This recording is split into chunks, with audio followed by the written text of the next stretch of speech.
The Broad Highway by Jeffery Farnol. Anti-scriptum. As I sat of an early summer morning in the shade of a tree, eating fried bacon with a tinker, the thought came to me that I might some day write a book of my own, a book that should treat of the roads and by-roads, of trees and wind in lonely places, of rapid brooks and lazy streams, of the glory of dawn, the glow of evening, and the purple solitude of night. A book of wayside inns and sequestered taverns, a book of country things and ways and people. And the thought pleased me much. But, objected the tinker, for I had spoken my thought aloud, trees and such like don't sound very interesting, leastways not in a book, for after all a tree's only a tree, and an inn an inn. No, you must tell of other things as well. Yes, said I, a little damped, but to be sure there is a highwayman. Come, that's better, said the tinker encouragingly. Then, I went on, ticking off each item on my fingers, come Tom Cragg, the pugilist. Better and better, nodded the tinker. A one-legged soldier of the peninsula, an adventure at a lonely tavern, a flight through woods at midnight pursued by desperate villains, and a most extraordinary tinker. So far so good, I think, and it all sounds adventurous enough. What? Cried the tinker. Would you put me in your book, then? Assuredly.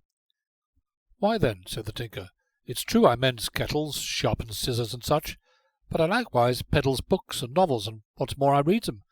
So if you must put me in your book, you might call me a literary cove. A literary cove, said I. Ah, said the tinker, it sounds better, a sight better. Besides, I never read a novel with a tinker in it, as I remember. They're generally dukes or earls or baronites. Nobody wants to read about a tinker. That all depends, said I. A tinker may be much more interesting than an earl, or even a duke. The tinker examined the piece of bacon upon his knife-point with a cold and disparaging eye. I've read a good many novels in my time, said he, shaking his head, and I knows what I'm talking of. Here he bolted the morsel of bacon with much apparent relish. I've made love to duchesses, run off with heiresses, and fought duels, by the 100, all between the covers of some book or other, and enjoyed it uncommonly well, especially the duels. If you can get a little blood into your book, so much the better. There's nothing like a little blood in a book. Not a great deal, but just enough to give it a tang, so to speak. If you could kill your highwayman to start with, it would be a very good beginning to your story. I could do that, certainly, said I, but it would not be according to fact. So much the better, said the tinker. Who wants facts in a novel? Said I. And then again, what more? I inquired.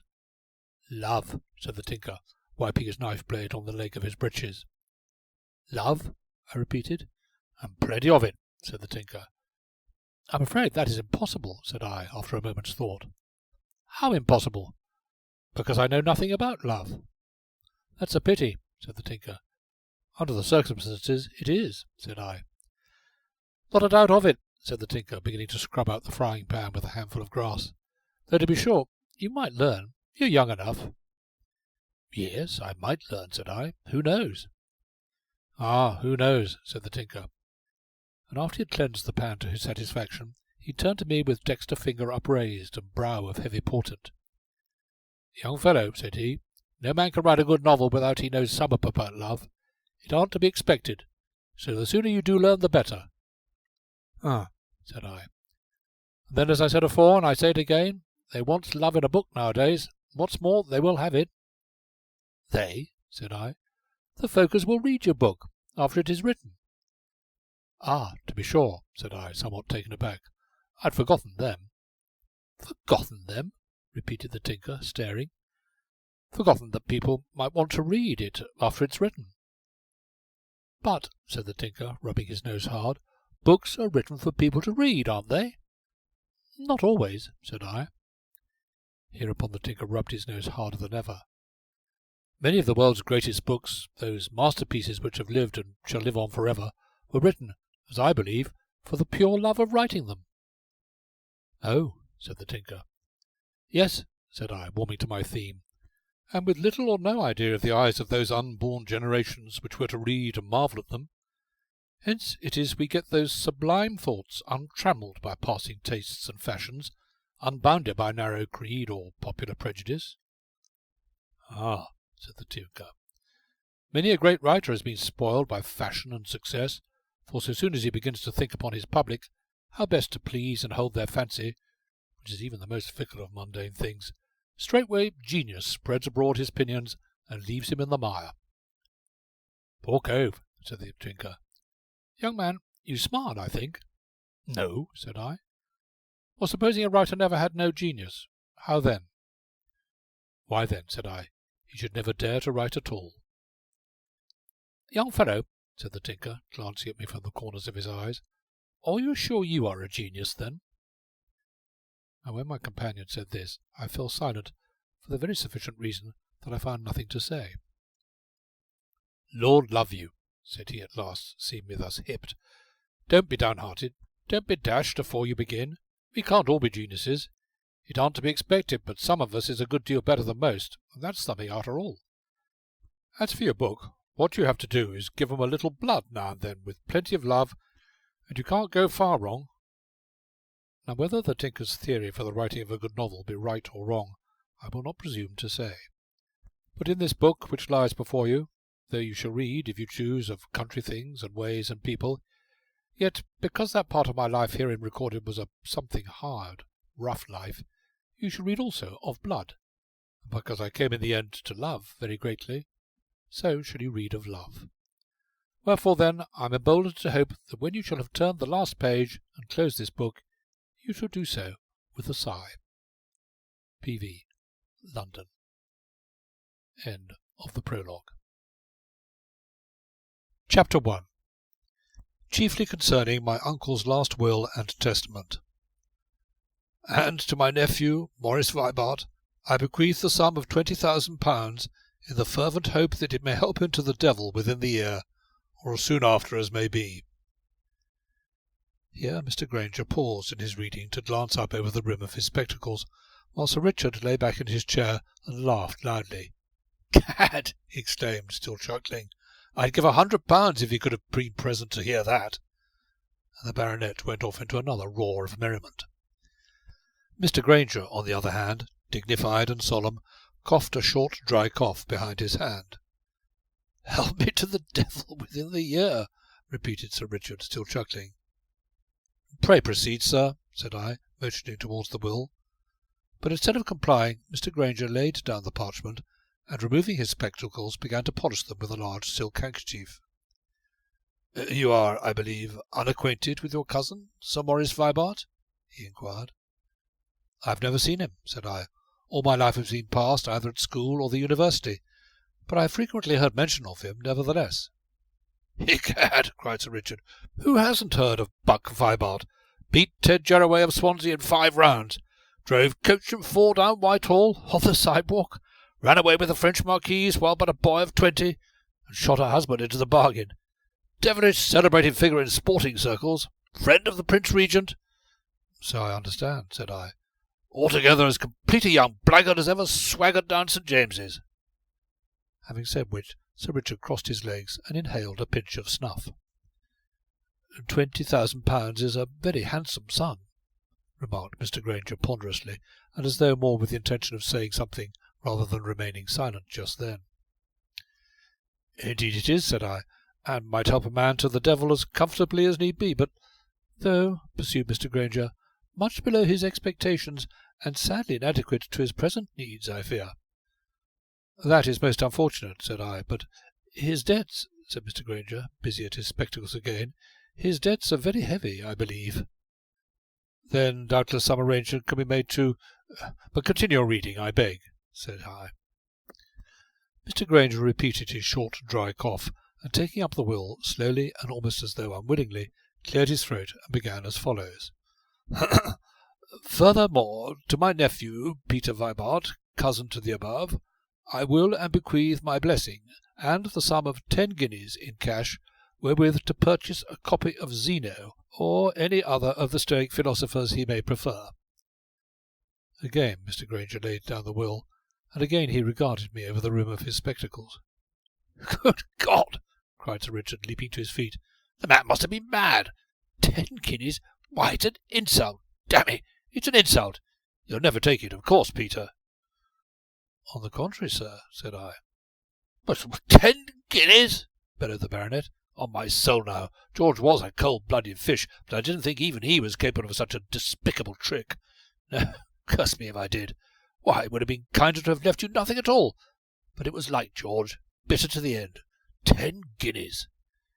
"Is 10 guineas," said I. "And when one comes to think of it, much may be done with 10 guineas. Sir Richard grew purple in the face, but before he could speak, Mr. Granger began to read again. "Moreover, the sum of £500,000, now vested in the funds, shall be paid to either Morris or Peter Vibart aforesaid, if either shall, within 1 calendar year, become the husband of the Lady Sophia Sefton of Cambourne." "Good God!" exclaimed Sir Richard. "Failing which," read Mr. Granger, "the said sum, namely £500,000, shall be bestowed upon such charity or charities as the trustees shall select. Signed by me this 10th day of April, 1800, George Vibart, duly witnessed by Adam Penfleet, Martha Trent." Here Mr. Granger's voice stopped, and I remember, in the silence that followed, the parchment crackled very loudly as he folded it precisely and laid it on the table before him. I remember also that Sir Richard was swearing vehemently under his breath as he paced to and fro between me and the window. "And that is all?" I inquired at last. "That," said Mr. Granger, not looking at me now, "is all." "The Lady Sophia," murmured Sir Richard, as if to himself. "The Lady Sophia." And then, stopping suddenly before me in his walk, "Oh, Peter!" and he clapped his hand down upon my shoulder. "Oh, Peter, that settles it. You're done for, boy. A crueler will was never made." "Married," said I to myself.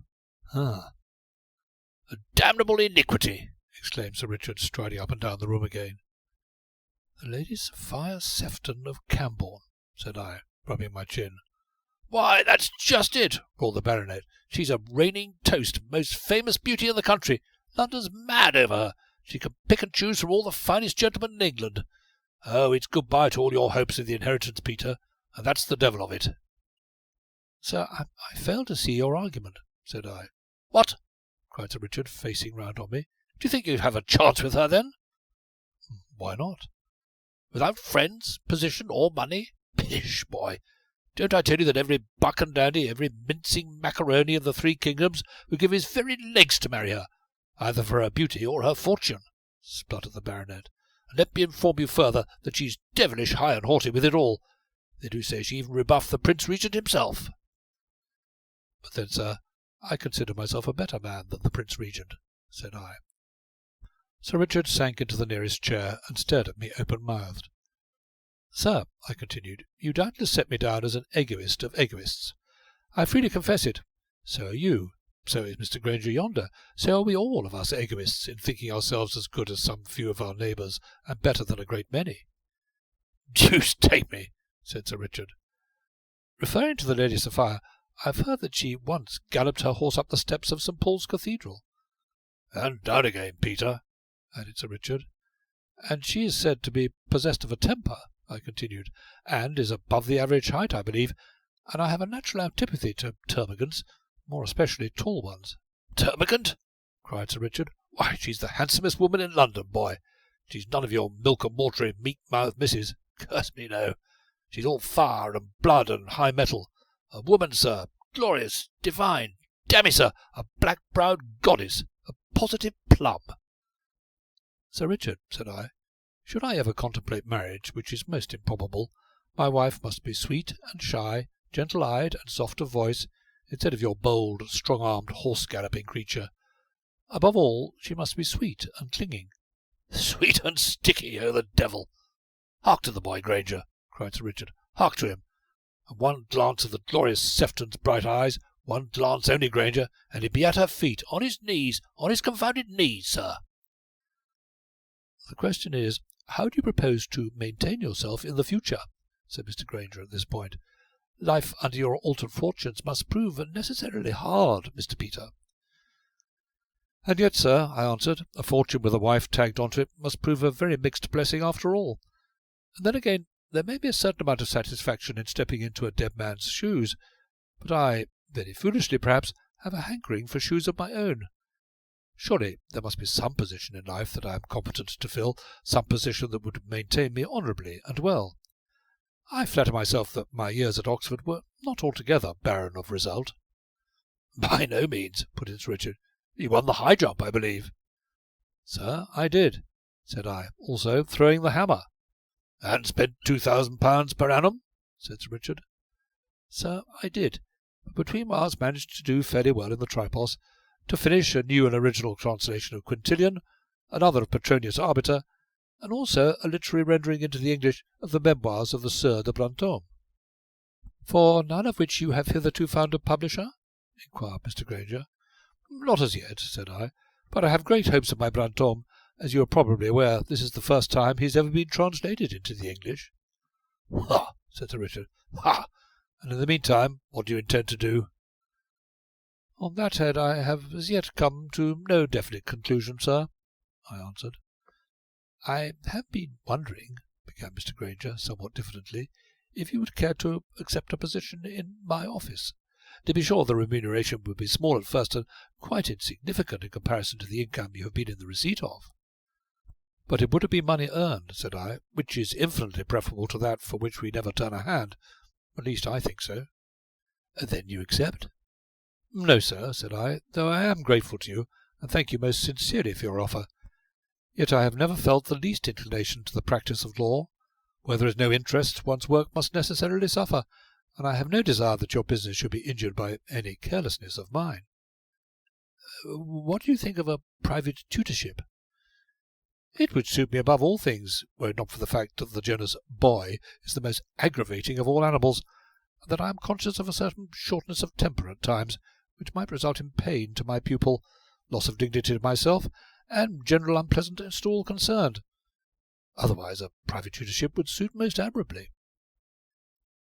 Here Sir Richard took another pinch of snuff, and sat frowning at the ceiling, while Mr. Granger began tying up that document which had so altered my prospects.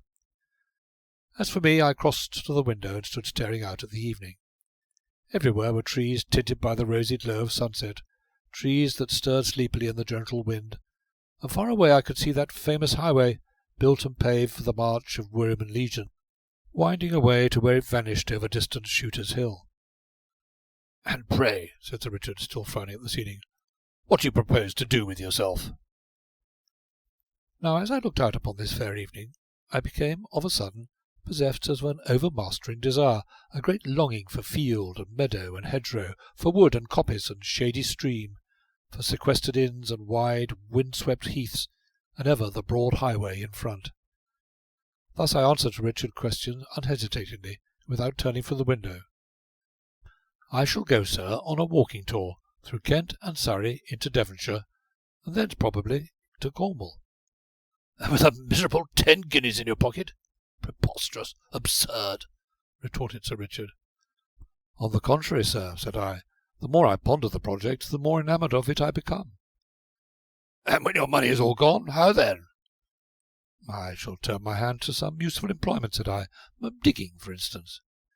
"Digging!" ejaculated Sir Richard. "And you a scholar, and what is more, a gentleman?" "My dear Sir Richard," said I, "that all depends upon how you would define a gentleman. To me it would appear, of late years, to have degenerated into a creature whose chief end in life is to spend money he has never earned, to reproduce his species with a deplorable frequency and promiscuity, habitually to drink more than is good for him, and between whiles to fill in his time hunting, cock-fighting, or watching entranced while two men pound each other unrecognizable in the prize-ring.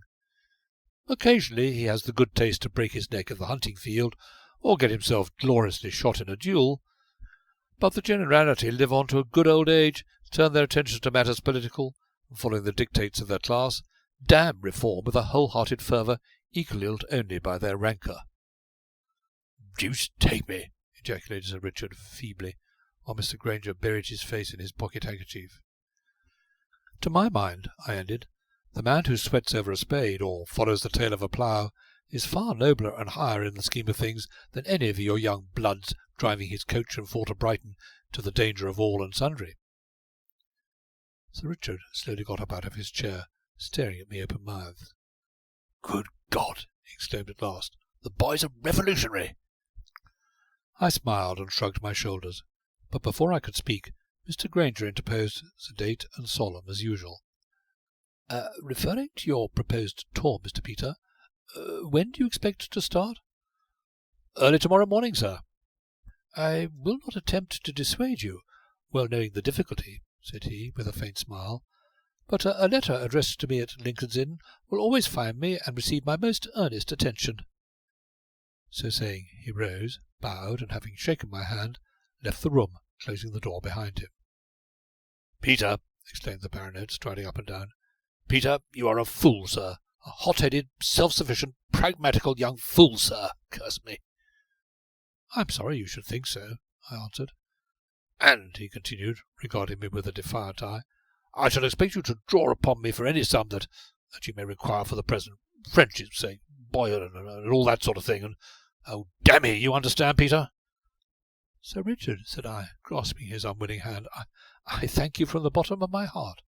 Pah, Peter, damn it, said he, snatching his hand away and thrusting it hurriedly into his pocket out of farther reach. Thank you, sir, I reiterated. Be sure that should I fall ill, or any unforeseen calamity happen to me, I will most gladly, most gratefully accept your generous aid in the spirit in which it is offered. But, exclaimed Sir Richard, until then. Oh, the devil, said Sir Richard, and ringing the bell, ordered his horse to be brought to the door, and thereafter stood with his back to the empty fireplace, his fists thrust down into his pockets, frowning heavily with a fixed intentness at the nearest arm-chair. Sir Richard Anstruther is tall and broad, ruddy of face, with a prominent nose and great square chin, whose grimness is offset by a mouth singularly sweet and tender, and the kindly light of blue eyes. He is in very truth a gentleman. Indeed, as he stood there in his plain blue coat with its high-roll collar and shining silver buttons, his spotless moleskins and heavy square-toed riding boots, he was as fair a type as might be of the English country gentleman. It is such men as he, who, fearless upon the littered quarter-decks of reeling battleships, undismayed amid the smoke and death of stricken fields, their duty well and nobly done, have turned their feet homewards to pass their latter days amid their turnips and cabbages, beating their swords into pruning-hooks, and glad enough to do it. Peter, said he suddenly. Sir, said I. You never saw your father to remember, did you? No, Sir Richard. Nor your mother? Nor my mother. Poor boy, poor boy. You knew my mother? Yes, Peter, I knew your mother, said Sir Richard, staring very hard at the chair again, and I saw that his mouth had grown wonderfully tender.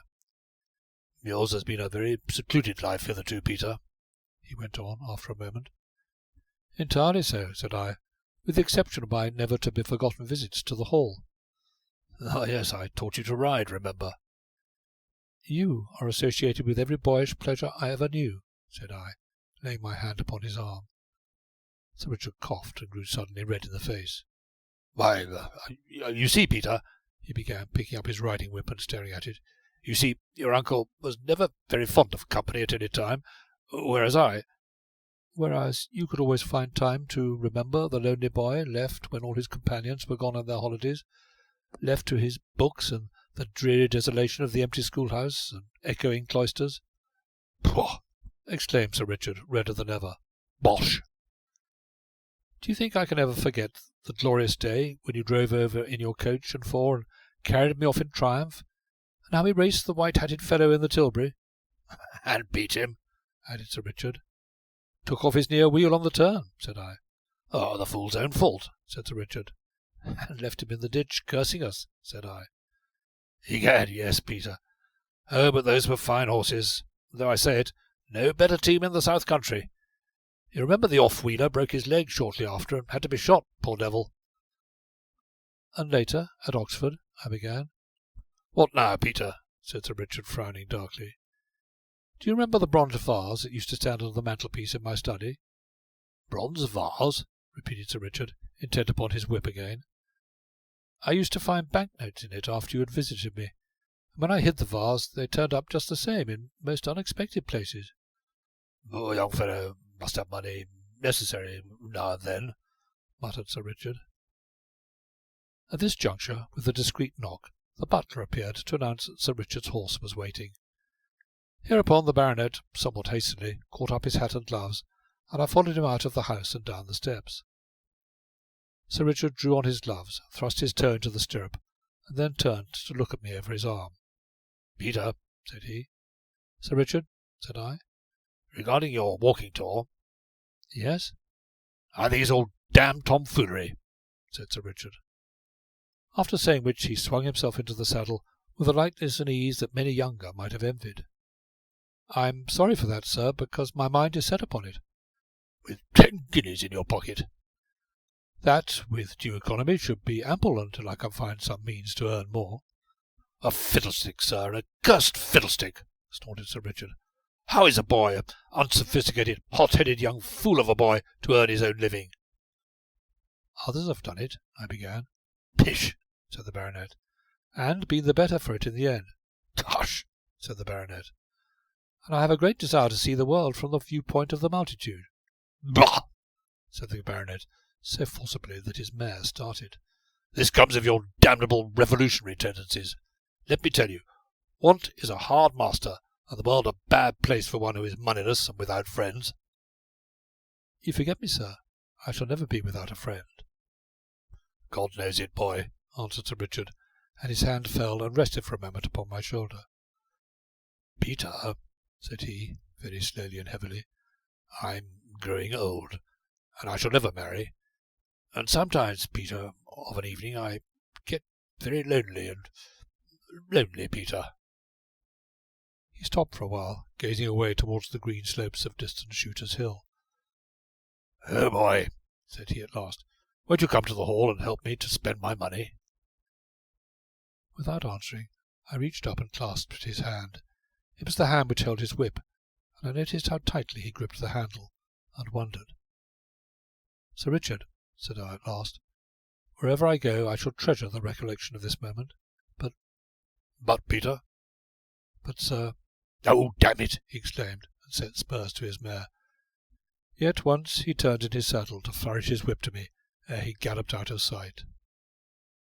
End of Chapter 1. Chapter 2. I set out. The clock of the square-towered Norman church, a mile away, was striking the hour of 4 as I let myself out into the morning. It was dark as yet, and chilly, but in the east was already a faint glimmer of dawn. Reaching the stables, I paused with my hand on the door-hasp, listening to the hissing that told me Adam, the groom, was already at work within. As I entered, he looked up from the saddle he was polishing, and touched his forehead with a grimy forefinger. "You be early abroad, Mr. Peter?" "Yes," said I. "I wish to be on Shooter's Hill at sunrise, but first I came to say good-bye to Wings." "To be sure, sir," nodded Adam, picking up his lanthorn. Upon the ensuing interview I will not dwell. It was affecting both to her and to myself, for we were mutually attached. "Sir," said Adam, when at last the stable door had closed behind us, "that there mare knows as you're a-leaving her." "I think she does, Adam." "Horses be wonderful wise, sir." "Yes, Adam." "It's a bad day for Wings, sir, and all of us for that matter." "I hope not, Adam." "You be a-going away, they tell me, sir?" "Yes, going away," I nodded. What will come of the mare, sir?" "Ah, yes, I wonder," said I. "Everything to be sold under the will, I think, sir?" "Everything, Adam." "Excuse me, sir," said he, knuckling his forehead. "You won't be wanting ever a groom, will you?" "No, Adam," I answered, shaking my head. "I shan't be wanting a groom." "Nor yet a body servant, sir?" "No, Adam, nor yet a body servant." Here there ensued a silence, during which Adam knuckled his right temple again, and I tightened the buckle of my knapsack. "I think, Adam," said I think it's going to be a fine day." "Yes, sir." "Good-bye, Adam," said I, and held out my hand. "Good-bye, sir." And having shaken my hand, he turned and went back into the stable. So I set off, walking beneath an avenue of trees looming up gigantic on either hand. At the end was the lodge, and ere I opened the gates, for John the lodge-keeper was not yet astir, ere I opened the gates, I say, I paused for one last look at the house that had been all the home I had ever known since I could remember.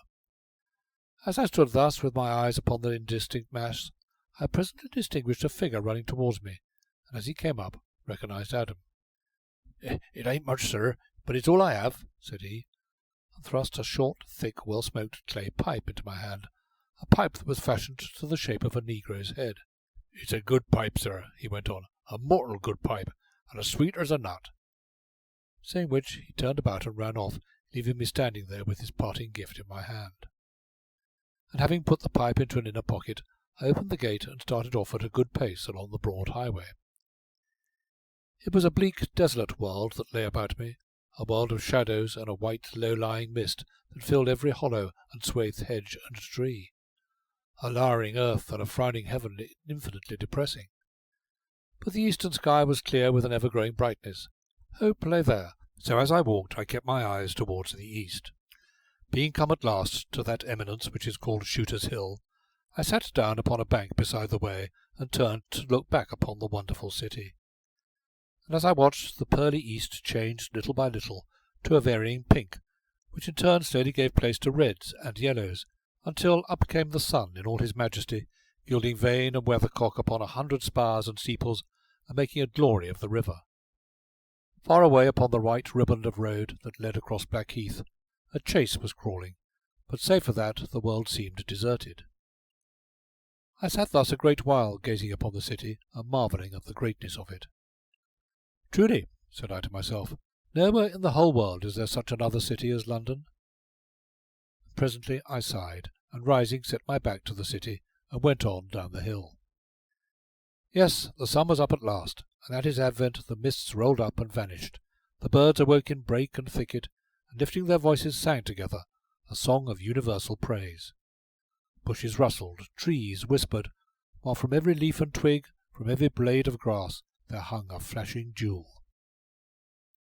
With the mists my doubts of the future vanished too, and I strode upon my way, a very god, king of my destiny, walking through a tribute world where feathered songsters carolled for me, and blossoming flowers wafted sweet perfume upon my path.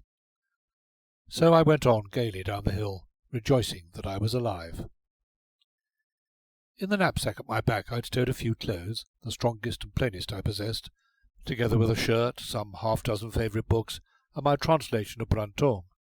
Quintilian and Patronus I had left with Mr. Granger, who promised to send them to a publisher, a friend of his, and in my pocket was my Uncle George's legacy, namely 10 guineas in gold. And as I walked I began to compute how long such a sum might be made to last a man.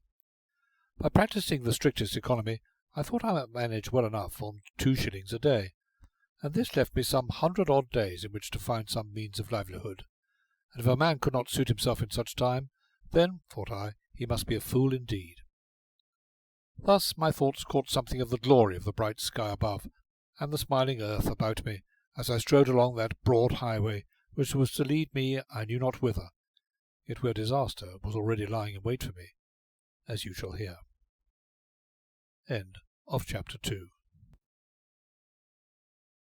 Chapter 3 concerns itself mainly with a hat. As the day advanced, the sun beat down with an ever-increasing heat, and what with this and the dust, I presently grew very thirsty. Wherefore, as I went, I must needs conjure up tantalizing visions of ale that foamed gloriously in tankards, that sparkled in glasses, and gurgled deliciously from the spouts of earthen pitchers. And I began to look about me for some inn where these visions might be realized, and my burning thirst nobly quenched, as such a thirst deserved to be. On I went through this beautiful land of Kent, past tree and hedge and smiling meadow, by hill and dale and sloping upland, while ever the sun grew hotter, the winding road the dustier, and my mighty thirst the mightier. At length, reaching the brow of a hill, I espied a small inn or hedge tavern that stood back from the glare of the road, seeming to nestle in the shade of a great tree, and joyfully I hastened toward it. As I approached I heard loud voices, raised as though in altercation, and a hat came hurtling through the open doorway, and bounding into the road, rolled over and over to my very feet. And looking down at it I saw that it was a very ill-used hat, frayed and worn, dented of crown and broken of brim, yet beneath its sordid shabbiness there lurked the dim semblance of what it had once been, for in the scratched and tarnished buckle, in the jointy curl of the brim, it still preserved a certain pitiful air of rakishness. Wherefore I stooped, and picking it up, began to brush the dust from it as well as I might. I was thus engaged when there arose a sudden bull-like roar, and glancing up I beheld a man who reeled backwards out of the inn, and who, after staggering a yard or so, thudded down into the road, and so lay, staring vacantly up at the sky. Before I could reach him, however, he got upon his legs, and crossing unsteadily to the trees I have mentioned, leaned there, and I saw there was much blood upon his face, which he essayed to wipe away with the cuff of his coat. Now upon his whole person, from the crown of his unkempt head down to his broken dusty boots, there yet clung that air of jaunty, devil-may-care rakishness which I have seen and pitied in his hat. Observing, as I came up, how heavily he leaned against the tree, and noting the extreme pallor of his face and the blank gaze of his sunken eyes, I touched him upon the shoulder. "Sir, I trust you are not hurt," said I. "Thank you," he answered, his glance still wandering. "Not in the least, assure you. Merely tap on the nose, sir. Unpleasant, damnably, but no more, no more." "I think," said I, holding out the battered hat, "I think this is yours." His eye encountering it in due time, he reached out his hand somewhat fumblingly, and took it from me with a slight movement of the head and shoulders that might have been a bow. "Thank you. Yes, should know it among 1,000, said he dreamily. "An old friend and a very much tried one. Many thanks." With which words he clapped the much-tried friend upon his head, and with another movement that might have been a bow, turned short round and strode away. And as he went, despite the careless swing of his shoulder, his legs seemed to falter somewhat in their stride, and once I thought he staggered. Yet as I watched, half-minded to follow after him, he settled his hat more firmly with a light tap upon the crown, and thrusting his hands into the pockets of his threadbare coat, fell to whistling lustily, and so, turning a bend in the road, vanished from my sight. And presently, my thirst recurring to me, I approached the inn, and descending 3 steps, entered its cool shade. Here I found 4 men, each with his pipe and tankard, to whom a large, red-faced, big-fisted fellow was holding forth in a high state of heat and indignation. "What's England coming to? That's what I want to know," he was saying. "What's England coming to, when thieving robbers can come a-walking in on you, a-stealing a pint of your best ale out of your very own tankard under your very own nose? What's it a-coming to?" "Arr," nodded the other solemnly. "That's it, Joel. What?" "Why," growled the red-faced innkeeper, bringing his big fist down with a bang, "it's a-coming to perdition. That's what it's a-coming to." "And what?" inquired a rather long, bony man with a face half hidden in sandy whisker. "What might perdition be like, Joel? Likewise, where?" "You must be a danged fool, Tom, me lad," retorted he who they called Joel, redder in the face than ever. "Aye, that ye must," chorused the others. "I only asked what and where." "Only asked, did he?" repeated Joel scornfully. "Aye," nodded the other. "That's all." "But you're always a-asking, you are," said Joel gloomily. "What I notice," retorted the man Tom, blowing into his tankard, "which I notice is you ain't never fond of answering." "Oh, I ain't I?" "No, you ain't," repeated Tom. "Nohow." Here the red-faced man grew so very red indeed that the others fell to coughing all together and shuffling their feet and giving divers other evidences of their embarrassment, all save the unimpressionable Tom. Seizing the occasion that now presented itself, I knocked loudly upon the floor with my stick, whereupon the red-faced man, removing his eyes slowly and by degrees from the unconcerned Tom, fixed them darkly upon me.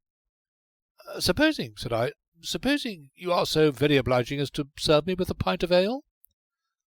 "And supposing you show me the colour of your money," he growled. "Come, money first. I ain't taking no more risks." For answer I laid the coins before him, and having pocketed the money, he filled and thrust a foaming tankard toward me, which I emptied forthwith, and called upon him for another. "Where's your money?"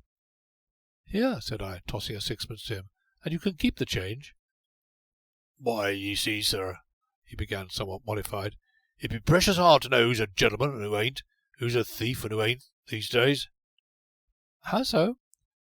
"Why, only a little while ago, just afore you, chap comes a-walking in here, no account much to look at, but very haughty for all that. Comes a-walking in here, he does, and calls for a pint of ale. You heard him, all of ye?" he broke off, turning to the others. "You all heard him call for a pint of ale?" "Aye, we heard him," they nodded. "Comes a-walking in here, he do, bold as brass, calls for a pint of ale, drinks his off, and hands me his hat. You all seen him hand me his hat?" he inquired, once more addressing the others. "Every man of us," the four chimed in with 4 individual nods. "What's this here?" says I, turning it over. "It's an hat, or once was," says he. "Well, I don't want it," says I. "Since you've got it, you'd better keep it," says he. "What for?" says I. "Why," says he, "it's only fair seeing I've got your ale. It's a case of exchange," says he. "Oh, is it?" says I, and pitched the thing out into the road and then barter it. And so it ended. "And what?" said the red-faced man, nodding his big head at me. "What do you think of that, now?" "Why, I think you were perhaps a trifle hasty," said I. "Oh, you do ye?" "Yes," I nodded. "And for why?" "Well, you will probably remember that the hat had a band round it." "Aye, all wore away it were, too." "And then in the band was a buckle." "Aye, all scratched and rusty it were. Well?" "Well, that tarnished buckle was of silver." "Silver!" gasped the man, his jaw falling. "And easily worth 5 shillings, perhaps more, so that I think you were, upon the whole, rather hasty." Saying which, I finished my ale, and taking up my staff, stepped out into the sunshine. End of Chapter 3. Chapter 4. I meet with a great misfortune. That day I passed through several villages, stopping only to eat and drink. Thus evening was falling, as having left fair Sevenoaks behind, I came to the brow of a certain hill, a long and very steep descent which, I think, is called the River Hill. And here, rising stark against the evening sky, was a gibbet, and standing beneath it, a man, a short square man in a somewhat shabby coat of a bottle green, and with a wide-brimmed beaver hat sloped down over his eyes, who stood with his feet well apart, sucking the knob of a stick he carried, while he stared up at that which dangled by a stout chain from the crossbeam of the gibbet, something black and shrivelled and horrible that had once been human. As I came up, the man drew the stick from his mouth and touched the brim of his hat with it in salutation. "An object lesson, sir," said he, and nodded towards the loathsome mass above. "A very hideous one," said I, pausing, "and I think a very useless one." "He was as fine a fellow as ever thrust toe into stirrup," the man went on, pointing upwards with his stick, "though you'd never think so to look at him now." "It's a horrible sight," said I. "It is," nodded the man. "It's a sight to turn a man's stomach, that it is." "You knew him, perhaps?" said I. "Knew him?" repeated the man, staring at me over his shoulder. "Knew him? That is, I knew of him." "A highwayman?" "Nick Scrope his name was," answered the man with a nod. "Hung up Maidstone Assizes last year, and a very good end he made of it too. And here he be, hung up in chains all natural and regular, as a warning to all and sundry." "The more shame to England," said I. "To my thinking, it is a scandal that our highways should be rendered odious by such horrors, and as wicked as it is useless." "Oh, rot me!" cried the fellow, slapping a cloud of dust from his coat with his stick. "Hark to that now!" "What?" said I. "Do you think for one moment that such a sight, horrible though it is, could possibly deter a man from robbery or murder, whose mind is already made up to it by reason of circumstances or starvation?" "Well, but it's an old custom, as old as this here road." "True," said I, "and that of itself but proves my argument, for men have been hanged and gibbeted all these years, yet robbery and murder abide with us still, and are a daily occurrence." "Why, as to that, sir," said the man, falling into step beside me as I walked on down the hill, "I won't say yes and I won't say no, but what I do say is, as many a man might think twice afore running the chance of coming to that. Look!" And he stopped to turn and point back at the gibbet with his stick. "Nick can't last much longer, though I knowed 'em hang a good time. But they made a botch of Nick. Not enough tar. You can see where the sun catches him, there." Once more, though my whole being revolted at the sight, I must needs turn to look at the thing, the tall black shaft of the gibbet, and the grisly horror that dangled beneath with its chains and iron bands, and from this back again to my companion, to find him regarding me with a curiously twisted smile, and a long-barrelled pistol held within a foot of my head. "Well?" said I, staring. "Sir," said he, tapping his boot with his stick, "I must trouble you for the shiner I see a-winking at me from your cravat, likewise your watch, and any small change you may have." For a moment I hesitated, glancing from his grinning mouth swiftly over the deserted road, and back again. Likewise, said the fellow. I must ask you to be sharp about it. It was with singularly clumsy fingers that I drew the watch from my fob and the pin from my cravat, and passed them to him. Now your pockets, he suggested. Turn 'em out. The command I reluctantly obeyed, bringing to light my 10 guineas, which were as yet intact, and which he pocketed forthwith, and 2 pennies, which he bade me keep. For, said he, I will buy you a draught of ale, sir. There's good stuff to be had at the White Hart, yonder. There's nothing like a draught of good ale to comfort a man in any such small adversity like this here. As to that knapsack, now, he pursued, eyeing it thoughtfully, it looks heavy and might hold valuables, but then on the other hand it might not, and those there straps take time to unbuckle, and— He broke off suddenly, for from somewhere on the hill below us came the unmistakable sound of wheels. Hereupon the fellow very nimbly ran across the road, turned, nodded, and vanished among the trees and underbrush that clothed the steep slope down to the valley below. End of Chapter 4. Chapter 5. The Bagman. I was yet standing there, half stunned by my loss and the suddenness of it all, when a tilbury came slowly round a bend in the road, the driver of which nodded lazily in his seat, while his horse, a sorry, jaded animal, plodded wearily up the steep slope of the hill. As he approached, I hailed him loudly, upon which he suddenly dived down between his knees and produced a brass-bound blunderbuss. "What's to do?" cried he, a thick-set, round-faced fellow. "What's to do, eh?" And he covered me with the wide mouth of the blunderbuss. "Thieves," said I. "I've been robbed, and not 3 minutes since." "Ah!" he exclaimed in a tone of great relief, and with the colour returning to his plump cheeks. "Is that the way of it?" "It is," said I, "and a very bad way. The fellow has left me but 2pence in the world." "2pence, eh?" "Come," I went on. "You are armed, I see. The thief took to the brushwood here not 3 minutes ago. We may catch him yet." "Catch him?" repeated the fellow, staring. "Yes. Didn't I tell you he has stolen all the money I possess?" "Except 2pence," said the fellow. "Yes." "Well, 2pence ain't to be sneezed at, and if I was you—" "Come, we're losing time," said I, cutting him short. "But my mare? What about my mare?" "She'll stand," I answered. "She's tired enough." The bagman, for such I took him to be, sighed, and blunderbuss in hand prepared to alight, but in the act of doing so paused. "Was the rascal armed?" he inquired over his shoulder. "To be sure he was," said I. The bagman got back into his seat and took up the reins. "What now?" I inquired. "It's this accursed mare of mine," he answered. "She'll bolt again, do you see? Twice yesterday, and once the day before she bolted, sir, and on a road like this." "Then lend me your blunderbuss." "I can't do that," he replied, shaking his head. "But why not?" said I impatiently. "Because this is a dangerous road, and I don't intend to be left unarmed on a dangerous road. I never have been, and I never will, and there's an end of it, do you see." "Then do you mean to say that you refuse your aid to a fellow traveller, that you will sit there and let the rogue get away with all the money I possess in the world?" "Oh, no, not on no account. Just you get up here beside me, and we'll drive to the White Hart. I'm well known at the White Hart. We'll get a few honest fellows at our heels, and have this thieving, rascally villain in the twinkling of an—" He stopped suddenly, made a frantic clutch at his blunderbuss, and sat staring. Turning short round, I saw the man in the beaver hat standing within a yard of us, fingering his long pistol, and with the same twisted smile upon his lips. "I've a mind," said he, nodding his head at the bagman. "I've a great mind to blow your face off." The blunderbuss fell to the roadway with a clatter. "Thieving, rascally villain, was it? Damn it!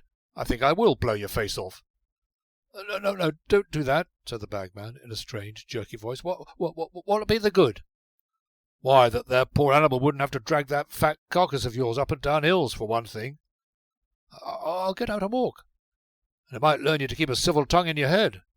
I didn't mean any offence." "Then chuck us your purse," growled the other, "and be quick about it." The bagman obeyed with wonderful celerity, and I heard the purse chink as the footpad dropped it into the pocket of his greatcoat. "As for you," said he, turning to me, "you get on your way, and never mind me. Forget you ever had 10 guineas, and don't go risking your valuable young life. Come, up with you." And he motioned me into the tilbury with his pistol. "What about my blunderbuss?" expostulated the bagman faintly, as I seated myself beside him. "You'll give me my blunderbuss. Cost me £5, it did." More fool you, said the highwayman, and picking up the unwieldy weapon, he hove it into the ditch.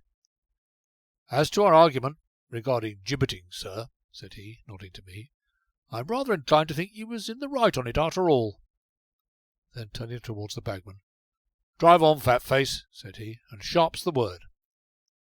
Whereupon the bagman whipped up his horse, and as the tired animal struggled forward over the crest of the hill, I saw the highwayman still watching us. Very soon we came in view of the White Hart, an inn I remembered to have passed on the right-hand side of the road, and scarce were we driven up to the door than down jumped the bagman, leaving me to follow at my leisure, and running into the tap, forthwith began recounting his loss to all and sundry, so that I soon found we were become the centre of a gaping crowd, much to my disgust. Indeed, I would have slipped away, but each time I attempted to do so, the bagman would appeal to me to corroborate some statement. "Galloping Dick himself, or I'm a Dutchman," he cried for the 20th time. "Up he comes, bold as brass, bless you, and a horse-pistol in each hand. Hold hard, says I, and ups with me blunderbuss. You remember as I ups with my blunderbuss?" he inquired, turning to me. "Quite well," said I. "Ah, but you should have seen the fellow's face when he saw my blunderbuss ready at my shoulder. Green it was, green as grass, for ever there was death in a man's face, and sudden death at that, there was sudden death in mine, when all at once my mare, my accursed mare, jibbed." "Yes, yes," cried half a dozen breathless voices. "What then?" "Why then, gentlemen," said the bagman, shaking his head and frowning round upon the ring of intent faces, "why then, gentlemen, being a resolute, determined fellow, I did what any other man of spirit would have done. I—" "Dropped your blunderbuss," said I. "Aye, to be sure I did." "And he pitched it into the ditch," said I. "Aye," nodded the bagman dubiously, while the others crowded nearer. "And then he took your money and called you fool and fat face, and so it ended," said I. With which I pushed my way from the circle, and finding a quiet corner beside the chimney, sat down, and with my last twopence paid for a tankard of ale. End of Chapter 5. Chapter 6. What befell me at the White Hart. When a man has experienced some great and totally unexpected reverse of fortune, has been swept from one plane of existence to another, that he should fail at once to recognize the full magnitude of that change is but natural, for his faculties must of necessity be numbed more or less by its very suddenness. Yesterday I had been reduced from affluence to poverty with an unexpectedness that had dazed me for the time being, and from the poverty of an hour ago I now find myself reduced to an utter destitution, without the wherewithal to pay for the meanest night's lodging. And, contrasting the careless ease of a few days since with my present lamentable situation, I fell into a gloomy meditation, and the longer I thought it over, the more dejected I became. To be sure, I might apply it to Sir Richard for assistance, but my pride revolted at even the thought, more especially at such an early stage. Moreover, I had determined beforehand to walk my appointed road unaided from the first. From these depressing thoughts I was presently aroused by a loud, rough voice at no great distance, to which, though I had been dimly conscious of it for some time, I had before paid no attention. Now, however, I raised my eyes from the spot upon the floor where they had rested hitherto, and fixed them upon the speaker. He was a square-shouldered, bullet-headed fellow, evidently held in much respect by his companions, for he occupied the head of the table, and I noticed that whenever he spoke the others held their peace, and hung upon the words with an appearance of much respect. "Yes, sirs," says I, he began, lower than before, with a flourish of his long-stemmed pipe. "Yes, sirs, Tom Cragg's my name, and Cragg is my nature," says I. "I be hard, sirs, devilish hard, and uncommon rocky. Here's a face as likes good knocks," I says. "Why, when I fought Crib Burke of Bristol, he broke his hand against my jaw, so he did, and I scarce knowed he'd hit me till I see him op him with the pain of it. Come, sirs, says I, who'll give me a black eye? A fiver's all I ask." Well, up comes a young buck, ready and willing. "Tom," says he, "I'll take 2 flaps at that figurehead of yourn for 7 guineas. Come, what d'ye say?" I says, "Done," says I. So my fine gentleman lays by his hat and cane, strips off his right-hand glove, and heaving back lets fly at me. Bam comes his fist against me jaw, and there's my gentleman a-dabbing at his broken knuckles with his handkerchief. "Come, my lord," says I, "fair is fair, take your other whack." "Damnation," says he, "take your money and go to the devil," says he. I thought you was flesh and blood and not cast iron. Craggy, my lord, says I, gathering up the rhino. Crag by name and craggy by nature, my lord, says I. Hereupon ensued a roar of laughter, with much slapping of thighs and stamping of feet, while the bullet-headed man solemnly emptied his tankard, which was the signal for 2 or 3 of those nearest to vie for its possession, during which Tom Cragg sucked dreamily at his pipe and stared placidly up at the ceiling. "Now, Tom," said a tall, bony individual, chiefly remarkable in possessing but one eye, and that so extremely pale and watery as to give one the idea that it was very much overworked. "Now, Tom," said he, setting down the refilled tankard at the great man's elbow with a triumphant flourish, "tell us how you shook hands with the Prince Regent." "Ah, tell us," chimed the rest. "Well," said the bullet-headed man, stooping to blow the froth from his ale, "it was after I beat Jack Nolan of Brummagem. The Prince, he come a-running for me, he did, as I sat in my corner a working at a loose tusk. 'Tom,' he says, 'Tom, you be a wonder.'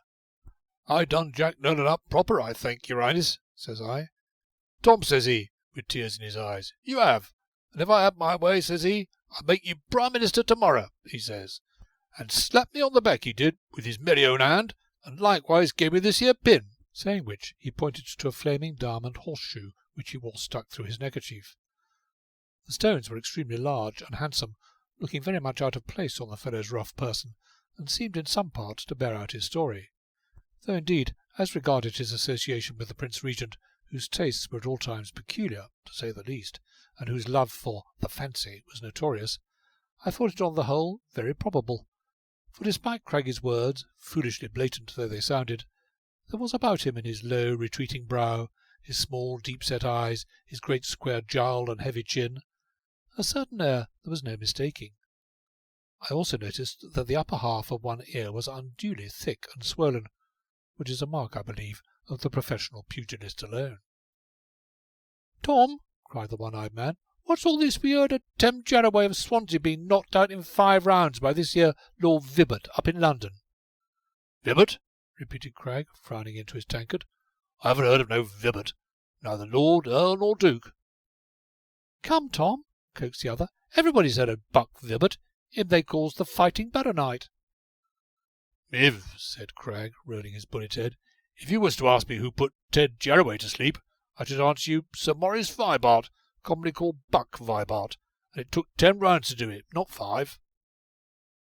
As may be expected, at this mention of my cousin's name, I pricked up my ears.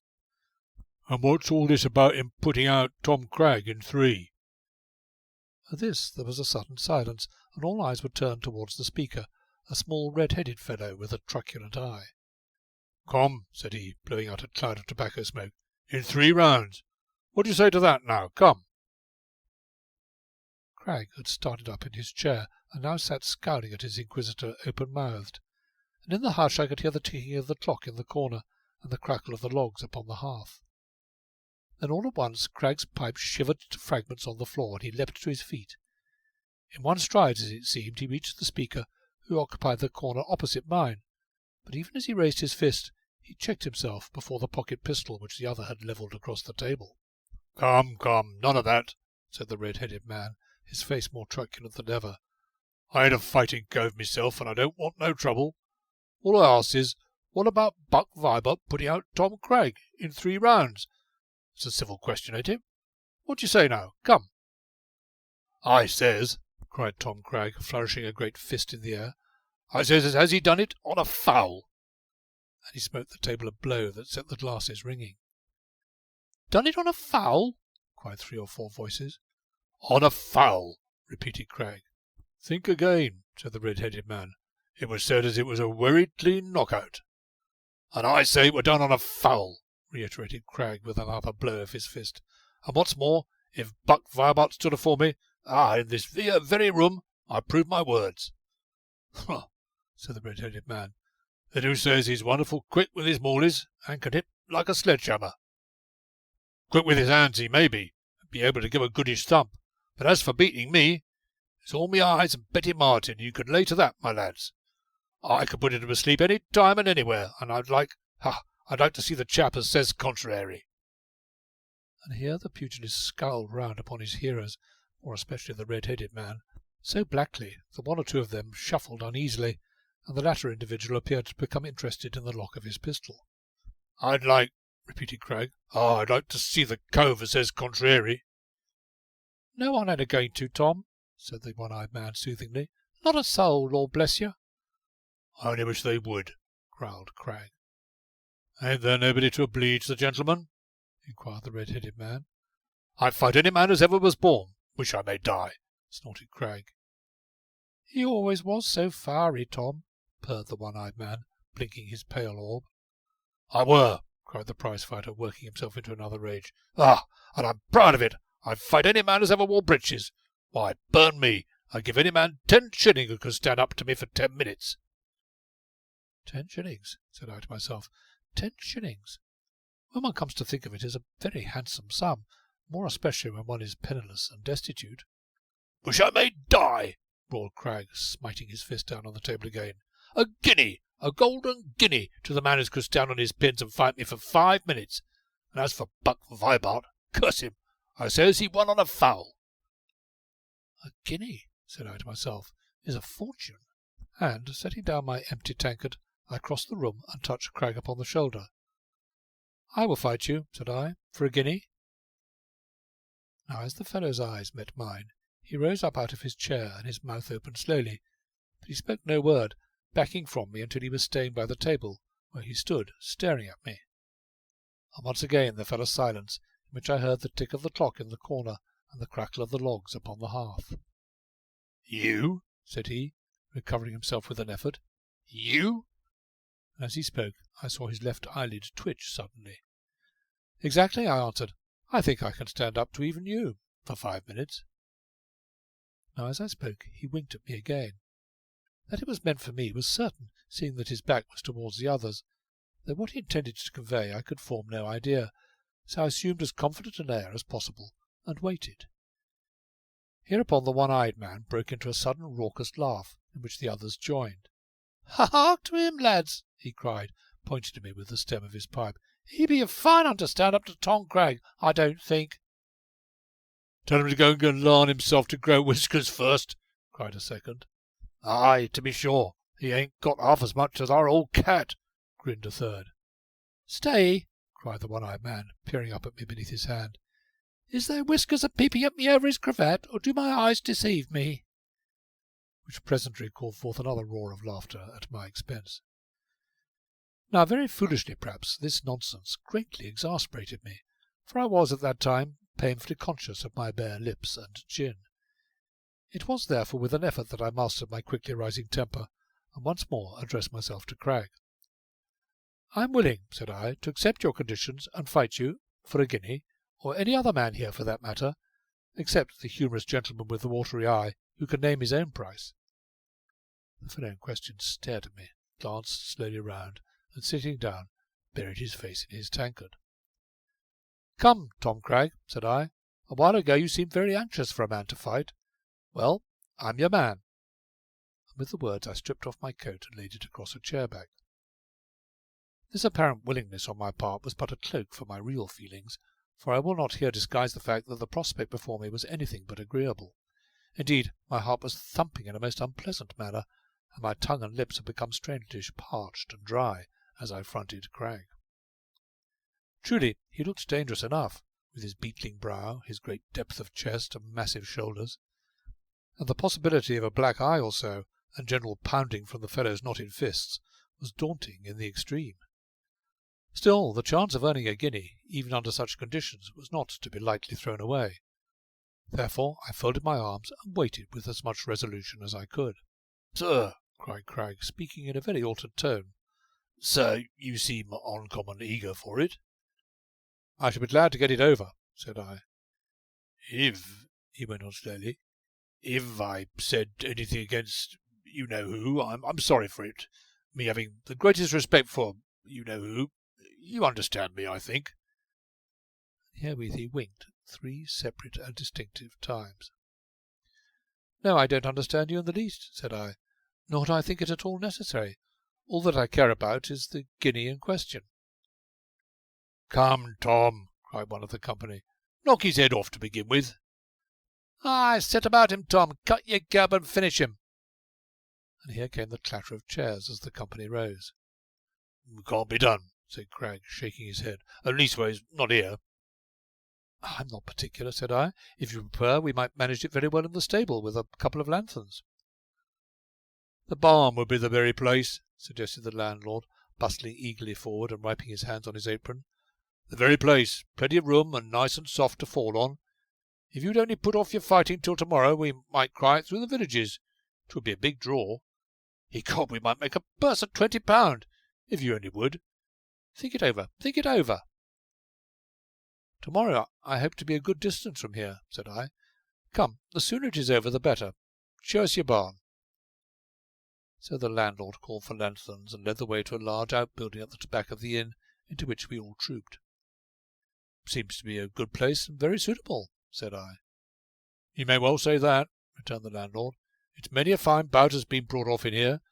The time Jem Belcher beat the young ruffian, the Prince of Wales sat in a chair over in that there corner. Oh, that was a day, if you please."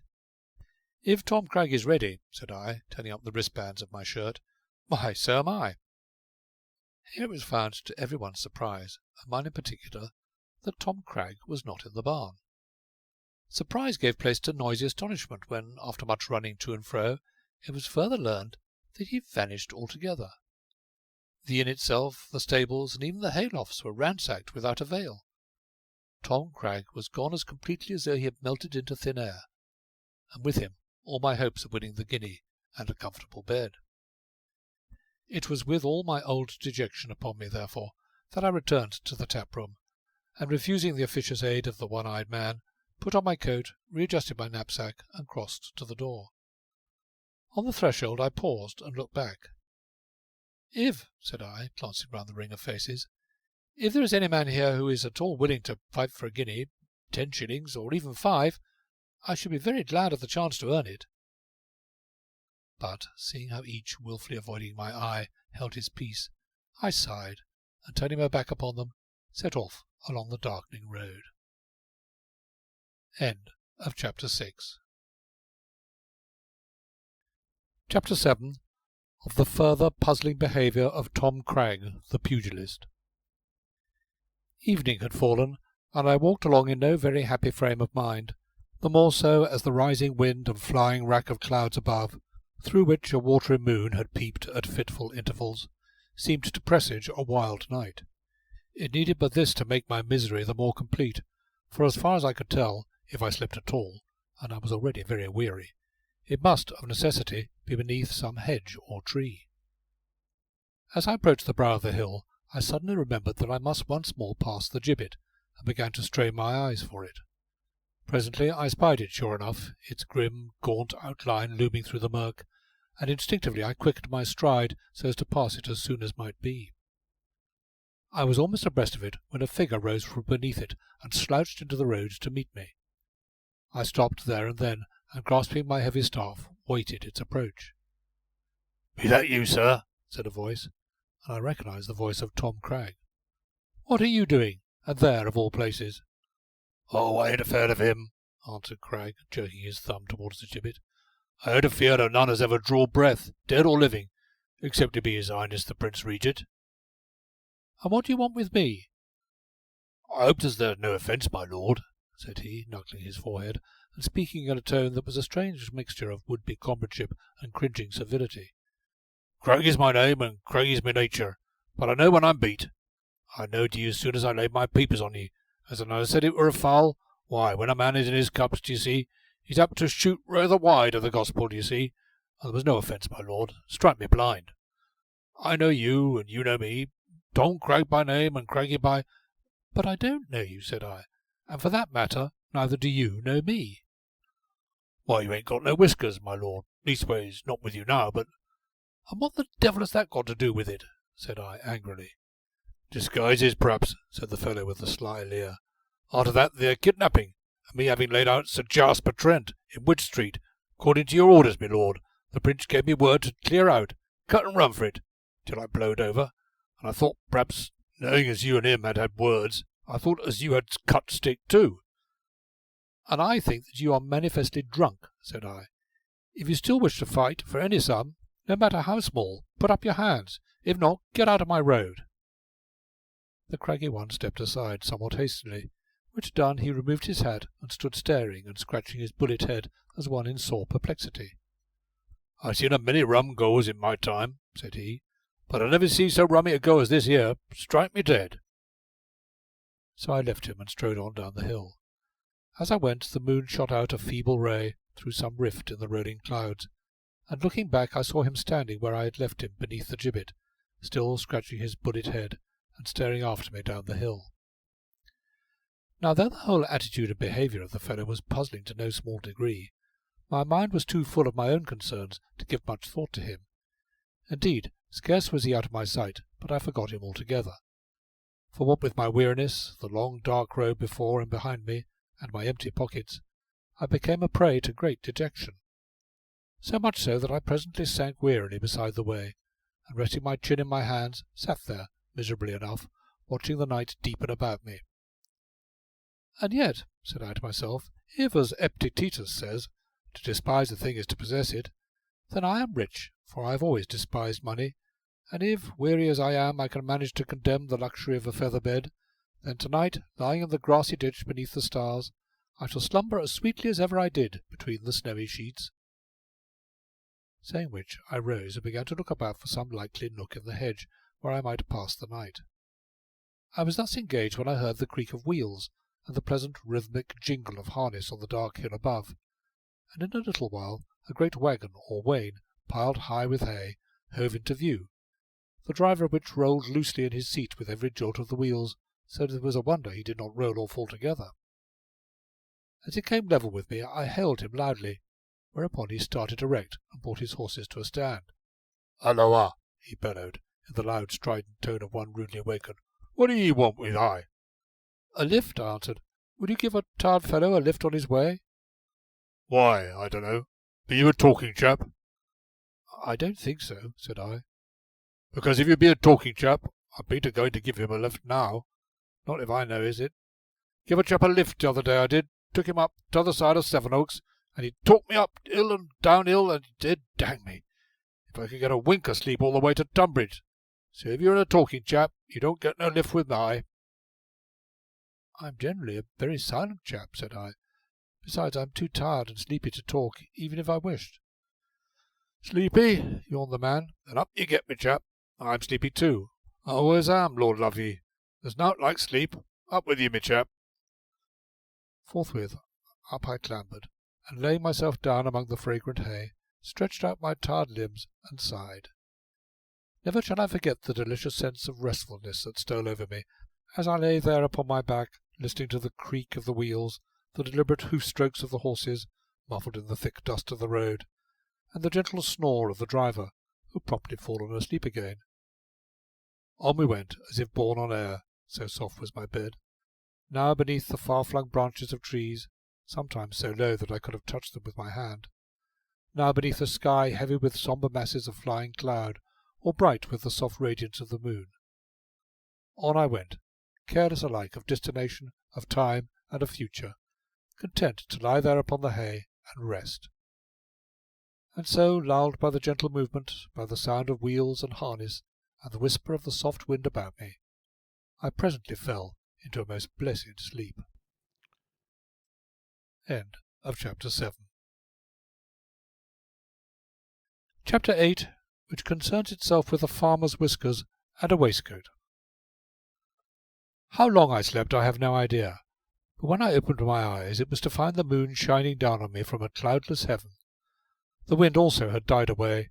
It seemed my early fears of a wild night were not to be fulfilled, and for this I was sufficiently grateful. Now, as I lay blinking up to the moon, I presently noticed that we had come to a standstill, and I listened expectantly for the jingle of harness and creak of the wheels to recommence. "Strange," said I to myself, after having waited vainly some little time, and wondering what could cause the delay. I sat up and looked about me. The first object my eyes encountered was a haystack, and beyond that another, with a little to one side a row of barns, and again beyond these a great rambling farmhouse. Evidently the wain had reached its destination, wherever that might be, and the sleepy waggoner, forgetful of my presence, had tumbled off to bed, which I thought so excellent an example that I lay down again, and drawing the loose hay over me, closed my eyes, and once more fell asleep. My second awakening was gradual. I first became conscious of a sound, rising and falling with a certain monotonous regularity, that my drowsy ears could make nothing of. Little by little, however, the sound developed itself into a somewhat mournful melody or refrain, chanted by a not unmusical voice. I yawned, and having stretched myself, sat up to look and listen. And the words of the song were these: "When a man who muffins cries not when his father dies, 'tis a proof that he would rather have a muffin than his father." The singer was a tall, strapping fellow with a good-tempered face, whose ruddy health was set off by a handsome pair of black whiskers. As I watched him, he laid aside the pitchfork he had been using and approached the waggon, but chancing to look up, his eye met mine, and he stopped. "Halloa!" he exclaimed, breaking short off in the middle of a note. "Halloa!" "Hello," said I. "What ye be doing up there?" "I was thinking," I returned, "that under certain circumstances I for one could not blame the individual mentioned in your song for his passionate attachment to muffins. At this precise moment a muffin, or say 5 or 6, would be highly acceptable personally." "Be you partial to muffins, then?" "Yes, indeed," said I, "more especially seeing I have not broken my fast since midday yesterday." "Well, and what ye be doing in my hay?" "I've been asleep," said I. "Well, and what business have ye got a-sleeping and a-snoring in my hay?" "I was tired," said I, "and nature her custom holds, let shame say what it will. Still, I did not think I snored." "Oh, do I know that? Or you, for that matter?" rejoined the farmer, stroking his glossy whiskers. "Howsoever, you be quite awake. Come on down out of my hay." As he said this, he eyed me with rather a truculent air.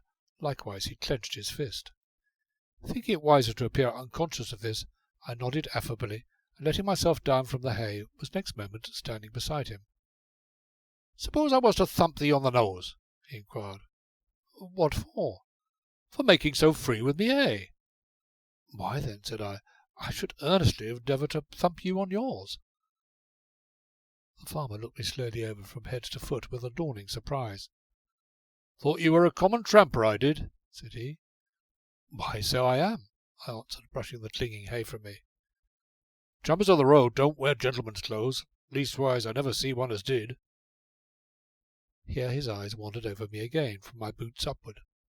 Halfway up they stopped, evidently arrested by my waistcoat, a flowered satin of the very latest cut, for which I paid 40 shillings in the Haymarket scarcely a week before. And as I looked down at it, I would joyfully have given it and every waistcoat that was ever cut to have had that 40 shillings safe back in my pocket again. "That be a mighty fine waistcoat, sir." "Do you think so?" said I. "Ah, that I do. What might be the cost of a waistcoat the like of that now?" "I paid 40 shillings for it in the Haymarket in London scarcely a week ago," I answered. The fellow very slowly closed one eye, at the same time striking his nose 3 successive raps with his forefinger. "Gammon," said he. "None the less it's true," said I. "Any man as would give 40 shilling for a garment as is no mortal good against the cold, not reaching far enough, even if it do be silk and all worked with little flowers, is a dummed fool." "Assuredly," said I with a nod. "Howsoever," he continued, "it's a handsome waistcoat, there's no denying, and well worth a woman's looking at. Proper man inside of it." "Not a doubt of it," said I. "I mean," said he, scratching his ear and staring hard at the handle of the pitchfork, "chap with a fine pair of whiskers, say." "Ah," said I. "Now, woman," he went on, shifting his gaze to the top button of his left gaiter, "woman is uncommon fond of a good pair of whiskers. Leastwise, so I've heard." "Indeed," said I, "few women could look upon such things unmoved, I believe, and nothing could set off a pair of fine black whiskers better than a flowered satin waistcoat." "That's so," nodded the farmer. "But unfortunately," said I, passing my hand over my smooth lips and chin, "I have no whiskers." "No," returned the farmer with a thoughtful shake of the head. "Leastwise, none as I can observe." "Now, you have," said I. "So they do tell me," he answered modestly. "And the natural inference is that you ought to have a flowered waistcoat to go with them."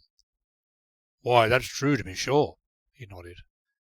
The price of this one is 15 shillings, said I. That's a lot of money, master, said he, shaking his head. It's a great deal less than 40, said I. And 10 is less than 15, and 10 shilling is my price. What do you say? Come now. You drive a hard bargain, said I, but the waistcoat is yours at your own price. So saying, I slipped off knapsack and coat, and removing the garment in question, having first felt through the pockets, handed it to him, whereupon he slowly counted the 10 shillings into my hand. Which done, he sat down upon the shaft of a cart near by, and spreading out the waistcoat on his knees, looked it over with glistening eyes. 40 shilling you pay for 'em up in London, said he. 40 shilling it were, I think. 40 shillings, said I. God, it's a sight of money. But it's a grand waistcoat. Ah, that it is. So, you believe me now, do you? Said I, pocketing the 10 shillings. Well, he answered slowly, I won't go so far as that, but it's a mighty fine waistcoat, there's no denying. It must have cost a sight of money, a powerful sight. I picked up my knapsack, and slipping it on, took my staff, and turned to depart. There's a mug of home brewed and a slice of fine roast beef up at the house, if you should be so inclined. Why, as to that, said I, over my shoulder, I neither eat nor drink with a man who doubts my word. Meaning those 40 shilling? Precisely. Well, said he, twisting his whisker with a thoughtful air, if you could manage to make it 20, or even 25, I may make some shift to believe it, though 'twould be a strain. But 40? No, damned, I can't swallow that. Then neither can I swallow your beef and ale, said I. Where be going? He inquired, rising and following as I made for the gate. To the end of the road, I answered. Then you be going pretty far. That there road leads to the sea. Why, then I'm going to the sea, said I. What to do? I haven't the ghost of an idea, I returned. Can you work? Yes, said I. Can you thatch a rick? No, said I. Shear a sheep? No, said I. Guide a plough? No, said I. Shoe a horse? No, said I. Then you can't work. Lord love me, where have you been? At a university, said I. Where, master? At a place warranted to turn one out a highly educated incompetent, I explained. Why, I don't hold with education nor book learning myself, master. Here I be with a good farm and money in the bank, and can't write my own name, said the farmer. And here am I, a first in literae humaniores, selling my waistcoat that I may eat, said I. Being come to the gate of the yard, I paused. There is one favour you might grant me, said I. As what, master? 5 minutes under the pump yonder, and a clean towel. The farmer nodded, and crossing to one of the outhouses, presently returned with a towel. And resting the towel upon the pump head, he seized the handle and sent a jet of clear, cool water over my head and face and hands. You've got a tidy, sizable arm, said he, as I dried myself vigorously. Likewise a good strong back and shoulders. There's the makings of a man in you as might do summat, say in the plough or smithing way. But it's easy to see as you're a gentleman, more's a pity, and won't. Howsever, sir, if you've a mind to cut a good beef and a mug of fine ale, say the word. First, said I, do you believe it was 40 shillings, yes or no? The farmer twisted his whisker and stared very hard at the spout of the pump. Tell you what, said he at length, make it 30, and I give me my bridal oath to do the best with it I can. Then I must needs seek my breakfast at the nearest inn, said I. And that is the old Cock, a mile and a half nearer Tunbridge. Then the sooner I start the better, said I, for I'm mightily sharp set. Why, as to that, said he, busy with his whisker again, I might stretch a pint or two and call it 35 at a pinch. What do you say? Why, I say good morning, and many of them. Opening the gate, I started off down the road at a brisk pace. Now, as I went, it began to rain. End of Chapter 8. Chapter 9, in which I stumble upon an affair of honour. There are times, as I suppose, when the most aesthetic of souls will forget the snow of lilies and the down of a butterfly's wing, to revel in the grosser joys of, say, a beefsteak. One cannot rhapsodize upon the beauties of a sunset, or contemplate the pale witchery of the moon with any real degree of poetic fervour, or any degree of comfort, while hunger gnaws at one's vitals, for comfort is essential to your aesthete, and after all, soul goes hand in hand with stomach. Thus I swung along the road beneath the swaying green of trees, past the fragrant blooming hedges, paying small heed to the beauties of wooded hill and grassy dale, my eyes constantly searching the road before me for some sign of the Old Cock Tavern. And presently, sure enough, I espied it, an ugly, flat-fronted building, before which stood a dilapidated horse-trough and a battered sign. Despite its uninviting exterior, I hurried forward, and mounting the 3 worn steps, pushed open the door. I now found myself in a room of somewhat uninviting aspect, though upon the hearth a smouldering fire was being kicked into a blaze by a sulky-faced fellow, to whom I addressed myself. "Can I have some breakfast here?" said I. "Why, it's all according, master," he said in a surly tone. "According to what?" said I. "According to what you want, master." "Why, as to that," I began. "Because," as he went on, administering a particularly vicious kick to the fire, "if you was to ask me for a French ortolan, or even the hump of a camel, being a very truthful man, I should say no." "But I want no such things," said I. "And how am I to know that? How am I to know as you ain't set your heart on the hump of a camel?" "I tell you I want nothing of the sort," said I. "A chop would do." "Chop?" sighed the man, scowling threateningly at the fire. "Chop? Or a steak?" I hastened to add. "Now it's a steak," said the man, shaking his head ruefully, and turning upon me a doleful eye. "A steak?" he repeated. "Of course it would be. I suppose you'd turn up your nose at ham and eggs. It's only to be expected." "On the contrary," said I, "ham and eggs will suit me very well. Why couldn't you have mentioned them before?"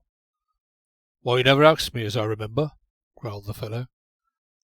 Slipping my knapsack from my shoulders, I sat down at a small table in a corner, while the man, with a final kick at the fire, went to give my order. In a few minutes he reappeared with some billets of wood beneath his arm, and followed by a merry-eyed, rosy-cheeked lass, who proceeded very deftly to lay a snowy cloth, and thereupon, in due season, a dish of savoury ham and golden-yolked eggs. "It's a lovely morning," said I, lifting my eyes to her comely face. "It is indeed, sir," said she, setting down the cruet with a turn of her slender wrist. "Which I make so bold as to deny," said the surly man, dropping the wood on the hearth with a prodigious clatter. "How can any morning be lovely when there ain't no love in it? No, not so much as would fill a thimble. I say it ain't a lovely morning, not by no manner of means. What I says I ain't ashamed on, being a naturally truthful man." With which words he sighed, kicked the fire again, and stumped out. "Our friend would seem somewhat gloomy this morning," said I. "He's been that way a fortnight now, come Saturday," replied the slim lass, nodding. "Oh," said I. "Yes," she continued, checking a smile and sighing instead. "It's very sad. He's been crossed in love, you see, sir." "Poor fellow," said I. "Can't you try to console him?" "Me, sir? Oh, no." "Why not? I should think you might console a man for a great deal." "Why, you see, sir," said she, blushing and dimpling very prettily, "it do so happen as I'm the one as crossed him." "Oh, I understand," said I. "I'm to be married to a farmer down the road yonder. Leastways, I haven't quite made up my mind yet." "A fine tall fellow?" I inquired. "Yes. Do you know him, sir?" "With a handsome pair of black whiskers?" said I. "The very same, sir, and they do be handsome whiskers, though I do say it." "The finest I ever saw. I wish you every happiness," said I. "Thank you, sir, I'm sure," said she, and dimpling more prettily than ever, she tripped away and left me to my repast. And when I had assuaged my hunger, I took out the pipe of Adam, the groom, the pipe shaped like a negro's head, and calling for a paper of tobacco, I filled and lighted the pipe, and sat staring dreamily out of the window. Happy is that man who, by reason of an abundant fortune, knows not the meaning of the word hunger. But thrice happy is he who, when the hand of famine pinches, may stay his craving with such a meal as this of mine. Never before, and never since, have I tasted just such eggs and such ham, so tender, so delicate, so full of flavour. It is a memory that can never fade.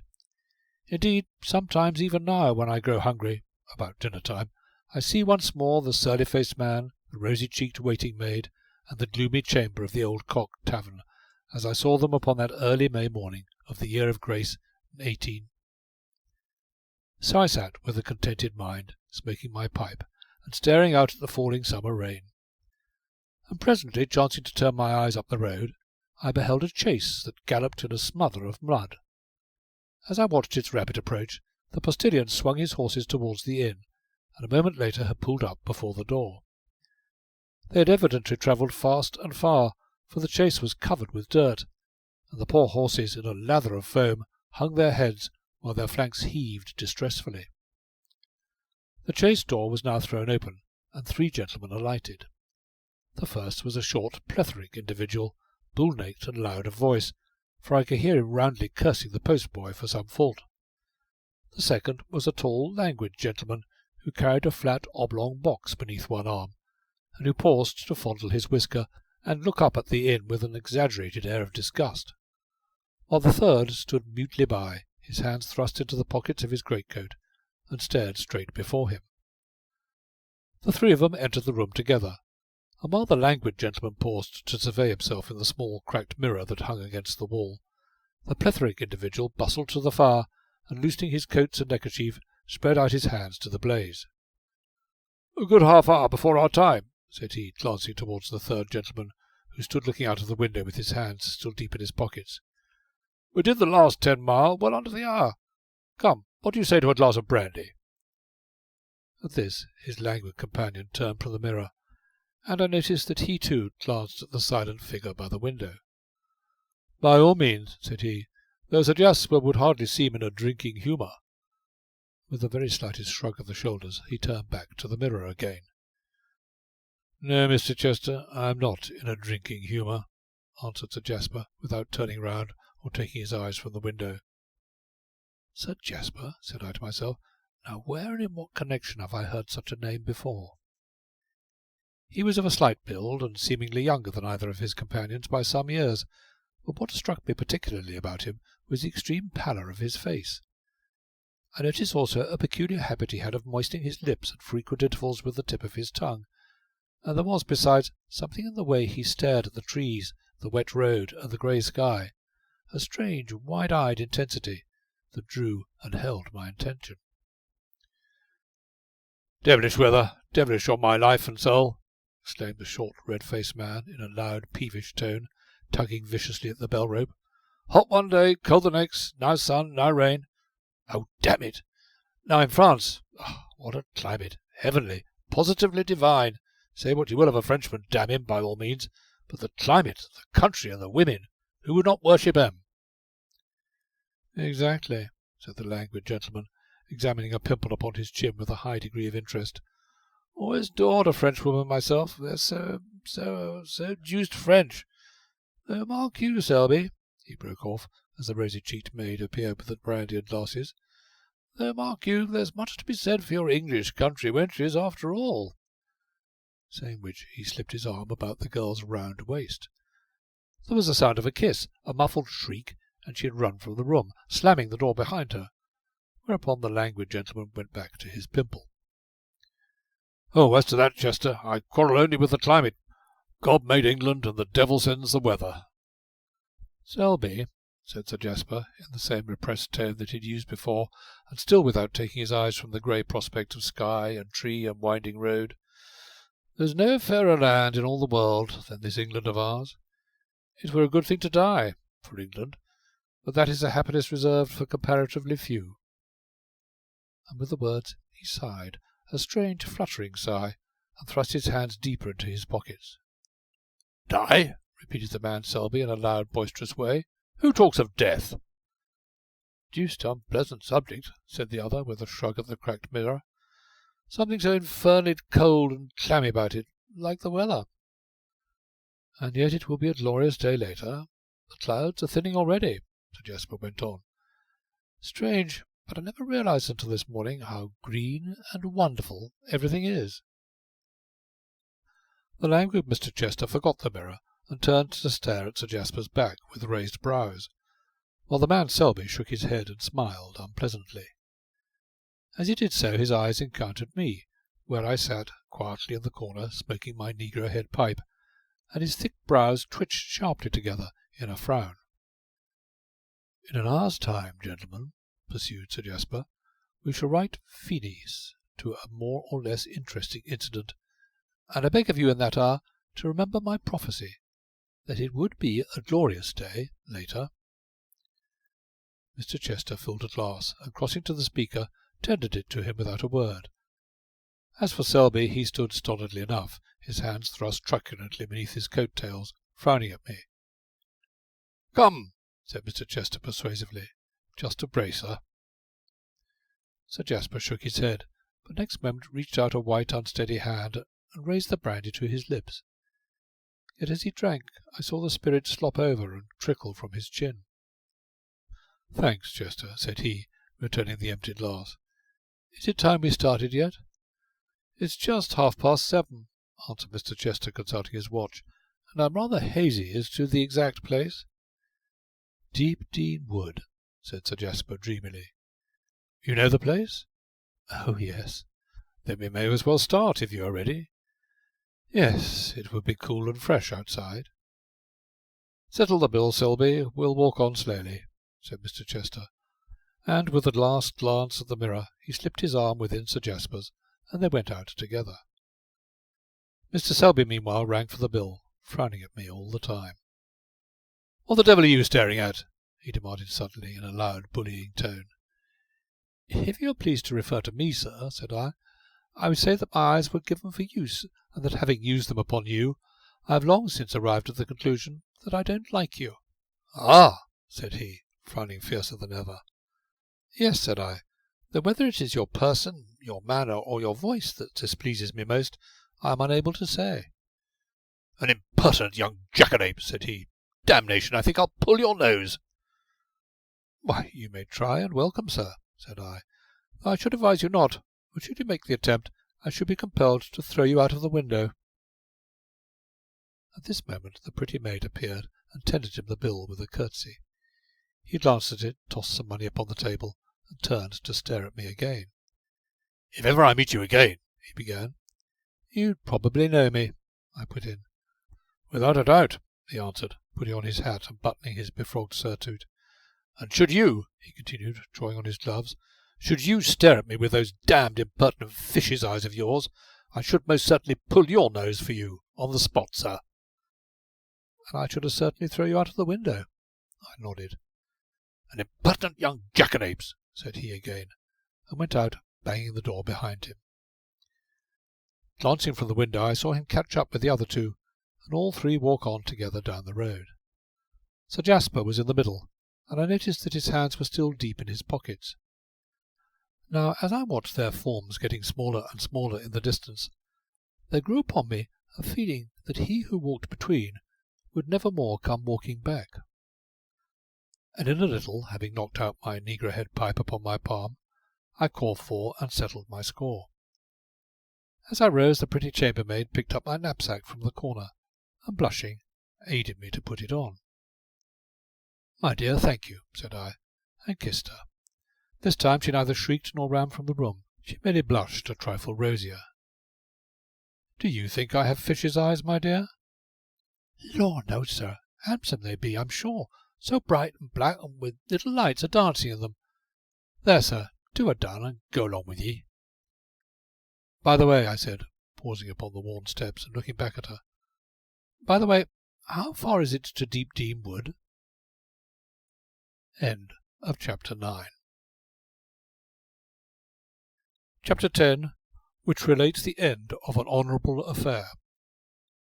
Some half-mile along the road, upon the left hand, was a stile, and beyond the stile a path that led away over field and meadow and winding stream to the blue verge of distant woods. Now, midway between these woods and the place where I stood, there moved 3 figures, and far away though they were, I could still make out that the middle one walked with his hands, those tremulous betraying hands, thrust deep within his pockets.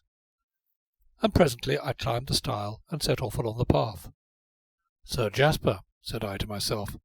Somewhere in the background of my consciousness I had a vague recollection of having heard mention of such a name before, but exactly when and where I could not, for the life of me, remember. "Sir Jasper," said I to myself again. "It's a very uncommon name, and should be easy to recollect." I had often prided myself on possessing a singularly retentive memory, more especially for names and faces, but upon the present occasion, the more I pondered the matter, the more hazy I became. So I walked on through the sweet, wet grass, racking my brain for a solution of the problem, but finding none. When I again looked up, the three figures had vanished where the path took a sharp bend round a clump of pollard oaks, and determined not to lose them, I hurried my steps. But when I in turn rounded the corner, not a soul was in sight. The path sloped up gently before me, with a thick hedge upon my right, and after crossing a brawling stream, lost itself in the small wood or coppice that crowned the ascent. Wondering, I hastened forward, and then, happening to look through the hedge, which grew very thick and high, I stopped all at once. On the other side of the hedge was a strip of meadow, bounded by the brook I have mentioned. Now across this stream was a small rustic bridge, and on this bridge was a man.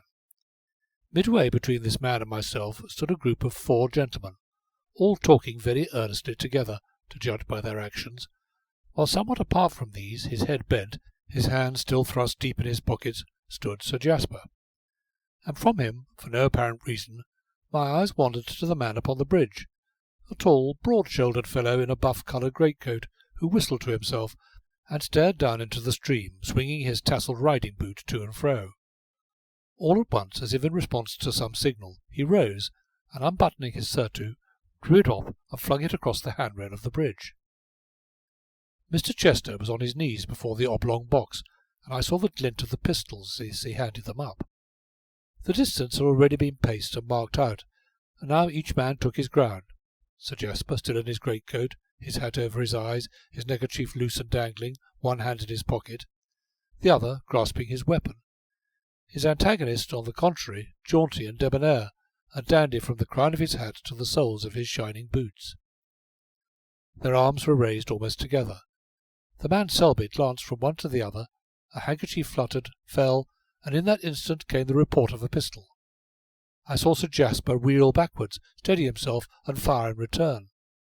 Then, while the blue smoke yet hung in the still air, he staggered blindly and fell.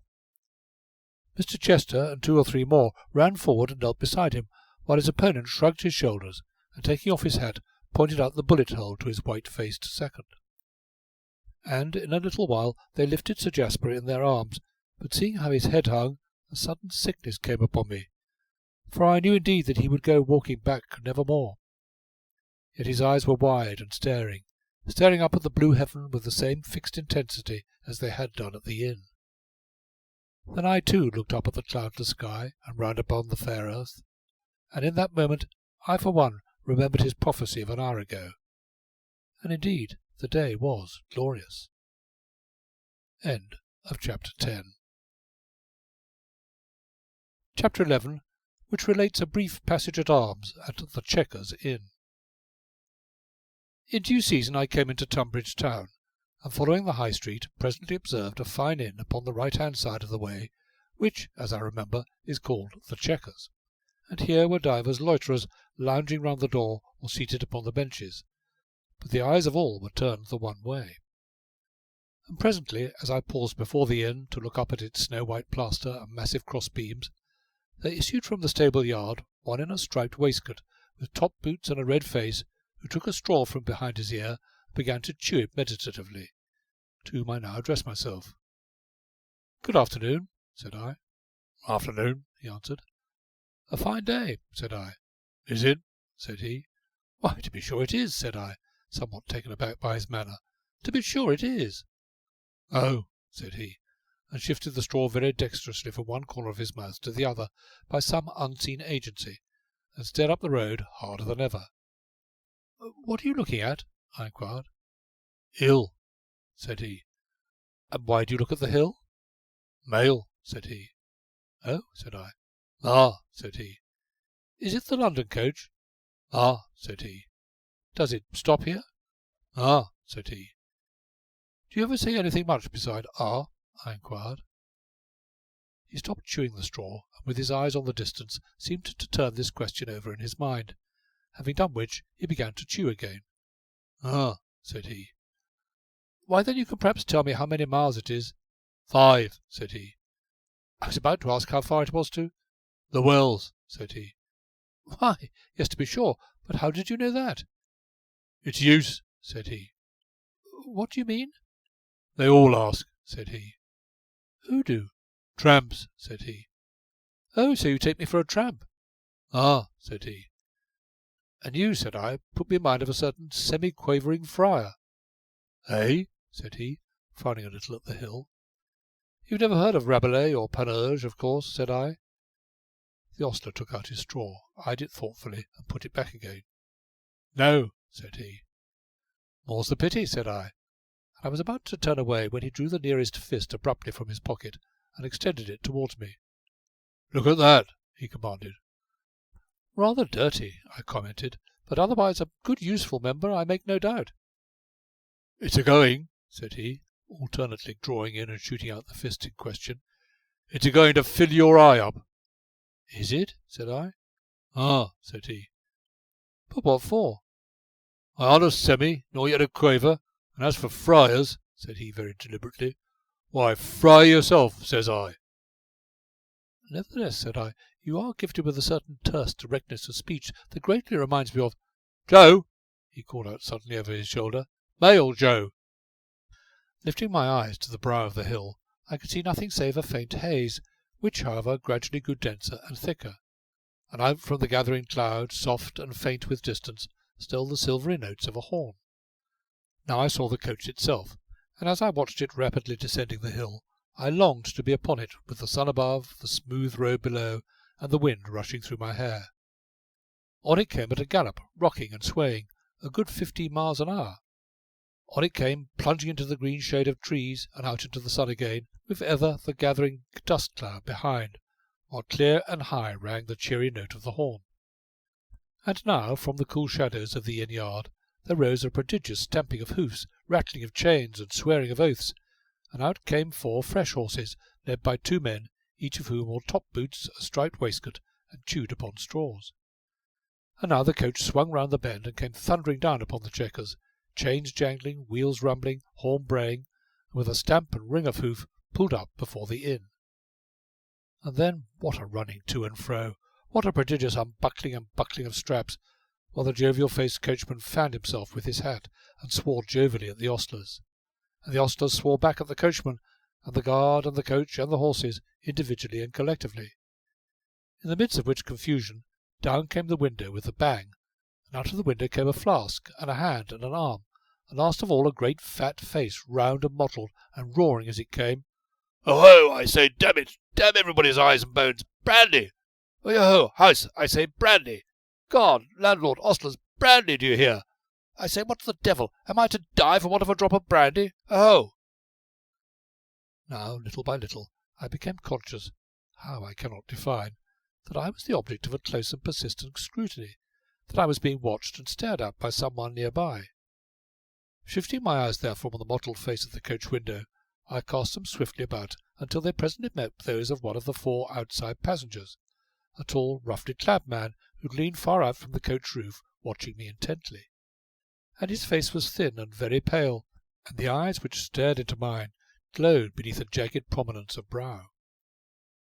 At the time, though I wondered at the man's expression and the fixity of his gaze, I paid him no further heed, but turned my attention back to Mottleface, who had by this time bellowed himself purple.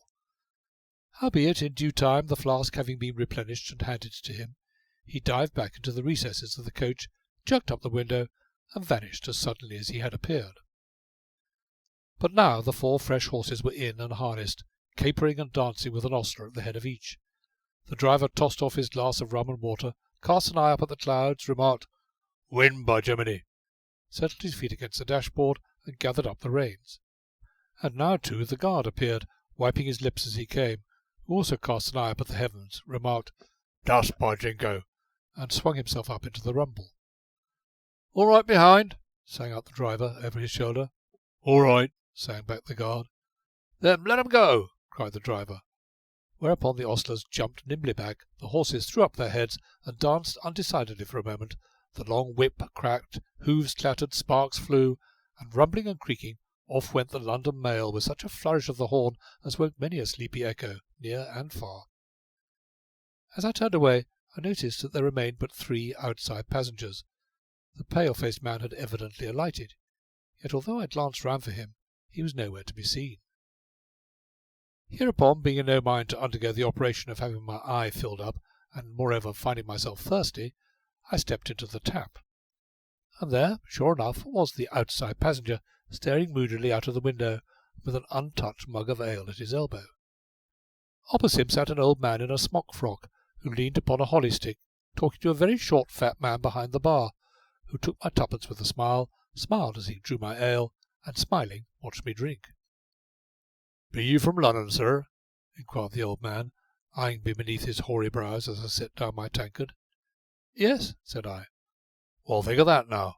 I've been a-going to London this 45 year. Started out twice, I did, but I never got no further nor Sevenoaks." "How was that?" I inquired. "Why, there's the White Hart at Sevenoaks, and they brew fine ale at the White Hart, do you see, and one glass begets another." "And they sent ye back in the carrier's cart," said the fat man, smiling broader than ever. "Ever seen the Lord Mayor riding in his gold coach, sir?" pursued the old man. "Yes," said I. "Ever speak to him?" "Why, no." "Oh, well, I once knowed a man as spoke to the Lord Mayor of London's coachman, but he's dead. Took the smallpox the year afterwards, and died, he did." At this juncture the door was thrown noisily open, and 2 gentlemen entered. The first was a very tall man with black hair that curled beneath his hat-brim, and so luxuriant a growth of whisker that it left little of his florid countenance exposed. The second was more slightly built, with a pale, hairless face, wherein were set 2 small, very bright eyes, rather close together, separated by a high, thin nose with nostrils that worked and quivered when he spoke, a face whose most potent feature was the mouth, coarse and red, with a somewhat protuberant underlip, yet supported by a square, determined chin below, a sensual mouth with more than a suspicion of cruelty lurking in its full curves, and the big teeth which gleamed white and serrated when he laughed. Indeed, the whole aspect of the man filled me with an instinctive disgust.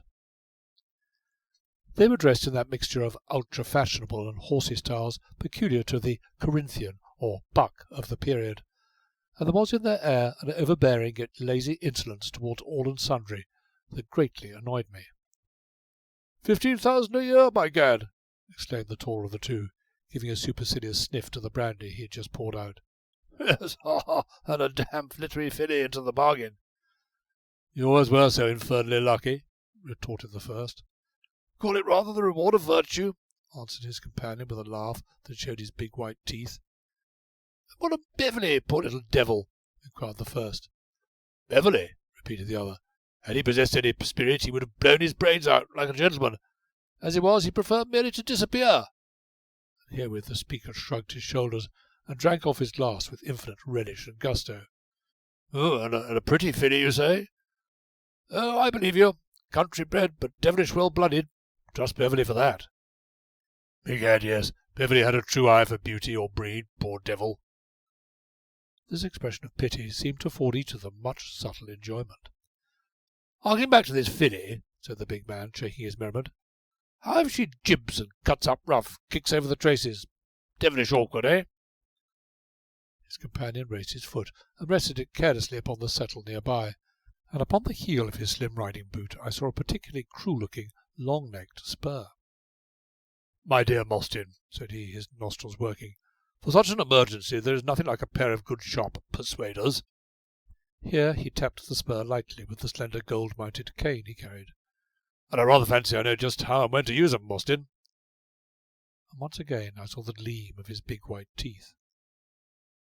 All this I heard as they lolled within a yard of me, manifesting a lofty and contemptuous disregard for all save themselves, waited upon most deferentially by the smiling fat fellow, and stared at by the aged man with as much admiring awe as if they had each been nothing less than a Lord Mayor of London at the very least.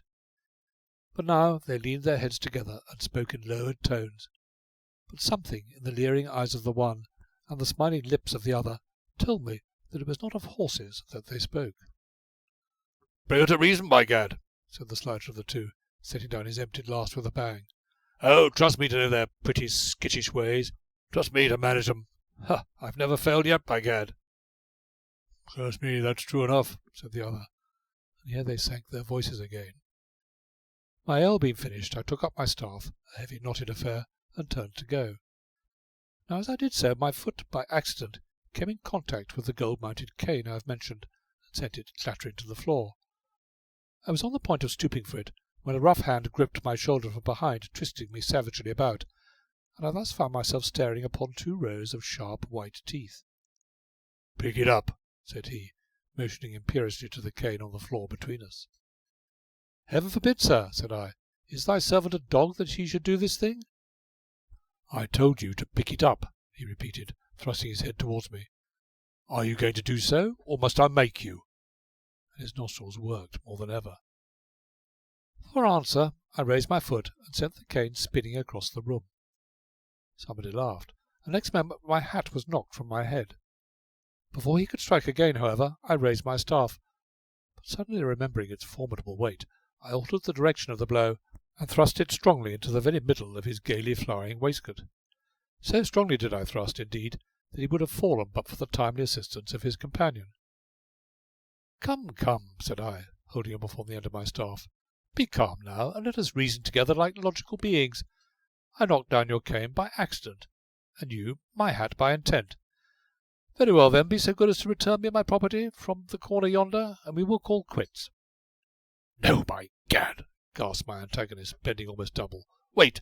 Only wait until I get my wind. I'll choke the infernal life out of you. Only wait, by gad!" "Willingly," said I. "Well, whatever else you do, you will certainly reach me my hat. Otherwise, just so soon as you find yourself sufficiently recovered, I shall endeavour to throw you after it." Saying which, I laid aside my staff and buttoned up my coat. "Why," he began, "you infernally low, dusty, ditch-trotting blackguard!" But his companion, who had been regarding me very closely, twitched him by the sleeve and whispered something in his ear. Whatever it was, it affected my antagonist strangely, for he grew suddenly very red, and then very white, and abruptly turned his back upon me. "Are you sure, Mostyn?" said he in an undertone. "Certain. But I'd fight him were he the devil himself. Pistols, perhaps, would be—" "Don't be a fool, Harry," cried the other, and seizing his arm, drew him further away, and though they lowered their voices, I caught such fragments as, "What of George? And changes since your time? Ruined your chances at the start? Dead shot?" "Sir," said I, "my hat in the corner yonder." Almost to my surprise, the taller of the two crossed the room, followed by his friend, to whom he still spoke in lowered tones, stooped, picked up my hat, and while the other stood scowling, approached and handed it to me with a bow. "That my friend Sir Harry Mortimer lost his temper is regretted both by him and myself," said he, "but is readily explained by the fact that he has been a long time from London, while I laboured under a disadvantage, sir, until your hat was off." As he spoke, his left eyelid flickered twice in rapid succession. "I beg you won't mention it," said I, putting on my hat. "But, sir, why do you wink at me?" "No, no," cried he, laughing and shaking his head. "Ha, ha, ha! Devilish good. By the way, they tell me George himself is in these parts, incog, of course." "George?" said I, staring. "Cursed rich, on my life and soul!" cried the tall gentleman, shaking his head and laughing again. "Mum's the word, of course, and I swear a shaven face becomes you most devilishly." "Perhaps you will be so obliging as to tell me what you mean," said I, frowning. "Oh, by gad!" he cried, fairly hugging himself with delight. "Oh, the devil! This is too rich, too infernally rich, on my life and soul it is." All at once there occurred to me the memory of Tom Cragg, the pugilist, of how he too had winked at me, and of his incomprehensible manner afterwards beneath the gibbet on River Hill. "Sir," said I, "do you happen to know a pugilist, Tom Cragg by name?" "Tom Cragg? Well, I should think so. Who doesn't, sir?" "Because," I went on, "he too seems to labour under the delusion that he is acquainted with me, and—" "Acquainted?" repeated the tall gentleman. "Acquainted? Oh, gad!" and immediately hugged himself in another ecstasy. "If," said I, "you will have the goodness to tell me for whom you evidently mistake me." "Mistake you!" he gasped, throwing himself upon the settle and rocking to and fro. "Ha, ha, ha! Mistake you!" Seeing I did but waste my breath, I turned upon my heel and made for the door. As I went, my eye, by chance, lighted upon a cheese that stood at the fat landlord's elbow, and upon which he cast amorous glances from time to time. "That seems a fine cheese," said I. "It is, sir, if I might make so bold. A noble cheese," he rejoined, and laid his hand upon it with a touch that was a caress. "Then I will take 3 pennyworth of your noble cheese," said I. "Cheese!" faintly echoed the gentleman upon the settle. 3 pennyworth! Oh, I shall die! Positively, I shall burst!" "Also a loaf," said I. And when the landlord had cut the cheese with great nicety, a generous portion, and had wrapped it into a parcel, I put it, together with the loaf, into my knapsack, and giving him "Good day," strode to the door. As I reached it, the tall gentleman rose from the settle and bowed. "Referring to George, sir?" "George," said I shortly. "To the devil with George!" I could not help being struck by the effect of my words, for Sir Harry let fall his cane and stared open-mouthed, while his companion regarded me with an expression between a frown and wide-eyed dismay. "Now I wonder," said I to myself as I descended the steps, "I wonder who George can be." Before the inn there stood a yellow-wheeled stanhope with a horse, which, from his manner of trembling all over for no conceivable reason, and manifest desire to stand upon his hind legs, I conceived to be a thoroughbred, and hanging gently to the bridle, now in the air, now on terra firma, alternately coaxing and cursing, was my friend the semi-quavering ostler. He caught sight of me just as a particularly vicious jerk swung him off his legs. "Damn your liver!" he cried to the horse, and then to me, "If you just call Joe to hold this here black farming for me, I'll fill your eye up." "Thanks," said I, "but I much prefer to keep it as it is. Really, there is no need to trouble Joe. As for you, I wish you good morning." And when I had gone a little way, chancing to glance back over my shoulder, I saw that the outside passenger stood upon the inn steps and was staring after me. End of Chapter 11. Chapter 12. The One-Legged Soldier. Following the high road, I came, in a little, to where the ways divided, the one leading straight before me, the other turning sharp to the left, where, as I remember, is a very steep hill. And at the parting of the ways was a finger-post with the words, "To London, to Tunbridge Wells, to Pembury." Now, as I stood beneath the finger-post, debating which road I should take, I was aware of the sound of wheels, and glancing about saw a carrier's cart approaching. The driver was a fine, tall, ruddy-faced fellow, very spruce as to his person, who held himself with shoulders squared and bolt upright, and who shouted a cheery greeting to me. "If so be you are for Pembury, or thereabouts, sir," said he, bringing his horses to a standstill, "why, jump up, sir, that is, if you be so minded." "My course lies anywhere," said I. "Then, if you be so minded." "I am so minded," said I. "Then, sir, jump up," said he. "Thanks," said I. So I climbed upon the seat beside him, and then I saw he had a wooden leg, and straightway understood his smart bearing and general neat appearance. "You've been a soldier?" said I. "And my name's Tom, and I could tell you a sight about them Spanishers and Frenchies, that is, if you be so minded." "I am so minded. Far away, Tom." "Well," he began, fixing his eyes on the wheeler's ears, "they Frenchies ain't so bad as is thought, though they do eat frogs. But what I say is, if they be so minded, why, frogs let it be." "To be sure," said I. "And after all, they're well worth fighting, and that's more than you could say for many." "True," said I. "One generally has a certain respect for the man one fights." "Then there's old Boney." "Have you ever seen him?" "I have, sir. I were captured outside the lines of Torres Vedras, and I saw old Boney eating his breakfast off a drumhead with one hand, and a writing a dispatch with the other. A little fat man, not so high as my shoulder, look you. The summer says old Boney lives on new-born babies, but I know different. Because why, says you? Because I've seen with these here peepers, says I. Bread it were, and cheese, and garlic, and an uncommon lot at that." "And where did you lose your leg, Tom?" "Victoria. I happened to be carrying my officer. Ensign Sturgis his name, barely 18-year-old. Shot through the lung he were, and had tried to tell me to put him down and go, the fire being uncommonly hot there, you'll understand, sir. And as I say, he were trying to tell me to drop him and run for it, and blowing blood bubbles with every word. And all at once I feels a sort of shock, and there I was on my back, and him atop of me. And when I went to get up, damme, there was my leg gone below the knee. No pleasant sight either." "And afterward?" "Afterwards," he repeated. "Why, that were the end of my sojourn, you see. We lay in the same hospital, him and me, side by side, and he swore as I'd saved his life, which I hadn't looked you, and likewise swore as he'd never forget it. And never has either, for here I am with me own horse and cart, Tom Price by name, carrier by trade, and very much at your service, sir, I'm sure." Thus we climbed the hill of Pembury, by tree and hedge and lonely cottage, by rolling meadow and twilit wood, Tom the soldier and I. Much he told me of lonely night watches, of death sudden and sharp, of long weary marches and stricken fields, of the bloody doings of the Spanish guerrillas, of Mina and his deviltries. And in my ears was the roar of guns, and before my eyes the gleam and twinkle of bayonets. By the side of Tom the soldier I waited the thunderous charge of French dragoons, saw their stern-set faces, and the flash of their brandished steel as they swept down upon our devoted square, swept down to break in red confusion before our bristling bayonets. And the air was full of the screams of smitten horses, and the deep-throated shouts and groans of men.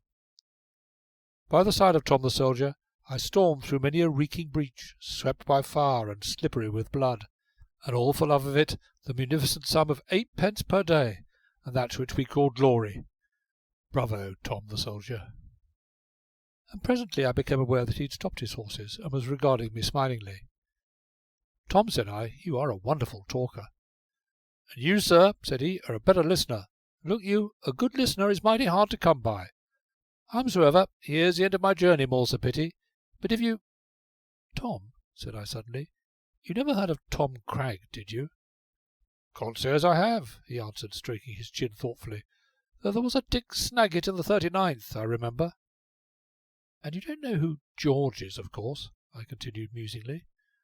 "Why, I've known a many Georges in my time," said he. "Then there's George, Prince of Wales, the Prince Regent, as they calls him now." "George, Prince of Wales," said I, staring.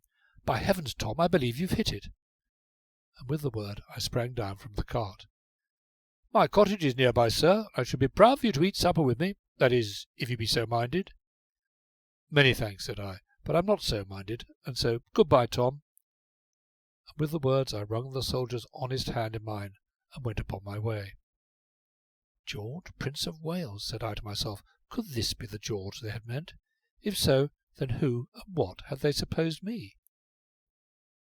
Hereupon, as I walked, I fell into a profound meditation, in which I presently remembered how that Tom Cragg had also mentioned the Prince, giving me to understand that His Highness had actually ordered him, Tom Cragg, to leave London.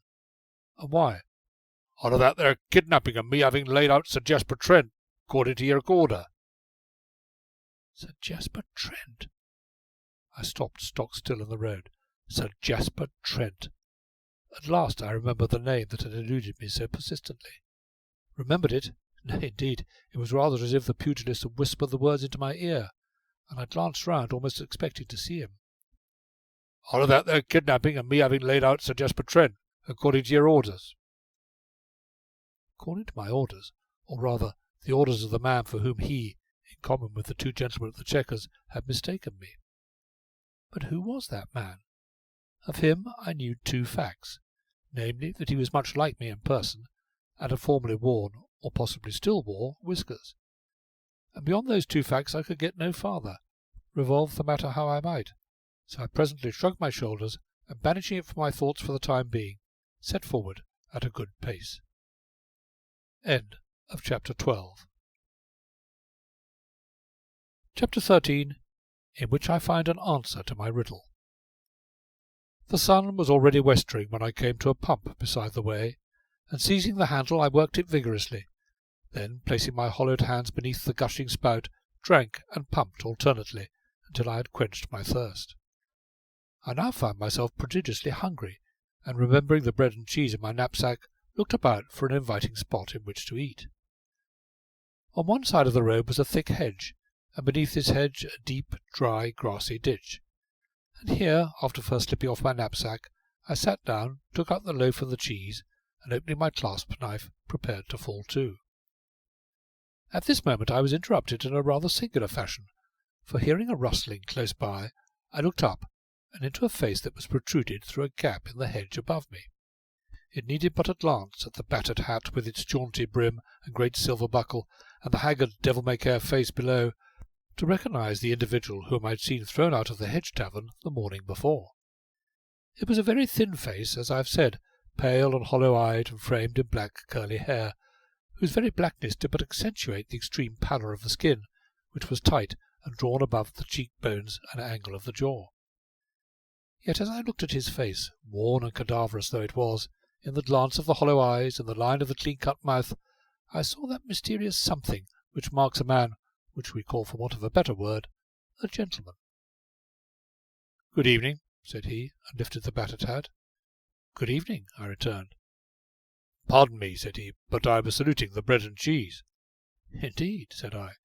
"Indeed," he rejoined, "it is the first edible I have been on speaking terms with, so to speak, for rather more than 3 days, sir." "You're probably hungry," said I. "It will be foolish to deny it, sir." "Then if you care to eat with me in the ditch here, you are heartily welcome," said I. "With all the pleasure in life," said he, vaulting very nimbly through the hedge. "You shall not ask me twice, or the very deuce is in it. Believe me, I—" He stopped very suddenly and stood looking at me. "Ah," said he, gently and with a rising inflection, letting the ejaculation escape in a long-drawn breath. "Well?" I inquired. Now as I looked up at him, the whole aspect of the man, from the toes of his broken boots to the crown of the battered hat, seemed to undergo a change, as though a sudden fierce anger had leapt into life, and been controlled but by a strong effort. "On my life and soul now," said he, falling back a step and eyeing me with a vaguely unpleasant smile, "this is a most unexpected, a most unlooked-for pleasure. It is, I vow, it is." "You flatter me," said I. "No, sir, no. To meet you again, some day, somewhere, alone, quite alone, sir, is a pleasure I have frequently dwelt upon, but never hoped to realize. As it is, sir, having in my present condition no chance of procuring better weapons than my fists, allow me to suggest that they are, none the less, entirely at your service. Do me the infinite kindness to stand up." "Sir," I answered, cutting a slice from the loaf, "you are the third person within the last 48 hours who has mistaken me for another. It really gets quite wearisome." "Mistaken you?" he broke in, and his smile grew suddenly bitter. "Do you think it possible that I could ever mistake you?" "I'm sure of it," said I. "Furthermore, pray do not disparage your fists, sir. A bout of fisticuffs never did a man any harm that I ever heard. A man's fists are good, honest weapons, supplied by a beneficent Providence, far better than your unnatural swords and murderous hair triggers. At least, so I think, being, I trust, something of a philosopher.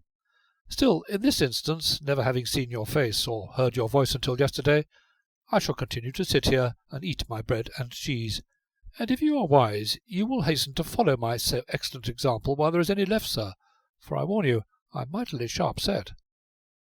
"Come, come," said he, advancing upon me threateningly, "enough of this foolery."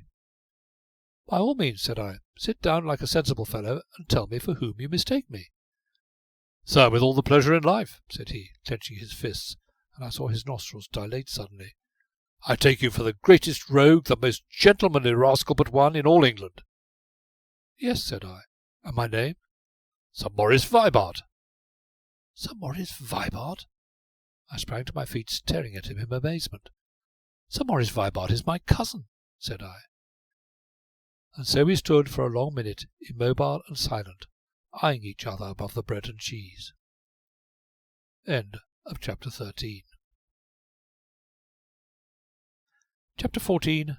Further concerning the gentleman in the battered hat. "Sir," said my companion at last, lifting the battered hat, "I tender you my apology, and I shall be delighted to eat with you in the ditch, if you are in the same mind about it." "Then you believe me?" "Indubitably, sir," he answered with a faint smile. "Had you indeed been Sir Maurice, either he or I, and most probably I, would be lying flat in the road by this." So without more ado we sat down in the ditch together, side by side, and began to eat.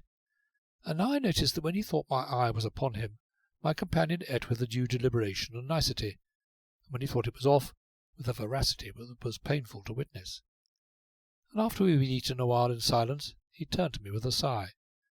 "This is very excellent cheese," said he. "The man from whom I bought it," said I, "called it a noble cheese, I remember." "I have never tasted one of a finer flavour," said my companion. Hunger is a fine sauce, said I, and you are probably hungry? Hungry, he repeated, bolting a mouthful and knocking his hat over his eyes with a slap on his dusty crown. Egad, Mr. Vibart, so would you be. So would any man be who has lived on anything he could beg, borrow, or steal, with an occasional meal of turnips, in the digging of which I am becoming astonishingly expert, which latter I have proved to be a very trying diet in many ways. Hungry? Oh, damme! And after a while, when there nothing remained of loaf or cheese save a few scattered crumbs, my companion leaned back and gave another sigh. Sir, said he, with an airy wave of the hand, in me you behold a highly promising young gentleman ruined by a most implacable enemy. Himself, sir. In the first place you must know my name is Beverley. Beverley? I repeated. Beverley, he nodded. Peregrine Beverley, very much at your service. Late of Beverley Place, Surrey, now of nowhere in particular. Beverley, said I again. I've heard that name before. It is highly probable, Mr. Vibart. A fool of that name, fortunate or unfortunate, as you choose to classify him, lost houses, land, and money in a single night's play. I am that fool, sir. You have doubtless heard particulars ere now. Not a word, said I. Mr. Beverley glanced at me with a faint mingling of pity and surprise. My life, I explained, has been altogether a studious one, with the not altogether unnatural result that I also am bound for nowhere in particular, with just 8 shillings and 6pence in my pocket.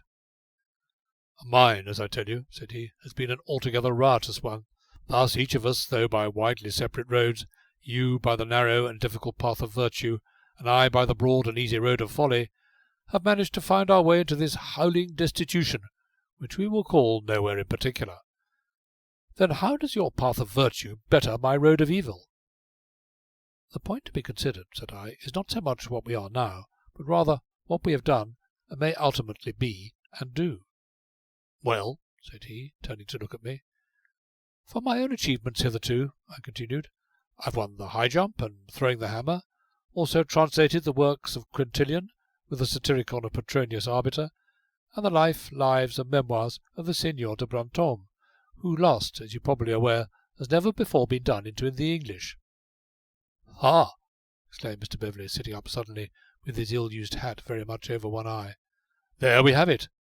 Whoever heard of old what's-his-name, or cared, except perhaps a few bald-headed bookworms and withering literators? While you were dreaming of life and reading the lives of other fellows, I was living it. In my career, episodically brief though it was, I have met and talked with all the wits and celebrated men, have drunk good wine and worshipped beautiful women, Mr. Vibart." "And what has it all taught you?" said I. "That there are an infernal number of rogues and rascals in the world, for one thing, and that is worth knowing." "Yes," said I. "That, though money can buy anything, from the love of a woman to the death of an enemy, it can only be spent once, and that is worth knowing also." "Yes," said I. "And that I am a most preposterous ass, and that last, look you, is more valuable than all the others. Solomon, I think, says something about a wise man being truly wise who knoweth himself a fool, doesn't he?" "Something of the sort." "Then," said he, flinging his hat down upon the grass beside him, "what argument can you advance in favour of your narrow and thorny?" "Well, the sum of 8 shillings and 6pence, a loaf of bread, and a slice of noble cheese. Now no more," said I. "Egad," said he, looking at me from the corners of his blue eyes, "the argument is unanswerable, more especially the cheese part, against which I'd say nothing, even if I could." Having remarked which, he lay flat on his back again, staring up at the leaves and the calm serenity of the sky beyond, while I filled my negro-head pipe from my paper of tobacco, and forthwith began to smoke. And presently, as I sat alternately watching the blue wreaths of my pipe and the bedraggled figure extended beside me, he suddenly rolled over on his arm, and so lay watching me. "On my soul," he exclaimed at length, "it is positively marvellous." "What is?" I inquired. "The resemblance between you and your famous cousin." "It would appear so," said I, shrugging my shoulders, though personally I was unaware of this fact up till now. "Do I understand that you have never seen Sir Maurice Vibart? Never seen Buck Vibart?" "Never," said I. "Too much occupied in keeping to the narrow and thorny, I suppose. Your cousin's is the broad and flowery, with a vengeance." "So I understand," said I. Nevertheless, the resemblance between you, both in face and figure, is positively astounding. With the sole exception that he wears hair upon his face and is of a ruddy complexion, while you are pale and smooth-cheeked, as of a boy. Or yourself, said I.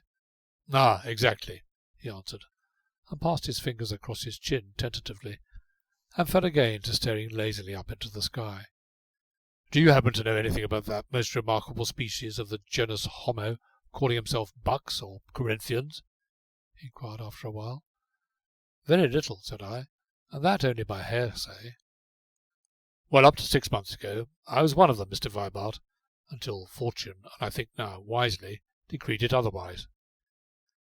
And herewith lying upon his back, looking up through the quivering green of leaves, he told mad tales of a reckless prince, of the placid Brummel, of the dashing Vibart, the brilliant Sheridan, of Fox and Grattan, and many others whose names are now a byword one way or the other. He recounted a story of wild prodigality, of drunken midnight orgies, of days and nights over the cards, of wine, women, and horses. But lastly, very reverently, he spoke of a woman, of her love and faith and deathless trust. Of course, he ended, I might have starved very comfortably, and much quicker, in London. But when my time comes, I prefer to do my dying beneath some green hedge, or in the shelter of some friendly rick, with the cool, clean wind upon my face. Besides, she loved the country.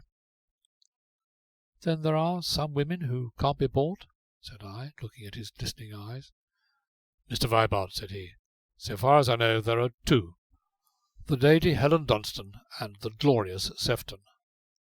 The Lady Sophia Sefton of Cambourne, said I.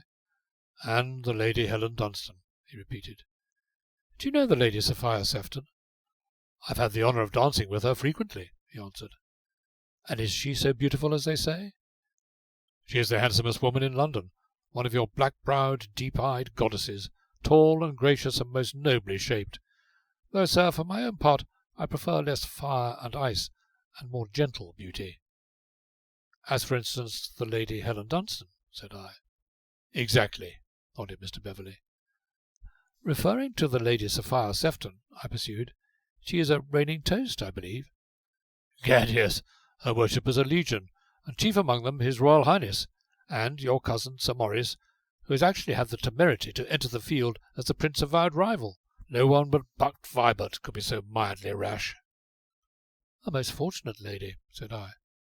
Mr. Vibart, exclaimed my companion, cocking his battered hat and regarding me with a smouldering eye. Mr. Vibart, I object to your tone. The noble Sefton's virtue is proud and high, and above even the breath of suspicion. And yet my cousin would seem to be no laggard in love, and as to the Prince, his lance is contamination to a woman. Sir, returned Mr. Beverley very earnestly, disabuse your mind of all unworthy suspicions. I beg your cousin she laughs to scorn, and His Royal Highness she is rebuffed as few women have hitherto dared to do. It would almost seem, said I, after a pause, that from what I have inadvertently learned, my cousin has some dirty work afoot, though exactly what I cannot imagine. My dear Mr. Vibart, your excellent cousin is forever up to something or other, and has escaped the well-merited consequences more than once, owing to his friendship with, and in the favour of, his friend. George, said I. Exactly, said my companion, raising himself on his elbow and nodding. George. Have you ever heard mention of Tom Cragg, the pugilist? I inquired, blowing a cloud of smoke into the warm air. I won 10,000 guineas when he knocked out Ted Jarraway of Swansea, yawned my companion. A good fighter, but a rogue, like all the rest of them, and a creature of your excellent cousin's. I guessed as much, I nodded, and forthwith plunged into an account of my meeting with the craggy one, the which seemed to amuse Mr. Beverley mightily, more especially when I related Cragg's mysterious disappearance. Oh, gad! cried Beverley, wiping his eyes on the tattered lapel of his coat. The resemblance served you luckily there. Your cousin gave him the thrashing of his life, and poor Tom evidently thought he was in for another. That was the last you saw of him, I'd be bound. No, I met him afterwards beneath the gibbet on River Hill, where, among other incomprehensible things, he gave me to understand that he recognized me despite my disguise, assumed as he supposed on account of his having kidnapped someone or other, and laid out a certain Sir Jasper Trent in Wych Street, according to my orders, or rather, it would seem, my cousin's orders, the author of which outrage Sir Jasper had evidently found out. The devil! Exclaimed Mr. Beverley, and sat up with a jerk. And furthermore, I went on, he informed me that the Prince himself had given him the word to leave London until the affair had blown over. Now, while I spoke, Mr. Beverley had been regarding me with a very strange expression. His cheeks had gone even paler than before, his eyes seemed to stare through and beyond me, and his hands were tight clenched at his sides. "Mr. Beverley," said I, "what ails you?" For a moment he did not speak, then answered with the same strange look. "Sir Jasper Trent is my cousin, sir." My negro-head pipe slipped suddenly and fell into the grass, happily without injury. "Indeed," said I. "Can you not see what this means, sir?" he went on hurriedly. "Jasper will fight." "Indeed," said I again, "I fear so." "Jasper was always a bit of a fish, with no particular affection for his graceless kinsman. But I am his only relative, and he hardly knows one end of a pistol from the other, while your cousin is a dead shot." "My cousin?" I exclaimed. "Then it was he. To be sure, I saw only his back." "Sir Jasper is unmarried, has no relations but myself," my companion repeated, with the same fixed intentness of look. "Can you appreciate, I wonder, what this would mean to me?" "Rank and fortune and London," said I. "No, no." He sprang to his feet and threw wide his ragged arms with a swift, impassionate gesture. "It means life and Helen, my God!" He went on, speaking almost in a whisper. "I never knew how much I wanted her, how much I had wilfully tossed aside, till now. I never realized the full misery of it all, till now. I could have starved very well in time, and managed it as quietly as most other ruined fools. But now, to see the chance of beginning again, of coming back to self-respect and Helen, my God!" And of a sudden he cast himself upon his face, and so lay tearing up the grass by handfuls. Then almost as suddenly he was upon his feet again, and had caught up his hat. "Sir," said he, somewhat shamefacedly, smoothing its ruffled nap with fingers that still quivered, "pray forgive that little ebullition of feeling. It is over, quite over. But your tidings affected me, and I am not quite myself at times. As I have already said, turnips and unripe blackberries are not altogether desirable as a diet." "Indeed," said I, "you seem strangely perturbed." "Mr. Vibart," said he, staring very hard at the battered hat and turning it round and round, "Mr. Vibart, the devil is surprisingly strong in some of us." "True," said I. "My cousin Sir Jasper is a bookish fellow, and as I have said, a fool where anything else is in question. If this meeting is allowed to take place, I feel that he will most certainly be killed, and his death would mean a new life, more than life, to me." "Yes," said I. "And for a moment, Mr. Vibart, I was tempted to sit down in the ditch again and let things take their course. The devil, I repeat, is remarkably strong in some of us." "Then what is your present intention?" "I am going to London to find Sir Maurice Vibart to stop this duel." "Impossible," said I. "But you see, sir, it so happens that I am possessed of certain intelligence which might make Sir Maurice's existence in England positively untenable." "Nevertheless," said I, "it's impossible." "That remains to be seen, Mr. Vibart," said he, and, speaking, turned upon his heel. "One moment," said I.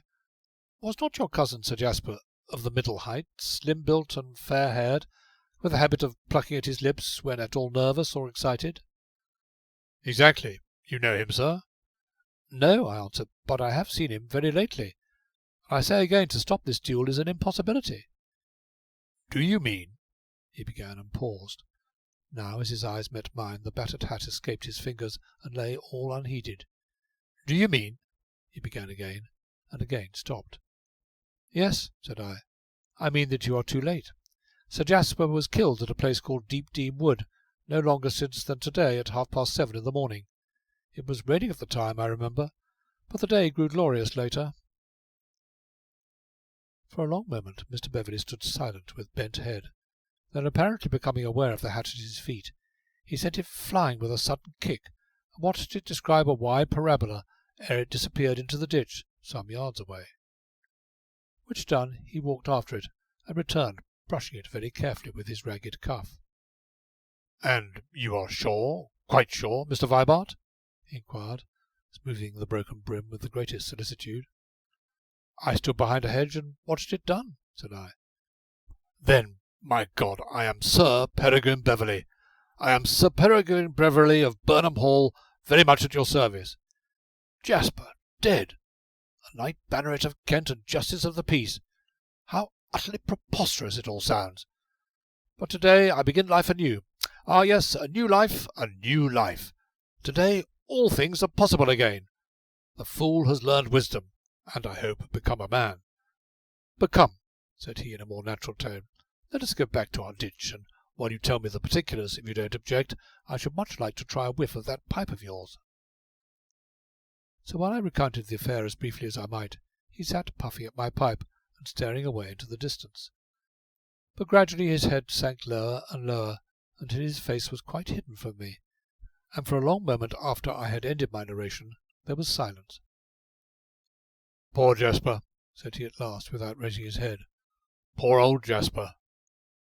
I congratulate you, Sir Peregrine, said I.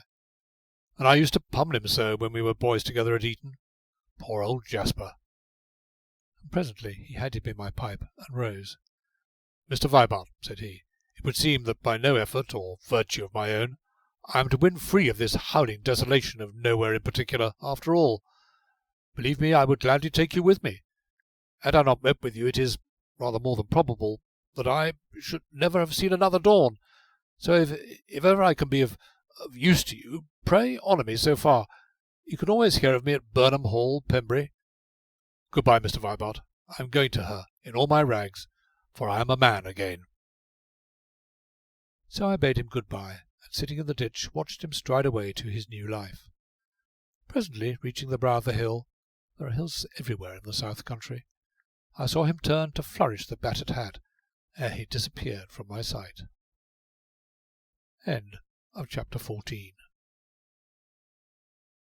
Chapter 15, in which I meet with a pedlar by the name of Gabbing Dick. You won't be wanting ever a broom now? I sat up sleepily and rubbed my eyes. The sun was gone, and the blue sky had changed to a deep purple, set here and there with a quivering star. Yet the light was still strong enough to enable me to distinguish the speaker, a short, thick-set man. Upon his shoulder he carried a bundle of brooms. A pack was slung to his back, while round his neck there dangled a heterogeneous collection of articles, ribbons, laces, tawdry neck-chains, and the like. Indeed, so smothered was he in his wares, that as he stood there he had more the aspect of some disordered fancy than of a human being. You won't be wanting ever a broom now? He repeated, in a somewhat melancholy tone. No, said I. Nor yet a mop? Not that either, said I. A belt, now, he suggested mournfully. A fine leather belt with a steel buckle made in Birmingham as ever was, and all for £1. What do you say to a fine belt?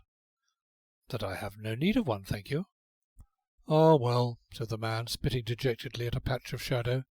I thought as much. You ain't got the look of a buyer. Then why ask me? Instinct, said he. It's just instinct. Comes as natural to me as eating or walking these here roads. Have you come far today? 20 mile, maybe, he answered, setting down his bundle of brooms. Are you tired? Of course I'm tired. Then why not sit down and rest? Because I'd have to get up again, wouldn't I? Are you hungry? Hungry ain't the word for it. And how is trade? Couldn't be worse. I perceive you are a pessimist, said I. No, said he, I'm a pedlar, baptismal name Richard, commonly known as Gabbing Dick. At least yours is a fine healthy trade, said I. How so? A life of constant exercise and fresh air, today, for instance. Hot as an oven, said he. Yet there was a good cool wind, said I. Ah, and with dust enough to choke a man. And then there's the loneliness of these here roads. Loneliness, said I. That's the word. Sometimes it gets so bad as I'm minded to do away with myself. Strange, I began. Not a bit, said he. When you've been a-walking all day, past edge and tree, it's bad enough. But it's worse when the sun's gone out, and you follow the glimmer of the road on and on, past edges that ain't edges, and trees that ain't trees, but things as touch you as you pass and reach out after you in the dark behind. There's one of them, back there on the Cranbrook Road. Looks like an oak tree in the daytime. And a big un. Nearly had me 3 times already. Once by the leg, once by the arm, and once by the neck. I don't pass it after dark no more, but it'll have me yet, mark my words. It'll have me one of these fine nights, and they'll find me a-dangling in the grey of the dawn. Do you mean that you are afraid? I inquired. No, not a fear exactly. It's just the loneliness, the lonely quietness. My lord, you ain't got no notion of the tricks the trees and hedges get up to at nights. Nobody has but us as tramps the roads. Bill Nye knowed, same as I know, but Bill Nye's dead. Cut his throat he did, with one of his own razors, under an edge. And what for? I inquired, as the pedlar paused to spit lugubriously into the road again. Nobody knowed but me. William Nyes were a tinker, and a rare merry un he were. Little man always up to his jinking and joking and laughing. Dick, he used to say, but Rich and I were baptised, so they calls me Dick for short. Dick, he used to say, do you know that there big oak tree, the big holler oak as stands at the crossroads a mile and a half out of Cranbrook? A man might do for himself very nice and quiet tucked away inside of it, Dick, says he. Such a nice quiet place, so snug and dark, I wonder as nobody does. I never pass by, says he, but I takes a peep inside, just to make sure as there ain't no legs a-dangling, nor nobody hunched up dead in the dark. Such a nice quiet place, he used to say, shaking his head and smiling sad-like. I wonder as nobody's never thought of it before. Well, one day, sure enough, poor Bill Nye disappeared. Nobody knowed where. Bill, as I say, was a merry sort, always ready with a joke, and that's apt to get a man friends. And they searched for him high and low, but neither hide nor hair or poor Bill did they find. At last one evening I happened to pass the big oak, the holler oak, and minding Bill's words, thinks I, here's to see if it's as empty as Bill said. Going up to it, I got down on my hands and knees, and striking a light, looked inside. And there, sure enough, was poor Bill Nye hunched up inside of it with a razor in his hand, and his head nigh cut off. What with one thing and another, very unpleasant sight he were. And why did he do it? I asked. Because he had to, of course. It's just the loneliness. They'll find me some day, dangling. I never could abide blooded myself. Dangling to the thing as looks like an oak tree in the daytime. What do you mean? Said I. The pedlar sighed, shook his head, and shouldered his brooms. It's just the loneliness, said he, and spitting over his shoulder, trudged upon his way. End of chapter 15. Chapter 16. How I heard the steps of one who dogged me in the shadows. And in a little while I rose and buckled on my knapsack. The shadows were creeping on apace, but the sky was wonderfully clear, while low down upon the horizon I saw the full-orbed moon, very broad and big. It would be a brilliant night later, and this knowledge rejoiced me not a little. Before me stretched a succession of hills, that chain of hills which I believe is called the Weald, and over which the dim road dipped and wound, with on either side a rolling country, dark with wood and coppice, full of mystery. The wind had quite fallen, but from the hedges came sudden rustlings and soft, unaccountable noises. Once something small and dark scuttered across the road before me, and once a bird, hidden nearby, set up a loud complaint, while from the deeps of a neighbouring wood came the mournful note of a nightjar. And as I walked, I bethought me of poor Bill Nye, the tinker. I could picture him tramping upon this very road, his jingling load upon his back, and the loneliness upon and around him. A small man he would be, with a peaked face, little round twinkling eyes, grizzled hair, and a long blue chin. How I came to know all this I cannot tell, only it seemed he must be so. On he went, his chin first upon one shoulder, and now upon the other, shooting furtive glances at hedges which were not hedges, and trees which were not trees. Somewhere there was a thing that looked like a big oak tree in the daytime, a hollow oak. On he went through the shadows, on and on. Presently he turned out of the road, and there, sure enough, was the oak itself.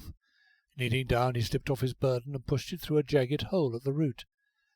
Then he glanced round him, a long, stealthy look, down at the earth and up at the sky, and crept into the tree. In the dimness I could see him fumble for the thing he wanted, pause to thumb its edge, and throwing up his chin, raise his hand. "Folly," said I aloud, and stopped suddenly in my stride. The moon's rim was just topping the trees to my left, and its light, feeble though it was as yet, served to show that I had reached a place where 4 roads met. Now, casting my eyes about me, they were attracted by a great tree that grew near by, a tree of vast girth and bigness. And as I looked, I saw that it was an oak tree, near the root of which there was a jagged black hole. How long I stood staring at this I cannot say, but all at once the leaves of the tree were agitated by a breath of wind, and rustled with a sound indescribably desolate, and from the dark mass rose the long-drawn, mournful cry of some night-bird. Heedless of my direction, I hurried away, yet even when I had left it far behind, I glanced back more than once ere its towering branches were lost to my view. So I walked on through the shadows, past trees that were not trees, and hedges that were not hedges, but frightful phantoms rather, lifting menacing arms above my head, and reaching after me with clutching fingers. Time and again, ashamed of such weakness, I cursed myself for an imaginative fool, but kept well in the middle of the road, and grasped my staff firmly, notwithstanding.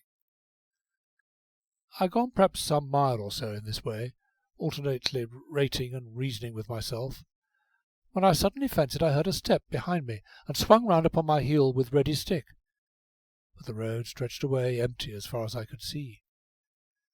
Having looked about me on all sides, I presently went on again, yet immediately it seemed that the steps began also, keeping time with my own, now slow, now fast, now slow again.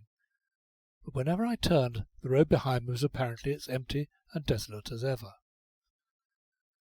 I can conceive of few things more nerve-racking than the knowledge that we are being dogged by something which we can only guess at, and that all our actions are watched by eyes which we cannot see. Thus, with every step I found the situation grow more intolerable, for though I kept a close watch behind me and upon the black gloom of the hedges, I could see nothing. At length, however, I came upon a gap in the hedge where there was a gate, and beyond this, vaguely outlined against a glimmer of sky, I saw a dim figure. Hereupon, running forward, I set my hand upon the gate, and leaping over, found myself face to face with a man who carried a gun across his arm. If I was startled at this sudden encounter, he was no less so, and thus we stood eyeing each other as well we might in the half-light. "Well," I demanded at last, "what do you mean by following me like this?" "I han't followed ye," retorted the man. "But I heard your steps behind me." "No mind, mercer. I've sat and waited here half an hour or more for a poaching cove." "But someone was following me." "Well, it weren't I. A keeper I be, a-looking for a poaching cove just about your size, and it's precious lucky for you as you're wearing that them bell-crowned hat." "Why so?" "Because if you hadn't happened to be a-wearing that there bell-crowner, and I hadn't happened to be of an argufying and inquiring turn of mind, I should have filled you full of buckshot." "Oh?" said I. "Yes," said he, nodding, while I experienced a series of cold chills up my spine. "Not a blessed doubt of it. Poachers," he went on, "don't wear bell-crowned hats as a rule. I never seen one as did. And so, while I was a-watching of you behind this here hedge, I argues the matter in my mind. 'Robert,' I say to myself, 'Robert,' I says, 'did you ever happen to see a poacher cove in a bell-crowner afore?' 'No, you never did,' says I. 'But on the other hand, this here cove is the very spit of the poaching cove as I'm a-looking for.' 'True,' says I to myself, 'but this here cove is a-wearing of a bell-crowner hat, but the poaching cove never wore a bell-crowner, nor never will.' Still, I must say I come very near pulling trigger on ye, just to make sure. So you see, it was precious lucky for you as you was wearing of that there—" "It certainly was," said I, turning away. "That there bell-crowner, and likewise as I'm a man of a natural gift for argument and of an inquiring—" "Without doubt," said I, vaulting over the gate into the road once more. "Turn of mind, because if I hadn't a-been and you hadn't a-worn that there bell-crowner—" "The consequences are unpleasantly obvious," said I, over my shoulder, as I walked on down the road. "I should have shot ye, like a dog," he shouted, hanging over the gate to do so. When I had gone on some distance, I took off that which the man had called a bell-crowner, and bestowed upon it a touch, and looked at it as I had never done before. and there was gratitude in look and touch, for tonight it had indeed stood my friend. Slowly, slowly, the moon, at whose advent the starry host paled their ineffectual fires, mounted into a cloudless heaven, higher and higher, in queenly majesty, until the dark world was filled with her glory, and the road before me became transformed into a silver track, splashed here and there with the inky shadow of hedge and trees, and leading away into a land of faery. Indeed, to my mind there is nothing more delightful than to walk upon a country road, beneath a midsummer moon, when there is no sound to break the stillness, save perhaps the murmur of wind in trees, or the throbbing melody of some hidden brook. At such times the world of every day, the world of things material, the hard, hard world of common sense, seems to vanish quite, and we walk within the fair haven of our dreams, where imagination meets and kisses us upon the brow. And at his touch, the impossible straightway becomes the possible, the abstract becomes the concrete. Our fondest hopes are realized, our most cherished visions take form, and stand before us. Surely, at such an hour, the gods come down to walk with us a while. From this ecstasy I was suddenly aroused by hearing once more the sound of a footstep upon the road behind me.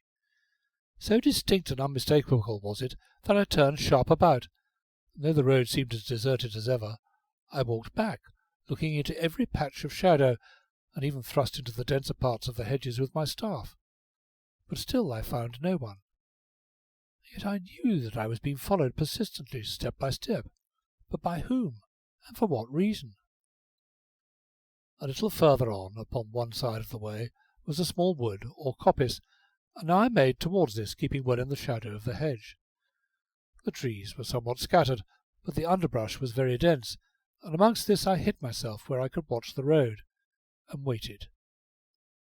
Minute after minute elapsed, and losing patience I was about to give up all hope of thus discovering my unknown pursuer, when a stick snapped sharply near by, and, glancing round, I thought I saw a head vanish behind the bole of an adjacent tree, wherefore I made quickly towards that tree, but ere I reached it, a man stepped out.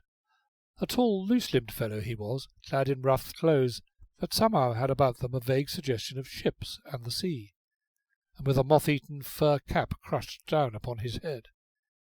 His face gleamed pale, and his eyes were deep sunken and very bright. Also I noticed that one hand was hidden in the pocket of his coat. But most of all I was struck by the extreme pallor of his face and the burning brilliancy of his eyes. With the glance that showed me all this, I recognized the outside passenger. End of Chapter 16. Chapter 17. How I Talked with a Madman in a Wood by Moonlight. "Good evening, sir," he said in a strange, hurried sort of way. "The moon, you will perceive, is very nearly at the full tonight." And his voice immediately struck me as being at odds with his clothes. "Why do you stand and peer at me?" said I sharply. "Peer at you, sir?" "Yes, from behind the tree yonder." As I spoke he craned his head towards me, and I saw his pale lips twitch suddenly. "And why have you dogged me? Why have you followed me all this way from Tunbridge?" "Why, sir, surely there's nothing so strange in that. I am a shadow." "What do you mean by a shadow?" "Sir, I am a shadow cast by neither sun, nor moon, nor star, that moves on unceasingly in dark as in light. So it is my fate, in common with my kind, to be ever upon the move, a stranger everywhere, without friends or kindred. I have been during the past year all over England, east and west and north and south. Within the past week, for instance, I've travelled from London to Epsom, from Epsom to Brighton, from Brighton back again to London, and from London here. And I peer at you, sir, because I wished to make certain what manner of man you were before I spoke. And though the moon is bright, yet your hat brim left your face in shade." "Well, are you satisfied?" "So much so, sir, so very much so, that I should like to talk with you, to ask you a question," he answered, passing his hand, a thin white hand, across his brow and up over the fur cap that was so out of keeping with the pale face below. "A question?" "If you would be so obliging as to listen, sir." Let us sit a while, for I am very weary." And with the words he sank down upon the grass.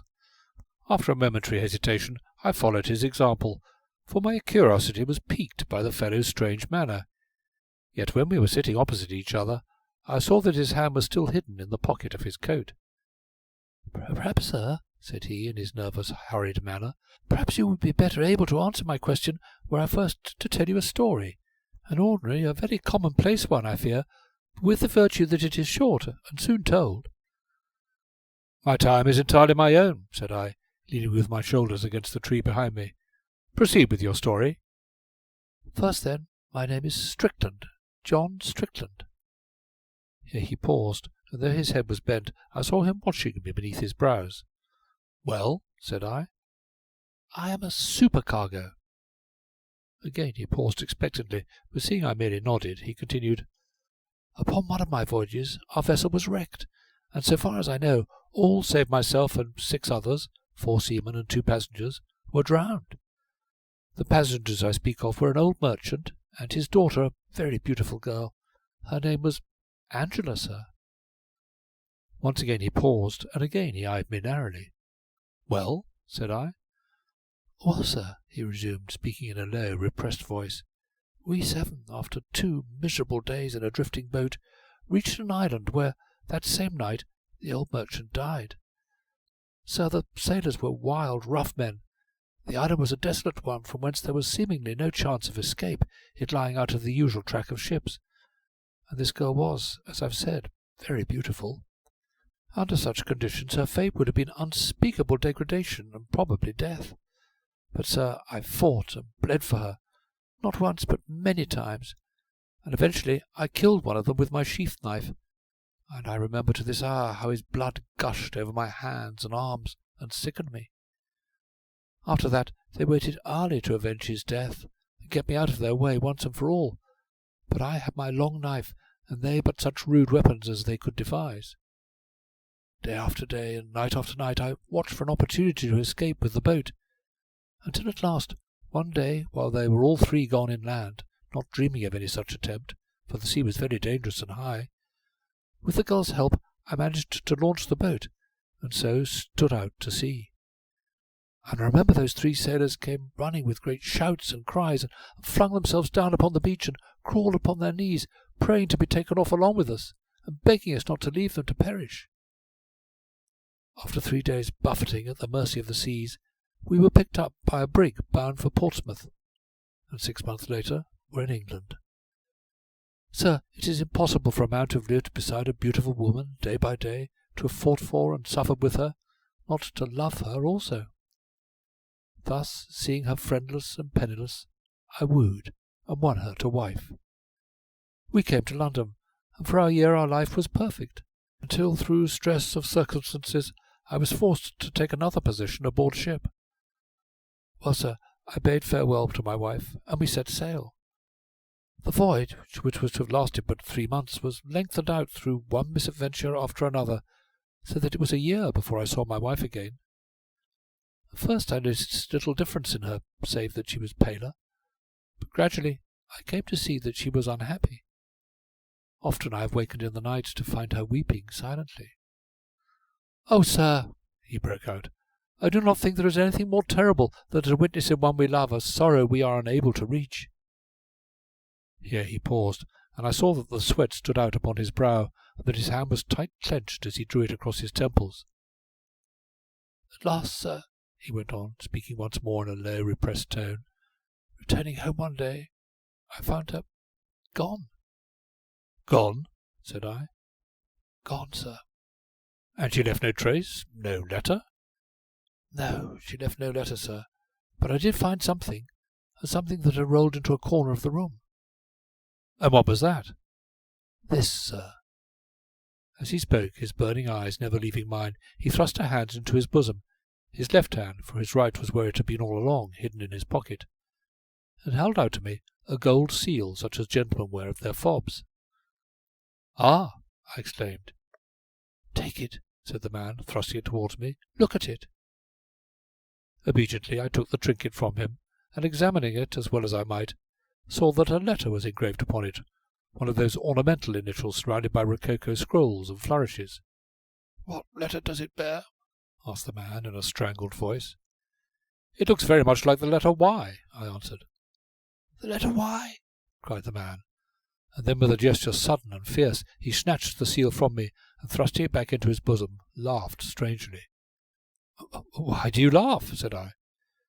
"To be sure," said he, harshly, "the light must be better, and yet, well, my story is nearly done.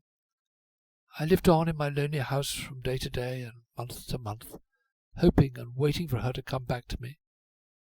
And one day she did come back to me. Just about this hour it was, sir, and on one just such another evening.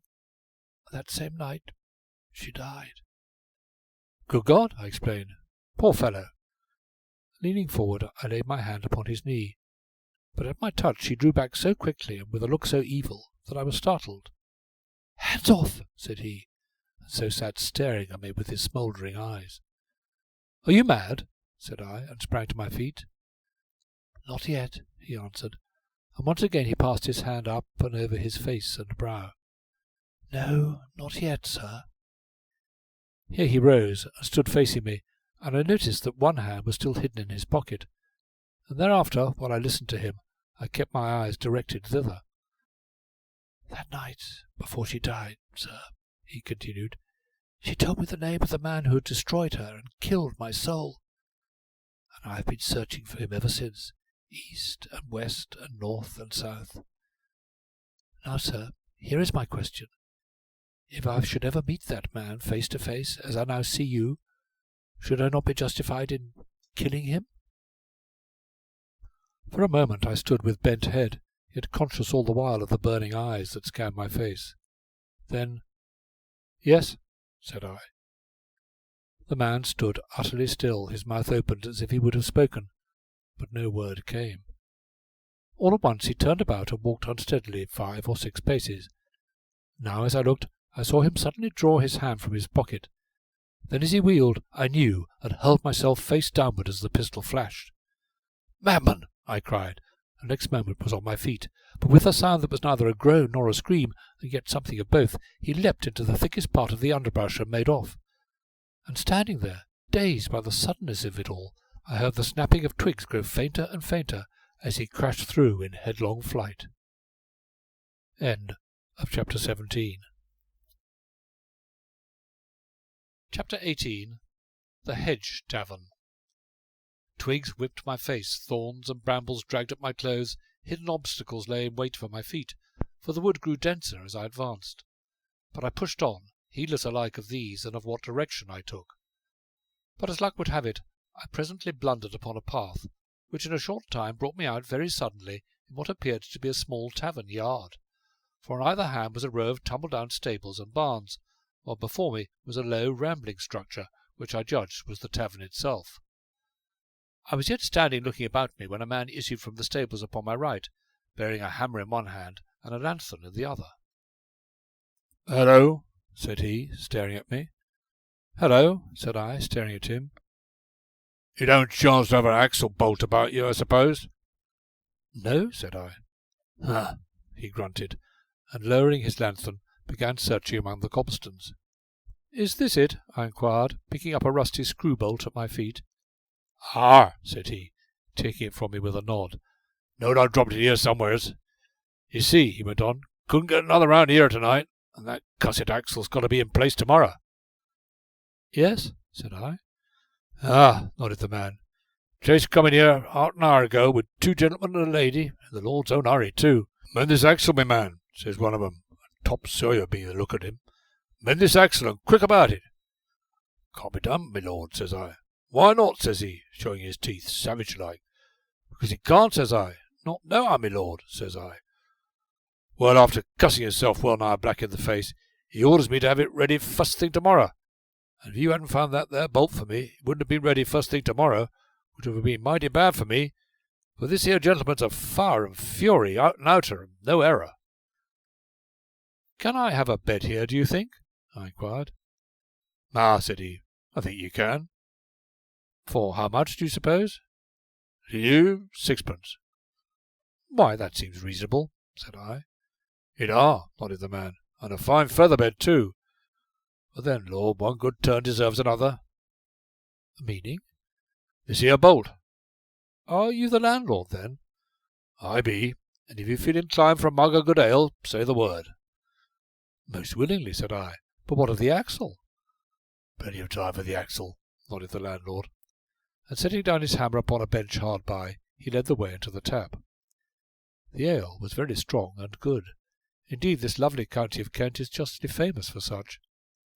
Finding myself very hungry, the landlord forthwith produced a mighty round of beef, upon which we both fell to, and ate with a will. Which done, I pulled out my negro-head pipe, and the landlord fetching himself another, we sat a while smoking. And presently, learning I was from London, he began plying me with all manner of questions concerning the great city, of which it seemed he could not hear enough, and I to describe its wonders as well as I might. At length, bethinking him of his axle, he rose with a sigh.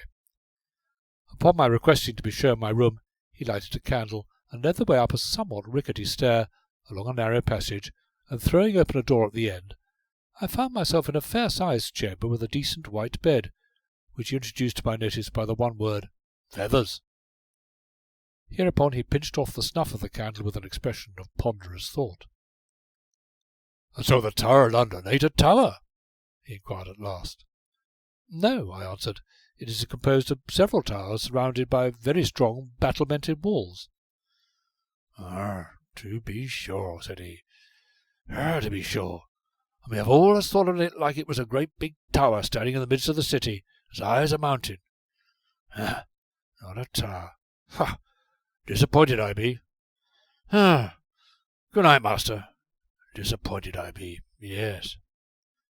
And having nodded his head ponderously several times, he turned and went ponderously along the passage and down the stair. At the end of my chamber was a long, low casement, and drawn thither by the beauty of the night, I flung open the lattice and leaned out. I looked down upon a narrow, deeply rutted lane, one of those winding, inconsequent byways which it seems out of all possibility can ever lead the traveller anywhere, and I was idly wondering what fool had troubled to build a tavern in such a remote, out-of-the-way spot, when my ears were saluted by the sound of voices. Now, immediately beneath my window there was a heavy porch, low and squat, from which jutted a beam with a broken signboard, and it was from beneath this porch that the voices proceeded, the one loud and hectoring, the other gruff and sullen. I was about to turn away when a man stepped out into the moonlight. His face was hidden in the shadow of his hat-brim, but from his general air and appearance I judged him to be one of the gentlemen whose chaise had broken down. As I watched him, he walked slowly round the angle of the house and disappeared. In a little while I drew in my head from the casement, and having removed my dusty boots, together with my knapsack and coat, blew out the candle, and composed myself to sleep. Now it seemed to me that I was back upon the road, standing once more beside the great oak tree, and as I watched, a small hunched figure crept from the jagged opening in the trunk, a figure with a jingling pack upon its back, at sight of which I turned and ran, filled with an indescribable terror. But as I went, the tinker's pack jingled loud behind me, and when I glanced back I saw that he ran with head dangling in most hideous fashion, and that his right hand grasped a razor. On I sped, faster and faster, but with the tinker ever at my heels, until I had reached this tavern. The door crashed to behind me only just in time, and I knew as I lay there that he was standing outside in the moonlight, staring up at my casement with his horrible, dead face. Here I very mercifully woke, and lay for a while blinking in the ghostly radiance of the moon, which was flooding in at the window directly upon me. Now whether it was owing to the vividness of my dream, I know not, but as I lay, there leapt up within me a sudden conviction that somebody was indeed standing outside in the lane, staring up at my window. So firmly was I convinced of this that, moved by a sudden impulse, I rose, and cautiously approaching the window, peered out.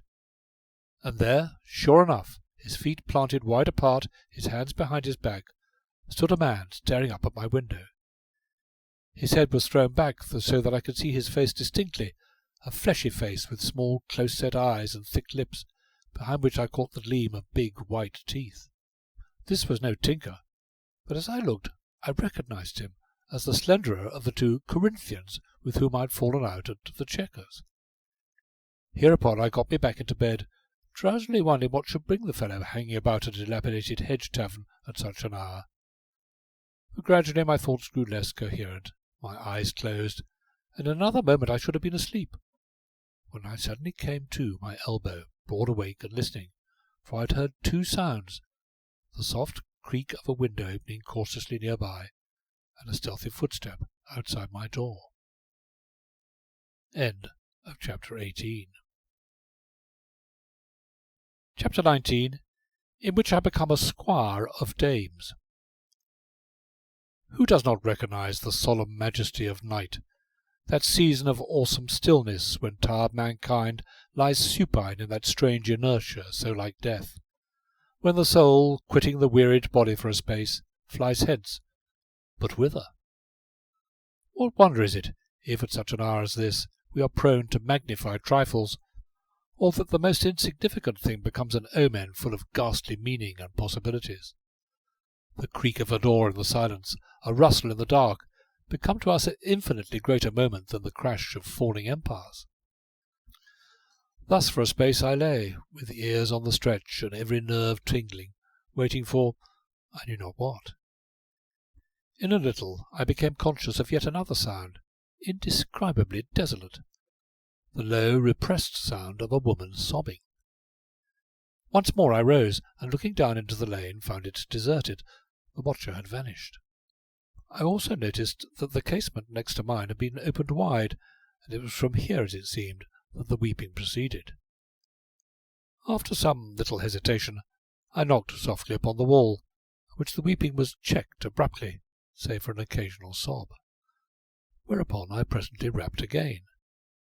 At this, after a moment or so, I saw a very small white hand appear at the neighbouring window, and next moment was looking into a lovely flushed face framed in bright hair, with eyes woefully swelled by tears. But a glance showed me that she was young, and of a rare and gentle beauty. Before I could speak, she laid her finger upon her lip with a warning gesture. "Help me, oh, help me," she whispered hurriedly. "They have locked me in here, and I dare not go to bed, and what shall I do?" "Locked you in?" I exclaimed. "Oh, what shall I do?" she sobbed. "I tell you, I am afraid of him, his hateful, wicked eyes." Here a tremor seemed to shake her, and she covered her face with her hands.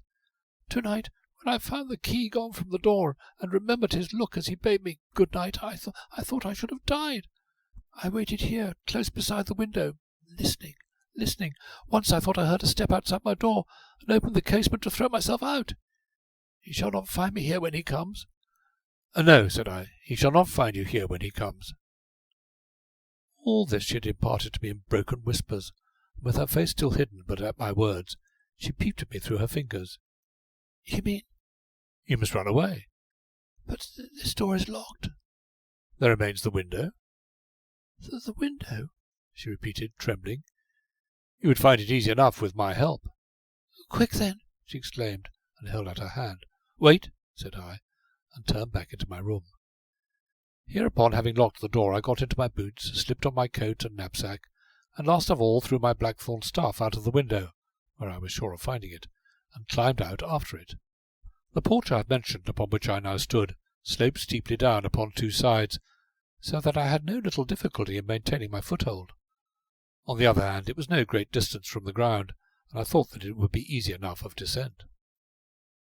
At this moment the lady reappeared at the lattice. "What is it?" I whispered, struck by the terror in her face. "Quick!" she cried, forgetting all prudence in her fear. "Quick! They are coming! I hear someone upon the stair! Oh, you are too late!" And sinking upon her knees, she covered her face with her hands. Without more ado, I swung myself up and clambered over the sill into the room beside her. I was looking round for something that might serve me for a weapon, when my eye encountered a tall oak press, a heavy, cumbersome affair, but save the bed, the only furniture the room possessed. Setting my shoulder to it, therefore, I began to urge it towards the door.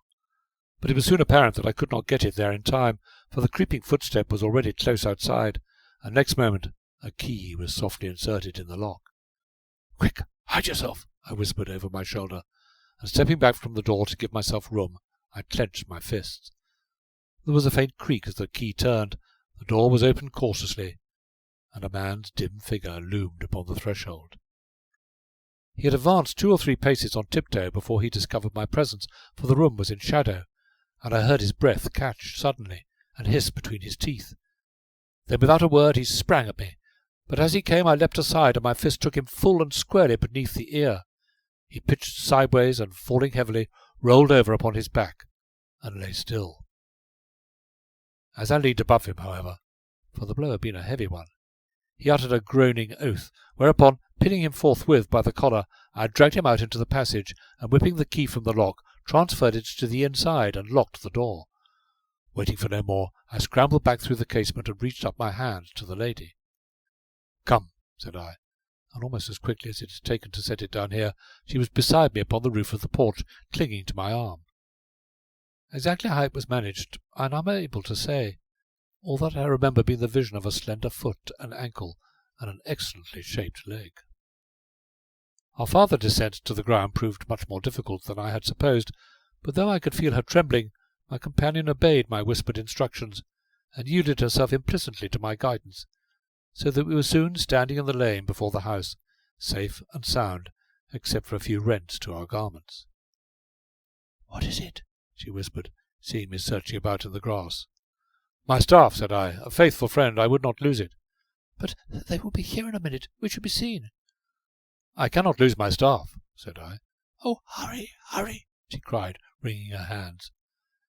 And in a little while, having found my staff, we turned our backs upon the tavern and began to run up the lane side by side. As we went came the slam of a door behind us, a sudden clamour of voices, followed a moment later by the sharp report of a pistol, and in that same fraction of time I stumbled over some unseen obstacle, and my hat was whisked from my head. "Are you hurt?" panted my companion. "No," said I, "but it was a very excellent shot nevertheless." For as I picked up my hat I saw a small round hole that pierced it through and through, midway between crown and brim. The lane wound away between high hedges, which rendered our going very dark, for the moon was getting low and difficult by reason of the deep wheel ruts. But we hurried forward notwithstanding, urged on by the noise of the chase. We had traversed some half-mile thus, when my ears warned me that our pursuers were gaining upon us, and I was inwardly congratulating myself that I had stopped to find my staff, and wondering how much execution such a weapon might reasonably be capable of, when I found that my companion was no longer at my side. As I paused, irresolute, her voice reached me from the shadow of the hedge. "This way," she panted. "Where?" said I. "Here." And as she spoke, her hand slipped into mine, and so she led me through a small gate into a broad open meadow beyond. But to attempt crossing this would be little short of madness, for as I pointed out we could not go a yard without being seen. "No, no," she returned, her breath still labouring. "Wait till they are past us." And so, hand in hand, we stood there in the shadow, screened very effectively from the lane by the thick hedge, while the rush of our pursuers' feet drew nearer and nearer, until we could hear a voice that panted out curses upon the dark lane, ourselves and everything concerned. At sound of which my companion seemed to fall into a shivering fit, her clasp tightened upon my hand, and she drew closer to me. Thus we remained until voices and footsteps had grown faint with distance, but even then I could feel that she was trembling still. Suddenly she drew her fingers from mine and covered her face with her hands. "Oh, that man!" she exclaimed in a whisper. "I didn't quite realize till now what I had escaped. Oh, that beast!" "Sir Harry Mortimer?" said I. "You know him?" she cried. "Heaven forbid," I answered, "but I have seen him once before at the Chequers Inn at Tunbridge, and I never forget names or faces, especially such as his." "How I hate him!" she whispered. "An unpleasant animal, to be sure," said I.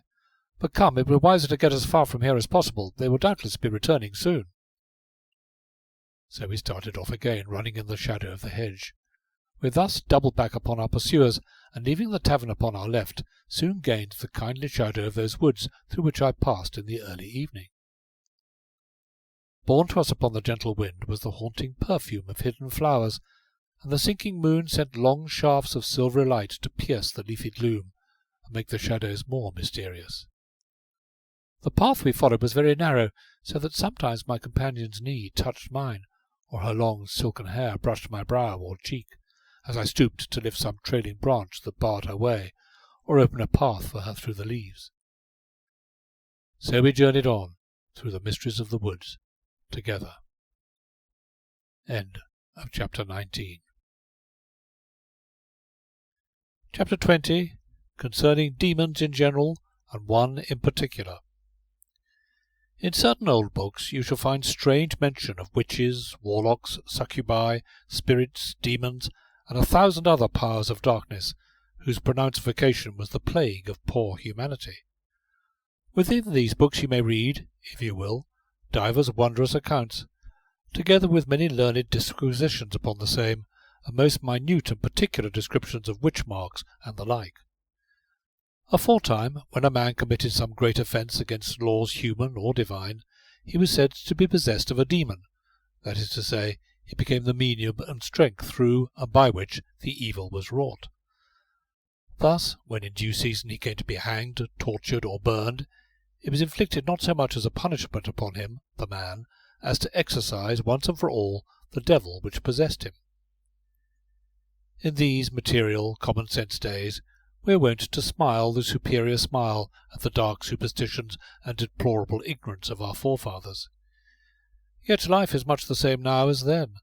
The devil goeth up and down in the world. Spirits, demons, and the 1,000 powers of darkness abide with us still, though today they go by different names, for there is no man in this smug, complacent age of ours but carries within him a power of evil greater or less, according to his intellect.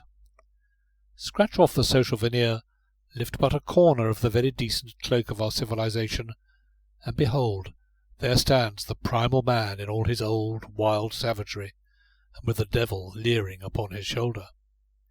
Indeed, today, as surely as in the dim past, we are all possessed of a devil, great or small, weaker or stronger, as the case may be, a demon which, though he sometimes seems to slumber, is yet watchful and ever ready to spring up and possess us, to the undoing of ourselves and others. Thus, as I followed my companion through the wood, I was conscious of a demon that ran beside me, leaping and gambolling at my elbow, though I kept my eyes straight before me.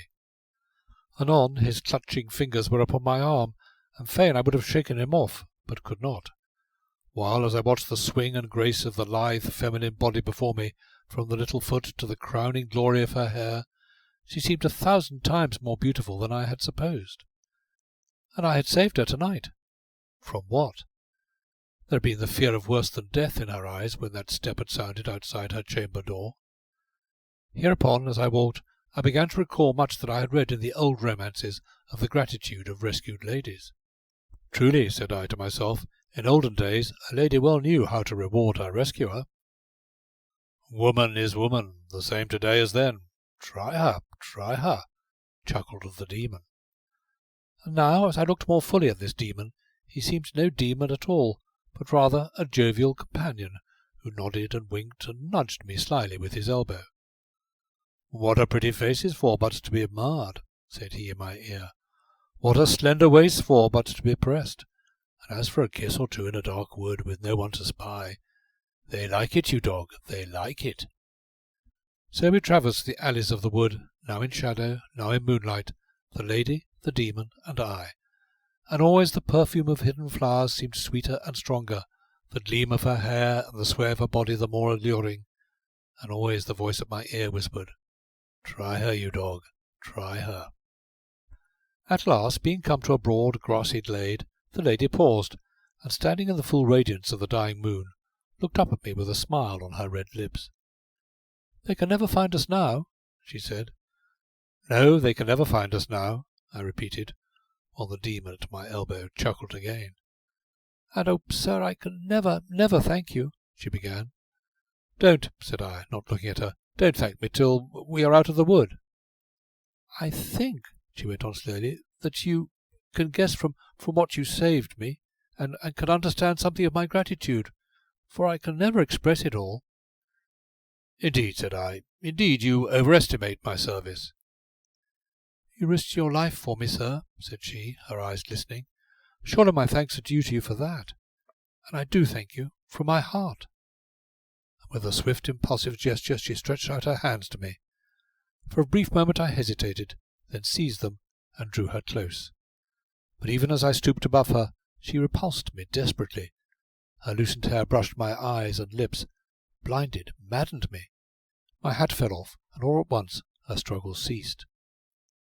"Sir Maurice Vibart," she panted, and I saw a hopeless terror in her face. But the demon's jovial voice chuckled into my ear. "Oh, Peter Vibart, act up to your cousin's reputation. Who's to know the difference?" My arms tightened about her, then I loosed her suddenly, and turning, smote my clenched fist against a tree. Which done, I stooped and picked up my hat and blackthorn staff. "Madam," said I, looking down upon my bleeding knuckles, "I am not Sir Maurice Vibart. It seems my fate to be mistaken for him wherever I go. My name is Peter, plain and unvarnished, and I am very humbly your servant." Now as I spoke, it seemed that the demon, no longer the jovial companion, was himself again, horns, hoof, and tail. Nay, indeed, he seemed 1,000 times more foul and hideous than before, as he mouthed and gibed at me in baffled fury. Wherefore I smiled and turned my back upon him. "Come," said I, extending my hands to the trembling girl, "let us get out of these dismal woods." For a space she hesitated, looking up at me beneath her lashes, then reached out and laid her fingers in mine. And as we turned away, I knew that the demon had cast himself upon the ground and was tearing at the grass in a paroxysm of rage and bafflement. "It is strange," said I, after we had gone some little distance, "very strange that you should only have discovered this resemblance here and now, for surely you saw my face plainly enough at the inn." "No, you see, I hardly looked at you."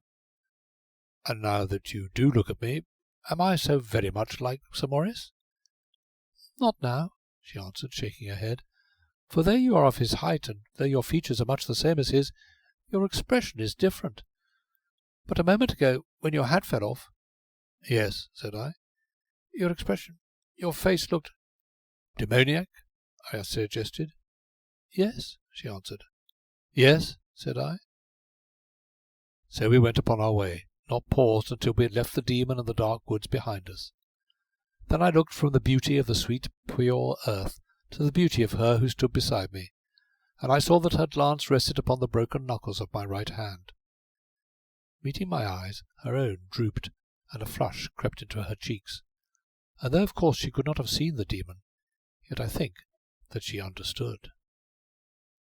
End of Chapter 20. Chapter 21. Journey's End in Lovers' Meetings. The moon was fast sinking below the tree-tops to our left, what time we reached a road, or rather cart track, that wound away upon a hill. Faint and far a church clock slowly chimed the hour of 3, the solemn notes coming sweet and silvery with distance. "What chimes are those?" I inquired. "Cranbrook Church." "Is it far to Cranbrook?" 1 mile this way, but 2 by the road yonder." "You seem very well acquainted with these parts," said I. "I have lived here all my life. Those are the Cambourne Woods over there." "Cambourne Woods?" said I. "Part of the Sefton estate," she continued. "Cambourne village lies to the right, beyond." "The Lady Sophia Sefton of Cambourne," said I thoughtfully. "My dearest friend," nodded my companion. "They say she is very handsome," said I. "Then they speak truth, sir." "She has been described to me," I went on, "as a peach, a goddess, and a plum. Which should you consider the most proper term?" My companion shot an arch glance at me from the corners of her eyes, and I saw a dimple come and go beside the curve of her mouth. "Goddess, to be sure," said she. "Peaches have such rough skins, and plums are apt to be sticky." "And goddesses," I added, "were all very well upon Olympus, but in this matter-of-fact age must be sadly out of place. Speaking for myself—" "Have you ever seen this particular goddess?" inquired my companion. "Never." "Then wait until you have, sir." The moon was down now, yet the summer sky was wonderfully luminous, and in the east I almost fancied I could detect the first faint gleam of day.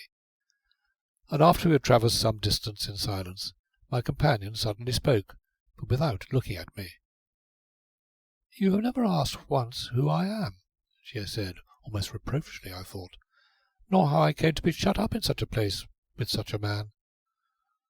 "Why, as to that," I answered, "I make it a general rule to avoid awkward subjects when I can, and never to ask questions that it will be difficult to answer." "I should find not the least difficulty in answering either," said she.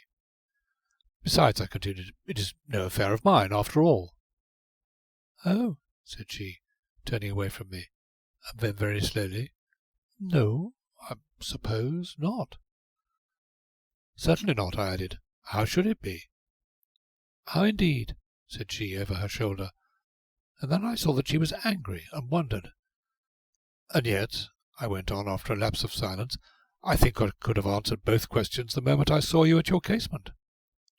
"Oh," said she, this time in a tone of surprise, and her anger all gone again, for I saw that she was smiling, and again I wondered. "Yes," I nodded. "Then," said she, seeing I was silent, "whom do you suppose me?" "You are, to the best of my belief, the Lady Helen Dunstan." My companion stood still and regarded me for a moment in wide-eyed astonishment. "And how, sir, pray, did you learn all this?" she demanded, with the dimple once more peeping at me slyly from the corner of her pretty mouth. "By the very simple method of adding two and two together," I answered. "Moreover, no longer ago than yesterday I broke bread with a certain Mr. Beverley." I heard her breath come in a sudden gasp, and next moment she was peering up into my face, while her hands beat upon my breast with soft, quick little taps. "Beverley," she whispered. "Beverley! No, no. Why, they told me, Sir Harry told me that Peregrine lay dying at Tunbridge." "Then Sir Harry Mortimer lied to you," said I, "for no longer ago than yesterday afternoon I sat in a ditch eating bread and cheese with a Mr. Peregrine Beverley." "Oh, are you sure? Are you sure?" "Quite sure. As we ate he told me many things, among them of a life of wasted opportunities, of foolish riot and prodigal extravagance, and of its logical consequences, want." "My poor Perry," she murmured. "He spoke also of his love for a very beautiful and good woman, and its hopelessness." "My dear, dear Perry," said she again. "And yet," said I, "all this is admittedly his own fault, and, as I think Heraclitus says, suffering is the inevitable consequence of sin or folly." "And he is well?" she asked. "Quite well?" "He is," said I. "Thank God," she whispered. "Tell me," she went on, "is he so very, very poor? Is he much altered? I've not seen him for a whole long year." "Why, a year is apt to change a man," I answered. "Adversity is a hard school, but sometimes a very good one." "Were he charged, no matter how, were he a beggar upon the roads, I should love him always," said she, speaking in that soft, caressing voice which only the best of women possess. "Yes, I'd guessed as much," said I, and found myself sighing. "A year is a long, long time, and we were to be married this month, but my father quarrelled with him and forbade him the house, so poor Perry went back to London. Then we heard he was ruined, and I almost died with grief. You see, his very poverty only made me love him the more. Yesterday, that man—" "Sir Harry Mortimer?" said I. Yes, he was a friend of whom I had often heard Perry speak, and he told me that my Perry lay at Tunbridge, dying and begging to see me before the end. He offered to escort me to him, assuring me that I could reach home again long before dusk. My father, who I knew would never permit me to go, was absent, and so I ran away.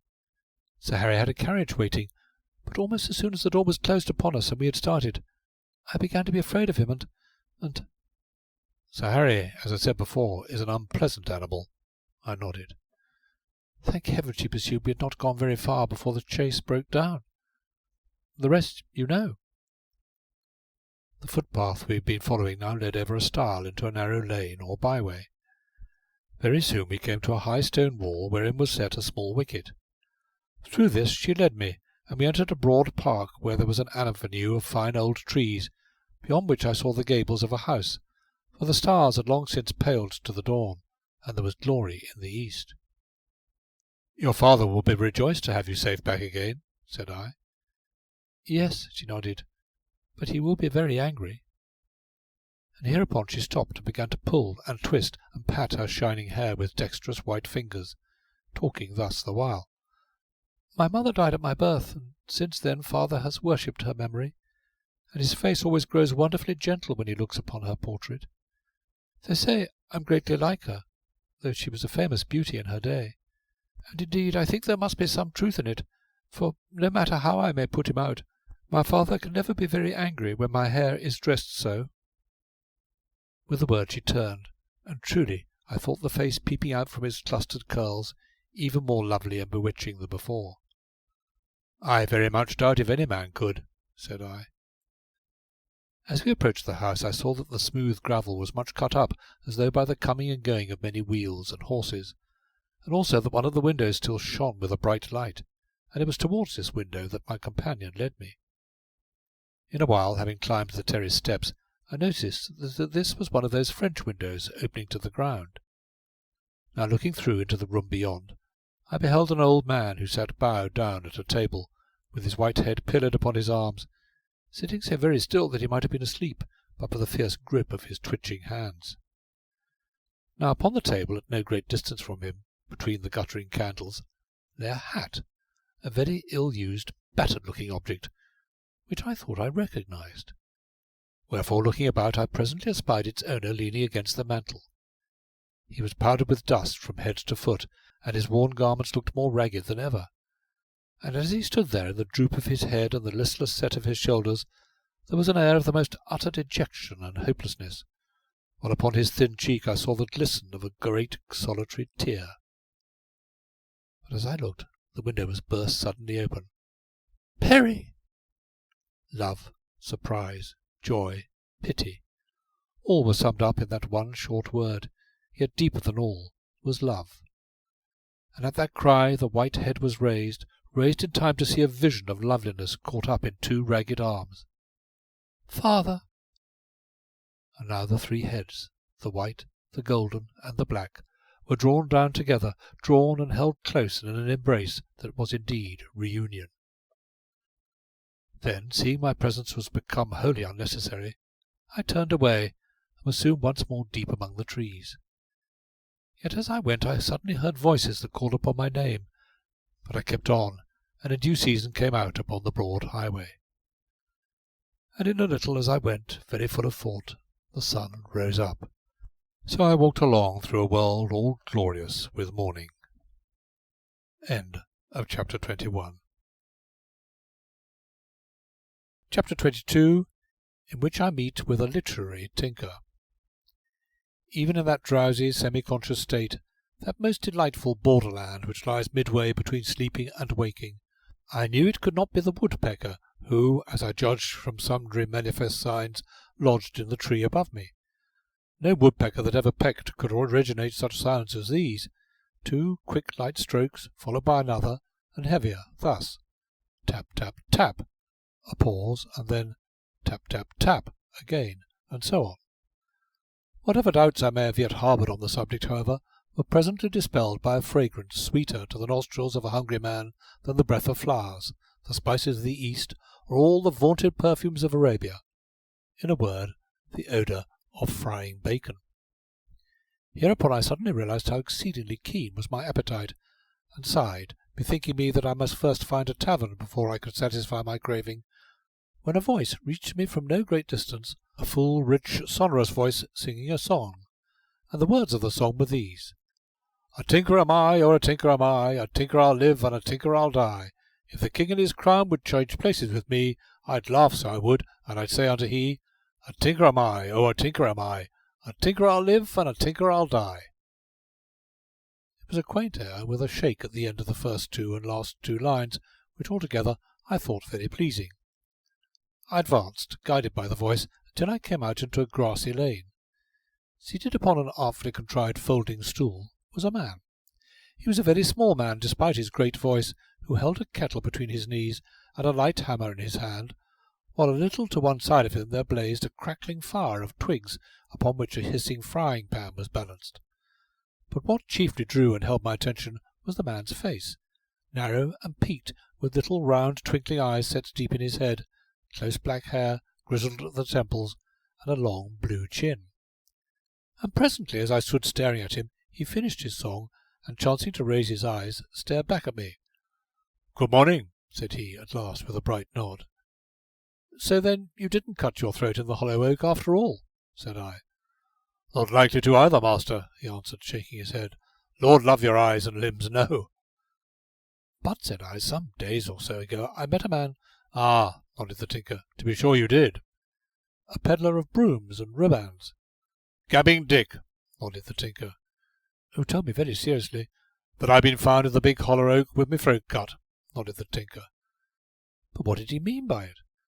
"Why, you see," exclaimed the tinker, leaning over to turn a frizzling bacon rasher very dexterously with the blade of a jackknife, "you see, Gabbing Dick is uncommon fond of murders, hangings, suicides, and such like. It's just a way he's got." "A very unpleasant way," said I. "But very harmless when all's done and said," added the tinker. "You mean—" "A little weak up here," explained the tinker, tapping his forehead with the handle of the jackknife. "His father was murdered the day after he were born, do you see, which drove his poor mother out of her mind, which conditions is apt to make a man a little strange." "Poor fellow," said I, while the tinker began his tap-tapping again. "Are you hungry?" he inquired suddenly, glancing up at me with his hammer poised. "Very hungry," said I. Hereupon he set down his hammer, and turning to a pack at his side, proceeded to extract therefrom a loaf of bread, a small tin of butter, and a piece of bacon, from which last he cut sundry slices with the jackknife. He now lifted the hissing rashers from the pan to a tin plate, which he set upon the grass at my feet, together with the bread and the butter, and having produced a somewhat battered knife and fork, handed them to me with another bright nod. "You are very kind," said I. "Why, I'm a man as is fond of company, you see, especially one who can think and talk. You have the face of both. I'm, as you might say, a literary cove, being fond of books, novels, and such like." And in a little while, the bacon being done to his liking, we sat down together and began to eat. "That was a strange song of yours," said I, after a while. "Did you like it?" he inquired, with a quick tilt of his head. "Both words and tune," I answered. "I made the words myself," said the tinker. "And do you mean it?" "Mean what?" asked the tinker. "That you would rather be a tinker than a king?" "Why, to be sure I would," he rejoined. "Being a literary cove, I know somewhat of history, and a king's life weren't all lavender, not by no manner of means, nor yet a bed of roses." "Yet there's much to be said for a king." "Very little, I think," said the tinker. "A king has great advantages." "Which he generally abuses," said the tinker. "There have been some great and noble kings." "But a great many more bad uns," said the tinker. "And then look how often they got themselves poisoned, or stabbed, or had their heads chopped off. No, if you ask me, I prefer to tinker a kettle under a hedge." "Then you are contented?" "Not quite," he answered, his face falling. "Me being a literary cove, as I think I've mentioned before, it has always been my wish to be a scholar." "Far better be a tinker," said I. "Young fellow," said the tinker, shaking his head reprovingly, "you're off the mark there. Knowledge is power. Why, Lord love my eyes and limbs, what's finer than to be able to read in the Greek and Latin?" "To possess the capacity of earning an honest livelihood," said I. "Why, I tell you," continued the tinker, unheeding my remark, "I give this here left hand of mine to be able to read the very words of such men as Plato, Aristotle, Epictetus, Xenophon, and all the rest of 'em." "There are numerous translations," said I. "Ah, to be sure," sighed the tinker, "but then they are translations." "There are good translations as well as bad," said I. "Maybe," returned the tinker, "maybe, but a translation's only an echo after all, however good it be." As he spoke, he dived into his pack and brought forth a book, which he handed to me. It was a smallish volume in battered leathern covers, and had evidently seen much long and hard service. Opening it at the title page, I read, "Epictetus is Enchiriadon, with Simplicius his comment. Made English from the Greek, by George Stanhope, late Fellow of King's College in Cambridge. London. Printed for Richard Sayre at Gray's Inn Gate in Holborn, and Joseph Hindmarsh against the Exchange in Cornhill, 1649. "You've read Epictetus, perhaps?" inquired the tinker. "I have." "Not in the Greek, of course?" "Yes," said I, smiling, though by dint of much labour. The tinker stopped chewing to stare at me wide-eyed, then swallowed his mouthful at one gulp. "Lord love me!" he exclaimed. "And you so young, too!" "No," said I, "I'm 25. "And Latin now, don't tell me you can read the Latin." "But I can't make a kettle, or even mend one, for that matter," said I. "But you are a scholar, and it's a fine thing to be a scholar." "I tell you again, it is better to be a tinker," said I. "How so?" "It's a healthier life in the first place," said I. "That I can believe," nodded the tinker. "It's a happier life in the second place." "That I doubt," returned the tinker. "And in the third place it pays much better." "That I don't believe," said the tinker. "Nevertheless," said I, "speaking for myself, I have in the course of my 25 years earned but 10 shillings, and that but by the sale of my waistcoat." "Lord love me!" exclaimed the tinker, staring. "A man," I pursued, "may be a far better scholar than I, may be full of the wisdom of the ancients and the teachings of all the great thinkers and philosophers, and yet starve to death. Indeed, frequently does. But who ever heard of a starving tinker?" "But a scholar may write great books," said the tinker. "A scholar rarely writes a great book," said I, shaking my head, "probably for the good and sufficient reason that great books never are written." "Young fellow," said the tinker, staring, "what do you mean by that?" "I mean that truly great books only happen, and very rarely." "But a scholar may happen to write a great book," said the tinker. "To be sure he may, a book that nobody will risk publishing, and if so, a book that nobody will trouble to read nowadays." "Why so?" "Because this is an eminently unliterary age, incapable of thought and therefore seeking to be amused, whereas the writing of books was once a painful art, as it has of late become a trick very easy of accomplishment, requiring no regard for probability and little thought, so long as it is packed sufficiently full of impossible incidents through which a ridiculous heroine and a more absurd hero duly sign their appointed way to the last chapter. Whereas books was once a power, they are of late degenerated into things of amusement with which to kill an idle hour and be promptly forgotten the next." "Yet the great books remain," said the tinker. "Yes," said I, "but who troubles their head over Homer or Virgil these days? Who cares to open Steele's Tatler or Addison's Spectator, while there is the latest novel to be had, or Bell's Life to be found on any coffee-house table?" "And why," said the tinker, looking at me over a piece of bacon skewered upon the point of his jackknife, "why don't you write a book?" "I probably shall some day," I answered. "And supposing," said the tinker, eyeing the piece of bacon thoughtfully, "supposing nobody ever reads it?" "The worse for them," said I. Thus we talked of books and the making of books, something of which I have already set down in another place, until our meal was at an end. "You are a rather strange young man, I think," said the tinker, as, having duly wiped knife and fork and plate upon a handful of grass, I handed them back. "Yet you are a stranger tinker." "How so?" "Why, who ever heard of a tinker who wrote verses and worked with a copy of Epictetus at his elbow?" "Which I don't deny, as I'm a great thinker," nodded the tinker. "To be sure, I think a powerful lot." "A dangerous habit," said I, shaking my head, "and a most unwise one." "Huh?" cried the tinker, staring. "Your serious thinking man," I explained, "is seldom happy, as a rule has few friends, being generally regarded askance, and is always misunderstood by his fellows. All the world's great thinkers, from Christ down, were generally misunderstood, looked at askance, and had very few friends." "But these were all great men," said the tinker. "We think so now, but in their day they were very much despised, and who is more hated by the very people he sought to aid than Christ?" "By the evildoers, yes," nodded the tinker. "On the contrary," said I, "his worst enemies were men of learning, good citizens, and patents of morality, who looked upon him as a dangerous zealot, threatening the destruction of the old order of things.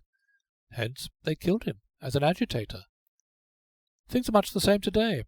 History tells us that Christ, or the Spirit of Christ, has entered into many men who have striven to enlighten and better the conditions of their kind, and they have generally met with violent deaths, for humanity is very gross and blind."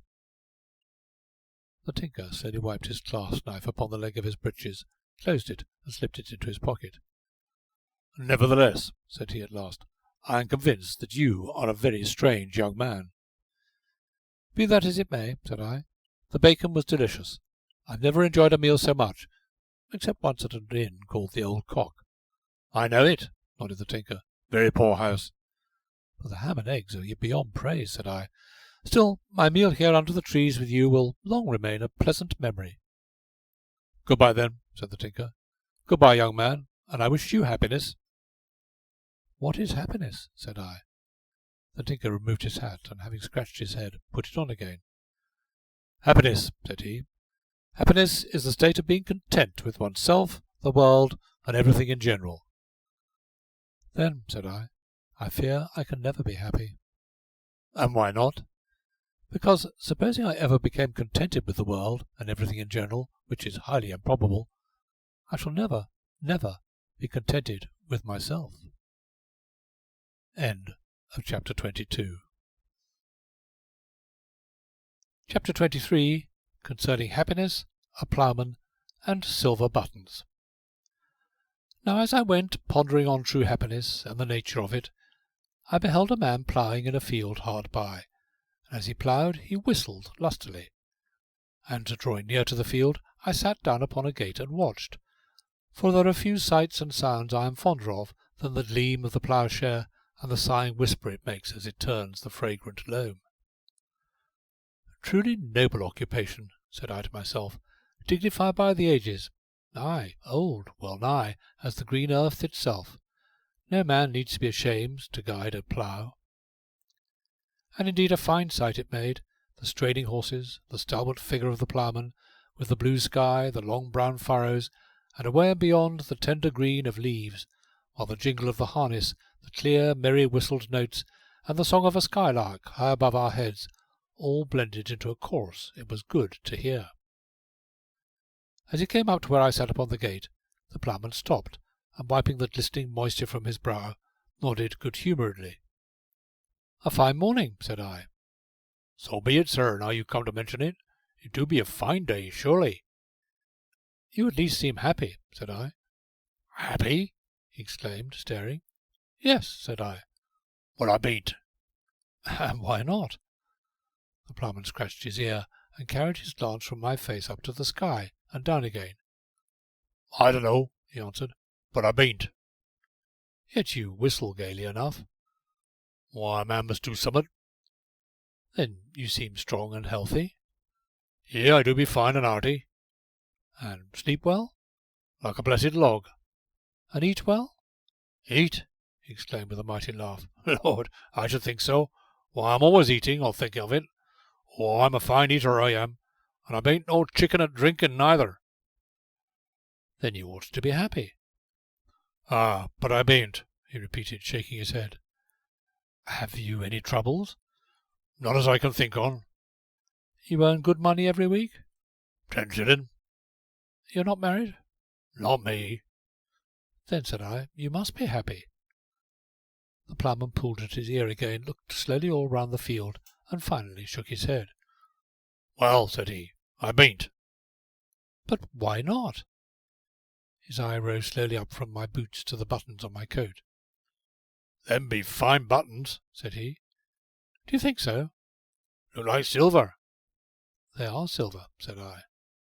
"Lord," he exclaimed, "you wouldn't part with them buttons, I suppose?"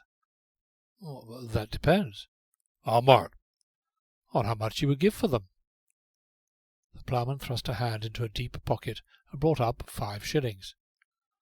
"I were going to buy a pair of boots on my way home," he explained, "but I'd rather have them buttons, if 5 shilling'll buy 'em." "The boots would be more serviceable," said I. "Maybe, sir, but then everybody wears boots, but there ain't been a many as can show buttons to the like of them, so if you're willing—" "Lend me your knife," said I, and forthwith I sawed off the 8 silver buttons and dropped them into his palm, whereupon he handed me the money with great alacrity. "And now," said I, "tell me why you are not happy." "Well," returned the ploughman, back at his ear again, "you see, it being as you asked so sudden like, can't exactly say, but if you was to pass by in a day or two, why, maybe I could tell ye." So pocketing the buttons, he whooped cheerily to his horses and plodded off, whistling more merrily than ever. End of chapter 23. Chapter 24, which introduces the reader to the ancient.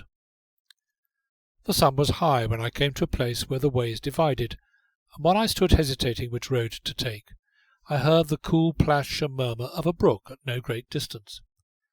Wherefore, being hot and thirsty, I scrambled through the hedge, and coming to the brook, threw myself face down beside it, and catching up the sweet pure water in my hands, drank my fill.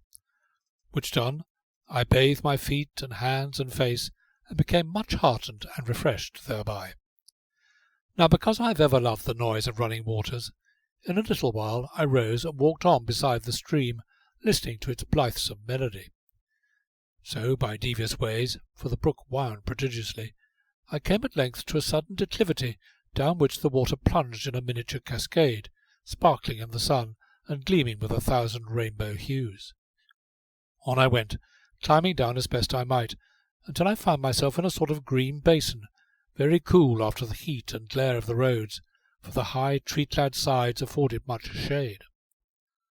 On I went past fragrant thickets and bending willows, with soft lush grass underfoot and leafy arches overhead, and the brook singing and chattering at my side, albeit a brook of changeful mood, now laughing and dimpling in some fugitive ray of sunshine, now sighing and whispering in the shadows, but ever moving upon its appointed way, and never quite silent. So I walked on beside the brook, watching the fish that showed like darting shadows on the bottom, until, chancing to raise my eyes, I stopped. And there, screened by leaves, shut in among the green, stood a small cottage or hut. My second glance showed it to be tenantless, for the thatch was partly gone, the windows were broken, and the door had long since fallen from its hinges. Yet despite its forlornness and desolation, despite the dilapidation of broken door and fallen chimney, there was something in the air of the place that drew me strangely. It was somewhat roughly put together, but still very strong, and seemed, save for the roof, weather-fast. A man might do worse than live here, thought I, with the birds for neighbours, and the brook to sing him to sleep at night. Indeed, a man might live very happily in such a place. I was still looking at the hut with this in my mind, when I was startled by hearing a thin, quavering voice behind me. "Be you looking at the cottage, master?" Turning sharp round, I beheld a very ancient man in a smock frock, who carried a basket on one arm and leaned upon a stick. "Yes," I answered. "I was wondering how it came to be built in such an out-of-the-world spot." "Why, it was built by a wandering man of the roads." "It's very lonely," said I. "You may well say so, sir. Haunted it be, too."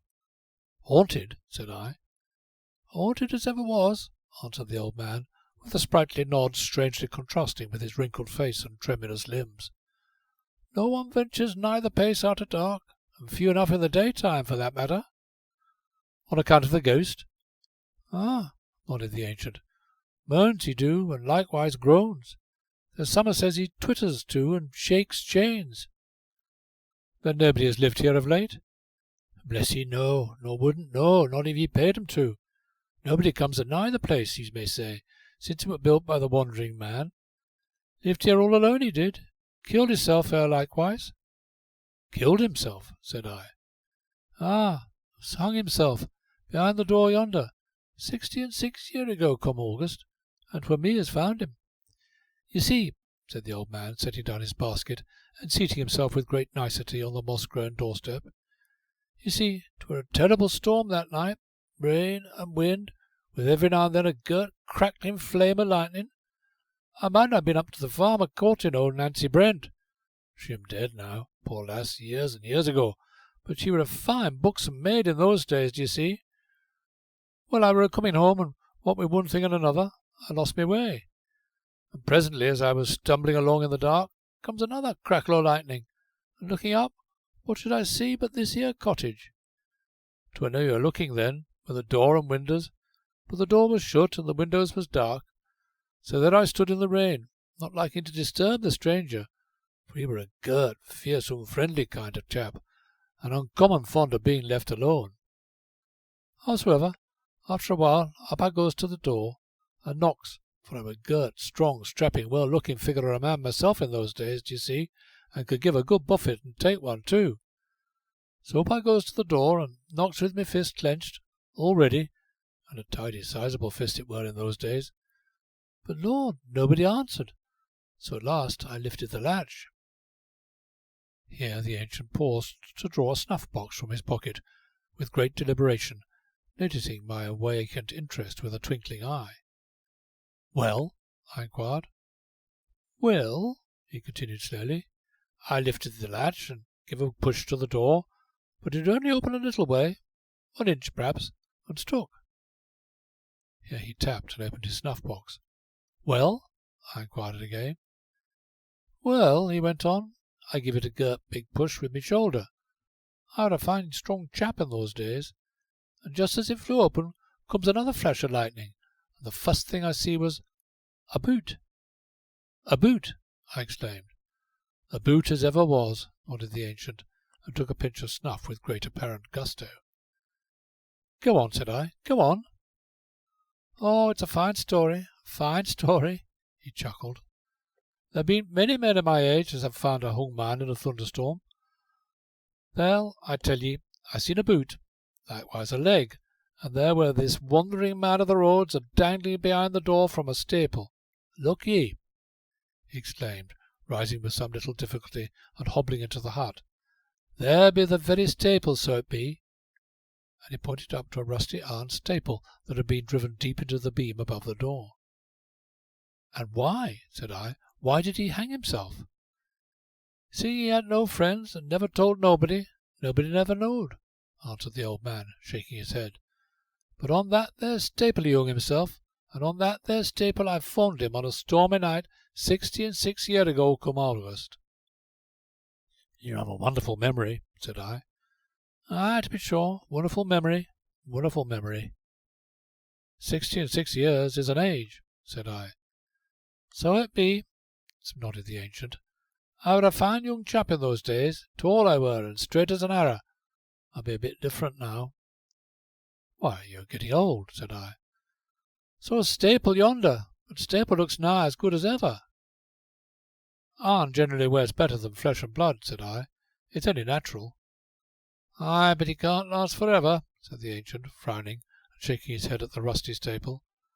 "I've watched 'em, month in and month out, all these years, and seen 'em grow rustier and rustier. 'I'll last thee out yet,' I've said to 'em. I knows it.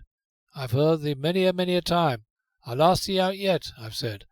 And so I will too. He can't last for ever, and I be a vigorous man, a mortal vigorous man, bain't I?" "Oh, wonderfully," said I. "As so strong as a bull." "To be sure." "And the staple can't last much longer, eh, maester, so old and rusty as he be?" "One would hardly think so." "Not so long as a terrible vigorous man like I be?" he inquired, with a certain wistful appeal in his eyes. "No," I answered impulsively. I knowed it," he chuckled, feebly brandishing his stick. "Such a poor old staple as 'tis, all eat up with rust. Every time I come here a gathering watercress, I come in and give 'em a look, and watch 'em rusting away and rusting away. I'll see ye go first, after all, so I will." And with another nod at the staple, he turned and hobbled out into the sunshine. And seeing how, despite his brave showing, he laboured to carry the heavy basket, I presently took it from him, disregarding his protests, and set off by his side. Yet as he went, I turned once to look back at the deserted hut. "You'm thinking 'tis a terrible bad place a-night?" said the old man. "On the contrary," I answered, "I was thinking it might suit a homeless man like me very well indeed." "Do you mean to live there?" exclaimed the ancient. "Yes," said I. "Then you bean't afraid o' the ghost?" "No," I answered. "Perhaps you be one of those fools as think there bain't no ghosts." "As to that," I answered, "I don't know, but I don't think I should be much afraid, and it is a great blessing to have some spot on this unfriendly world that we can call home, even though it be a hut and haunted." In a little while the path we followed led up a somewhat steep ascent, which, though not so precipitous as the place where I had entered the hollow, was a difficult climb, notwithstanding, seeing which I put out a hand to aid my aged companion, but he repulsed me almost sharply. "Let be," he panted, "let be. Nobody's never helped me up this here path, and nobody never shall." So up we went, the ancient and I, side by side, and very slowly, until the summit being reached, he seated himself, spent and breathless, upon a fallen tree, which had doubtless served the purpose many times before, and mopped at his wrinkled brow with a trembling hand. "You see," he cried, as soon as he had recovered his breath sufficiently, "you see, I be wonderful spry and active. Could dance ye a hornpipe any day, if I was so minded." "On my word," said I believe you could. But where are you going now?" "To Sissinghurst." "How far is that?"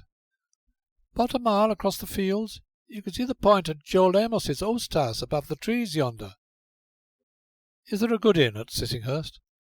"Aye, there's the Bull, comfortable, and draws fine ale." "Then I will go to Sissinghurst."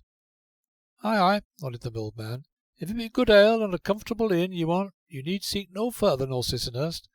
91 years I've lived there, and I know." 91 years, I repeated. "As ever was," returned the ancient, with another nod. "I be the oldest man in these parts, except David Realf, and he died last year." "Why then, if he's dead, you must be the oldest," said I. "No," said the ancient, shaking his head. "You see, it be this way. David were my brother, and uncommon proud he were of being the oldest man in these parts. And now that he be dead and gone, it does seem a poor thing, a very poor thing, take advantage of a dead man, and him my own brother." Saying which, the ancient rose, and we went on together, side by side, towards Sissinghurst village. End of chapter 24. Chapter 25 of Black George the Smith, and how we threw the hammer. The Bull is a plain, square, whitewashed building with a sloping roof, and before the door an open portico, wherein are set 2 seats, on which one may sit of a sunny afternoon with a mug of ale at one's elbow, and watch the winding road, the thatched cottages bowered in roses, or the quiver of distant trees, where the red conical roof of some oast house makes a vivid note of colour amid the green. Or one may close one's eyes and hark to the chirp of the swallows under the eaves, the distant lowing of cows, or the clink of hammers from the smithy across the way. And presently, as we sat there drowsing in the sun, to us came one from the tap, a bullet-headed fellow, small of eye and nose, but great of jaw, albeit he was become somewhat fat and fleshy, who, having nodded to me, sat down beside the ancient, and addressed him as follows. "Black George be took again, gaffer." "Ah, I knowed 'twould come soon or late, Simon," said the ancient, shaking his head. "I knowed as he'd never last the month out." "Seem going on all quiet and regular, though," said the bullet-headed man, whom I discovered to be the landlord of the Bull. "Seem nice and quiet, and nothing out of the way, when about an hour ago it were, he ups and heaves Sam out into the road." "Ah," said the old man, nodding his head again. "To be sure, I've noticed, Simon, as it's generally about the 20th of the month as George gets took." "He got a wonderful head, he have, the gaffer," said Simon, turning to me. "Yes," said I, "but who is Black George? How comes he to be taken, and by what?" "Gaffer," said the innkeeper, "you tell un." "Why then," began the ancient, nothing loath, "Black George be a girt, big, strong man, the biggest, girtest, and strongest in the south country, d'ye see, almost as fine a man as I were in my time, and off and on gets took with tearings and ragings, at which time he don't mind who he hits." "No, nor where," added the innkeeper. "Oh, he be a bad man, be Black George, when he's took, for he have an act, d'ye see, of taking hold of the one nice to him, and a heaving of 'em over his head." "Extremely unpleasant," said I. "Just what he done this morning with Sam," nodded the innkeeper. "Over and out into the road he did." "And what did Sam do?" I inquired. "Oh, Sam were mighty glad to get off so easy." "Sam must be a very remarkable fellow, undoubtedly a philosopher," said I. "He been out to look at," said the ancient. Now at this moment there came a sudden deep bellow, a hoarse bull-like roar from somewhere near by, and looking round in some perplexity, through the wide doorway of the smithy opposite, I saw a man come tumbling, all arms and legs, who, having described a somersault, fell, rolled over once or twice, and sitting up in the middle of the road, stared about him in a dazed sort of fashion. "That's Job," nodded the ancient. "Poor fellow," said I, and rose to go to his assistant. "Oh, that weren't nothing," said the ancient, laying a restraining hand upon my arm. "Nothing at all. Job bean't hurt. Why, I've seen 'em fall further nor that afore now. But you see, Job he be pretty heavy handling, even for Black Jarge." And in a little while Job arose from where he sat in the dust, and limping up, sat himself down on the opposite bench, very black of brow and fierce of eye. And after he had sat there silent for maybe 5 minutes, I said that I hoped he wasn't hurt. "Hurt?" he repeated with a blank stare. "How should I be hurt?" "Why, you seem to have fallen rather heavily," said I. At this Job regarded me with a look half resentful, half reproachful, and immediately turned his back upon me, from which, and sundry winks and nods and shakes of the head from the others, it seemed that my remark had been ill-judged. And after we had sat silent for maybe another 5 minutes, the ancient appeared to notice Job's presence for the first time. "Why, you've been working this afternoon then, Job?" he inquired solemnly. "No." "Going to take a holiday, perhaps?" "I'm done with smithing, leastways for Black Jarge. And him with all that raft of work in, Job. Pretty fixed to be in with no one to strike for him," said Simon. "Serves him right, too," retorted Job, furtively rubbing his left knee. "But what you'll do without an helper?" persisted Simon. "Lord knows," returned the ancient, "unless Job thinks better of it." "Not me," said that individual, feeling his right elbow with tender solicitude. "I'm done with Black Jarge, I am. He nigh broke my back for me once afore, but this is the last time. I'll never swing a sledge for Black Jarge again. Danged if I do." "And him to mend the old church screen up to Cranbrook Church," replied the ancient. "A wonderful screen, a wonderful screen. Older nor me. A sight older. Hundreds and hundreds of years older. They wouldn't let nobody touch it but Black Jarge." "He be the best smith in the South Country," nodded Simon. "Aye, and a bad man to work for as ever was," growled Job. "I'll work for him no more. My mind's made up, and when my mind's made up, there bain't no moving me. Like a rock I be." "'Twould have been a fine thing for a Sissinus man to have mended the old screen," said the ancient. "'Twould that," nodded Simon, "and shame it is as it should go to others." Hereupon, having finished my ale, I rose. "Be you na going, young maister?" inquired the ancient. "Why, that depends," said I. "I understand that this man, Black George, needs a helper, so I've decided to go and offer my services." "You!" exclaimed Job, staring in open-mouthed amazement, as did also the other two. "Why not?" I rejoined. "Black George needs a helper, and I need money." "My chap," said Job warningly, "don't you do it. You be a tidy, sizable chap, but Black George 'd make no more of you than I should have had a baby. Don't you do it." "Better not," said Simon. "On the contrary," I returned, "better run a little bodily risk and satisfy one's hunger, rather than lie safe but famishing beneath some hedge or rick. What do you think, ancient?" The old man leaned forward and peered up at me sharply beneath his hanging brows. "Well?" said I. "You're right," he nodded. "And a man with eyes like the like of yourn bean't one as is easy to turn aside, even though it do be Black George as tries." "Then," said Job, as I took up my staff, "if your back's broke, me chap, why don't go for to blame me, that's all. You be a sight too cocksure. Aye, that you be." "I'm thinking Black George would find this chap a bit different to Job," remarked the ancient. "What do ye think, Simon?" "Looks as he might take a good blow, and give one for that matter," returned the innkeeper, studying me with half-closed eyes and his head to one side, as I've seen artists look at pictures.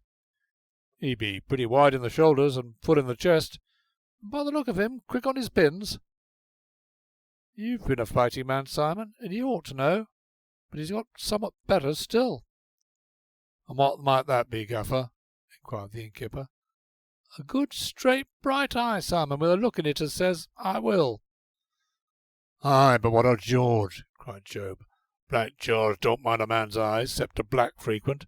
He don't mind nothing nor nobody." "Job," said the ancient, tapping his snuff-box, "there's some things as is better nor Gert. Big muscles and Gert strong fists. If he wasn't a danged fool, you know what I mean. Young man," he went on, turning to me, "you puts me in mind of where I were at your age, though to be sure I'm taller than you by about 5 or 6 inches, maybe more. But don't go for to be too cocksure for all that. Black George aren't to be sneezed at." "And if you must hit him," added the innkeeper, "why, go for the chin. There ain't a better place to hit a man than on the chin, if so be you can thump it right, and hard enough. I mean, 'twas so I put out Tom Brock of Bedford. A sweet pretty blow it were too, though I do say it." "Thank you," said I. "Should it come to fighting, which heaven forfend, I shall certainly remember your advice." Saying which, I turned away and crossed the road to the open door of the smithy, very conscious of the 3 pairs of eyes that watched me as I went.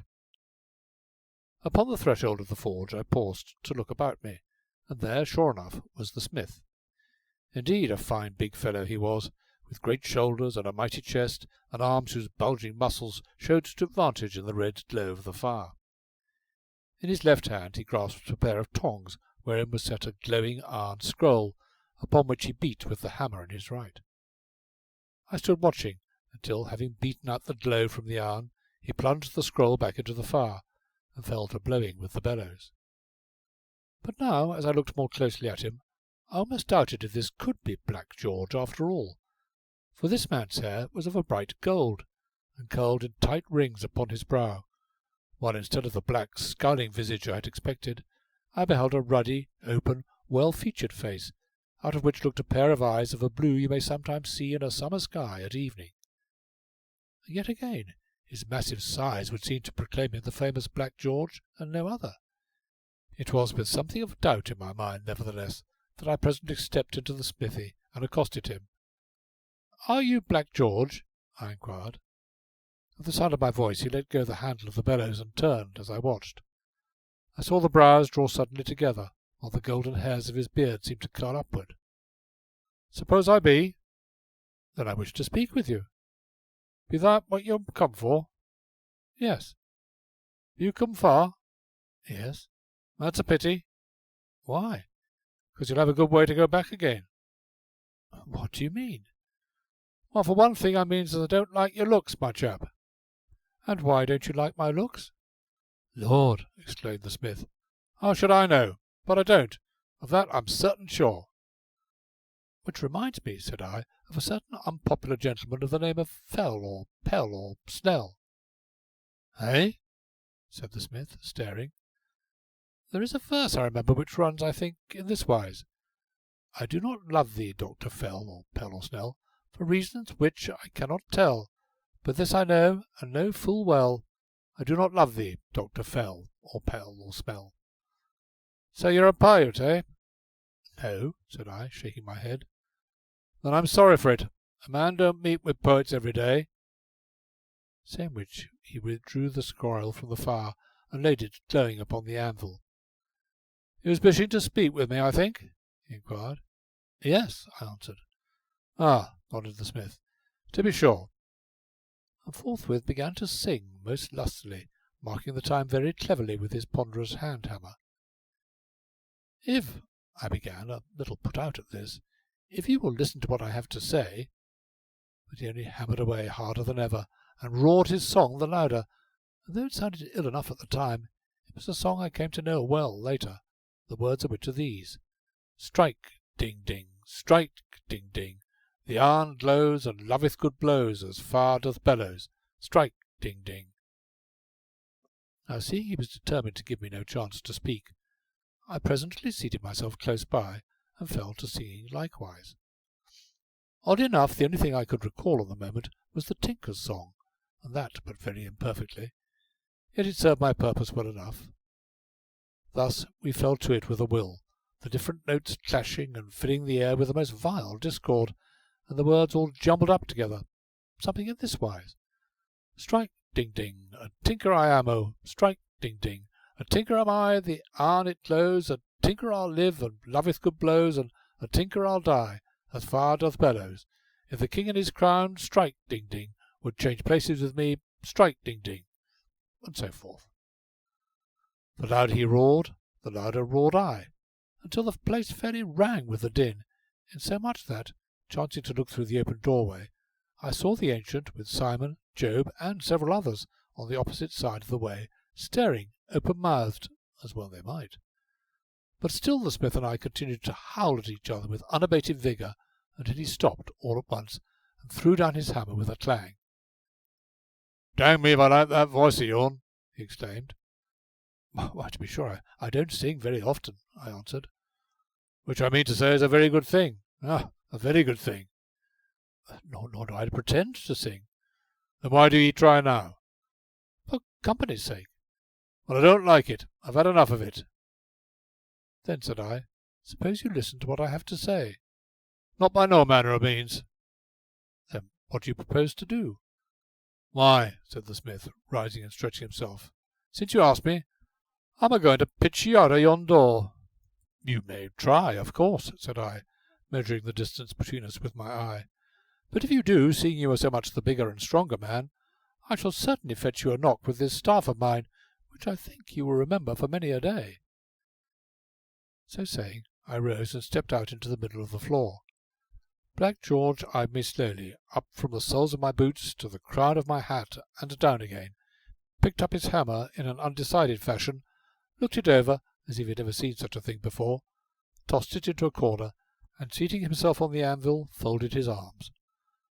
All at once a merry twinkle leapt into the blue depths of his eyes, and I saw the swift gleam of a smile.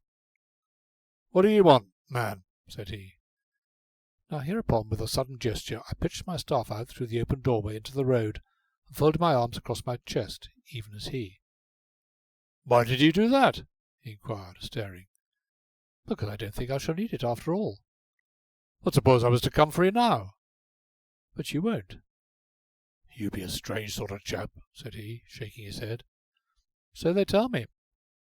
"And what does the like of you want with the likes of me?" "Work." "Know anything about smithing?" "Not a thing." "Then why do ye come here?" "To learn." "More fool you," said the smith. "Why?" "Because smithing is hard work, and dirty work, and hot work, and work as is badly paid nowadays." "Then why are you a smith?" "My father was a smith afore me." "And is that your only reason?" "My only reason." "Then you are the greater fool." "You think so, do ye?" "Certainly." "Supposing," said Black George, stroking his golden beard reflectively, "supposing I was to get up and break your neck for that?" "Then you would at least save me from the folly of becoming a smith." "I don't," said Black George, shaking his head. "No, I do not like you." "I'm sorry for that." "Because," he went on, "you've got the gift of the gab, and a gabbing man is worse than a gabbing woman." "You can gab your share if it comes to that," said I. "Can I?" "You can." "My chap," he growled, holding up a warning hand, "go easy now, go easy. Don't get me took again." "Not if I can help it," I returned. "I be a quiet soul till I gets took, a very quiet soul. Lamb's paint quieter, but I won't answer for that neck of yourn if I do get took. So look out." "I understand you have an important piece of work on hand," said I, changing the subject. "The old church screen, yes." "And are in need of a helper?" "Ah, to be sure. But you ain't got the look of a working cove. I never seen a working cove with the hands like a yourn, so white as a woman's they be." "I've worked hard enough in my time, nevertheless," said I. "What might you have done now?" "I have translated Petronius Arbiter, also Quintilian, with a literal rendering into the English of the memoirs of the Sieur de Brantôme." "Oh," exclaimed the smith, "that sounds a lot. Anything more?" "Yes," I answered. "I want the high jump and throwing the hammer." "Throwing the hammer?" repeated Black George musingly. "Was it anything like that there?" And he pointed to a sledge near by. "Something," I answered. "And you want work?" "I do." "Tell you what, my feller, if you can throw that there hammer further nor me, then I'll say done, and you can name your own wages. But if I beats you, and I'm fair sure I can, then you must stand up to me for 10 minutes, and I'll give thee a good trouncing to ease my mind. What do you say?" After a momentary hesitation, I nodded my head. "Done," said I. "More fool you," grinned the smith, and catching up his sledge-hammer, he strode out into the road. Before the bull a small crowd had gathered, all newly come from field or farmyard, for most of them carried rake or pitchfork, having doubtless been drawn thither by the hellish outcry of Black George and myself. Now I noticed that while they listened to the ancient, who was holding forth, snuff-box in hand, in every eye was turned towards the smithy, and in every eye was expectation. At our appearance, however, I thought they seemed, one and all, vastly surprised and taken aback, for heads were shaken and glances wandered from the smith and myself to the ancient and back again. "Well, I'll be danged," explained Job. "I knowed it, cried the ancient, rubbing his hands and chuckling. "Know what, Gaffer?" inquired Black George as we came up. "Why, I knowed as this young chap would come out a walking upon his own 2 legs, and not like Job a rolling and a wallering in the dusk on the road like a hog." "Why, you see, Gaffer," began the smith, almost apologetically it seemed to me, "it do come sort of natural to heave the likes of Job about a bit. Job's made for it, you might say, but this chap is different." "So he be, George, so he be," nodded the ancient. "Oh, mark me, Gaffer, I aren't nohow in love with this chap neither. He gabs too much to suit me by a long sight." "He do that," chimed in Job, edging nearer. "What I says, if he do get his back broke, he ain't got nobody to blame but himself, so cocksure as he be." "Job," said the ancient, "hold the tongue." "I says he's a cocksure cove," repeated Job doggedly, "and a cocksure cove he be. What do you think, George?" "Job," returned the smith, "I don't chuck a man into the road and talk with him both in the same day." In this conversation I bore no part, busying myself in drawing out a wide circle in the dust, a proceeding watched by the others with much interest, and not a few wondering comments. "What be going to do with hammer, George?" inquired the ancient. "Why," exclaimed the smith, "this chap thinks he can throw it farther nor me." At this there was a general laugh. "If so be he can," pursued Black George, "then he comes to work for me at his own price. But if I beat him, then he must stand up to me with his fists for 10 minutes. 10 minutes, cried a voice. He won't last 5. See if he do. Feel sorry for him, said a second. He do be so pale as a sheet already. So would you be if you was in his shoes, chimed in a third, whereat there was a general laugh. Indeed, as I looked round the ring of grinning, unresponsive faces, it was plain to see that all sympathy was against the stranger, as is the way of bird, beast, fish, but especially man, the world over, and I experienced a sudden sense of loneliness, which was, I think, only natural. Yet as I put up my hand to loose the strap of my knapsack, I encountered another already there, and turning, beheld Simon, the innkeeper. "If it do come to fighting," he whispered close in my ear, "if it do come to fighting, and I'm fair sure it will, keep away as much as you can. You look quick on your pins. Moreover, whatever you do, watch his right. When you do see a chance to strike, go for his chin, a little to one side, and strike danged hard." "Many thanks for your friendly advice," said I, with a grateful nod, and slipping off my coat would have handed it to him, but that the ancient hobbled up, and taking it from me, folded it ostentatiously across his arm. "Mark my words, Simon," said he, "this young chap is as like what I were at his age as one pea is to another. I says so, and I mean so." "Come," said Black George at this juncture, "I've work waiting to be done, and my forged fire will be out." "I'm quite ready," said I, stepping forward. It was now arranged that, standing alternately within the circle, we should each have 3 throws, whoever should make the 2 best throws to win. Hereupon the smith took his place within the circle, hammer in hand. "Wait," said I. "The advantage usually lies with the last thrower. It will be fairer to you were we to toss for it." "No," answered Black George, motioning the onlookers to stand back. "I've got the hammer, and I'll throw first." Now, as probably everyone knows, it is one thing to swing a sledge-hammer in the ordinary way, but quite another to throw it any distance, for there is required, beside the bodily strength, a certain amount of knowledge, without which a man is necessarily handicapped. Thus, despite my opponent's great strength of arm, I was fairly sanguine of the result. Black George took a fresh grip upon the hammer shaft, twirled it lightly above his head, swung it once, twice, thrice, and let it go. With a shout, Job and 2 or 3 others ran down the road to mark where it had fallen, and presently returned, pacing out the distance. 59, they announced. Can you beat that? Inquired Black George complacently. I think I can, I answered, as, taking up the hammer, I in turn stepped into the ring. Gripping the shaft firmly, I whirled it aloft and began to swing it swifter and swifter, gaining greater impetus every moment, till like a flash it flew from my grasp. Panting, I watched it rise, and then plunge down to earth in a smother of dust. "He's beat it!" cried the ancient, flourishing his stick excitedly. "Lord love me, he beat it!" "Aye, he beat it surely," said a man who carried a rake that was forever getting in everybody's way. "And by a goodish bit too," shouted another. "Ah, but George ain't got his arm in yet," retorted a third. "George could do better nor than that by a long sight." But now all voices were hushed as Job paced up. 82, he announced. Black George looked hard at me, but without speaking, stepped sulkily into the ring, moistened his palms, looked at me again, and seizing the hammer began to whirl it as he had seen me. Round and round it went, faster and faster, till with a sudden lurch he held it up and away. Indeed it was a mighty throw. Straight and strong it flew, describing a wide parabola ere it thudded into the road. The excitement now waxed high, and many started off to measure the distance for themselves, shouting one to another as they went.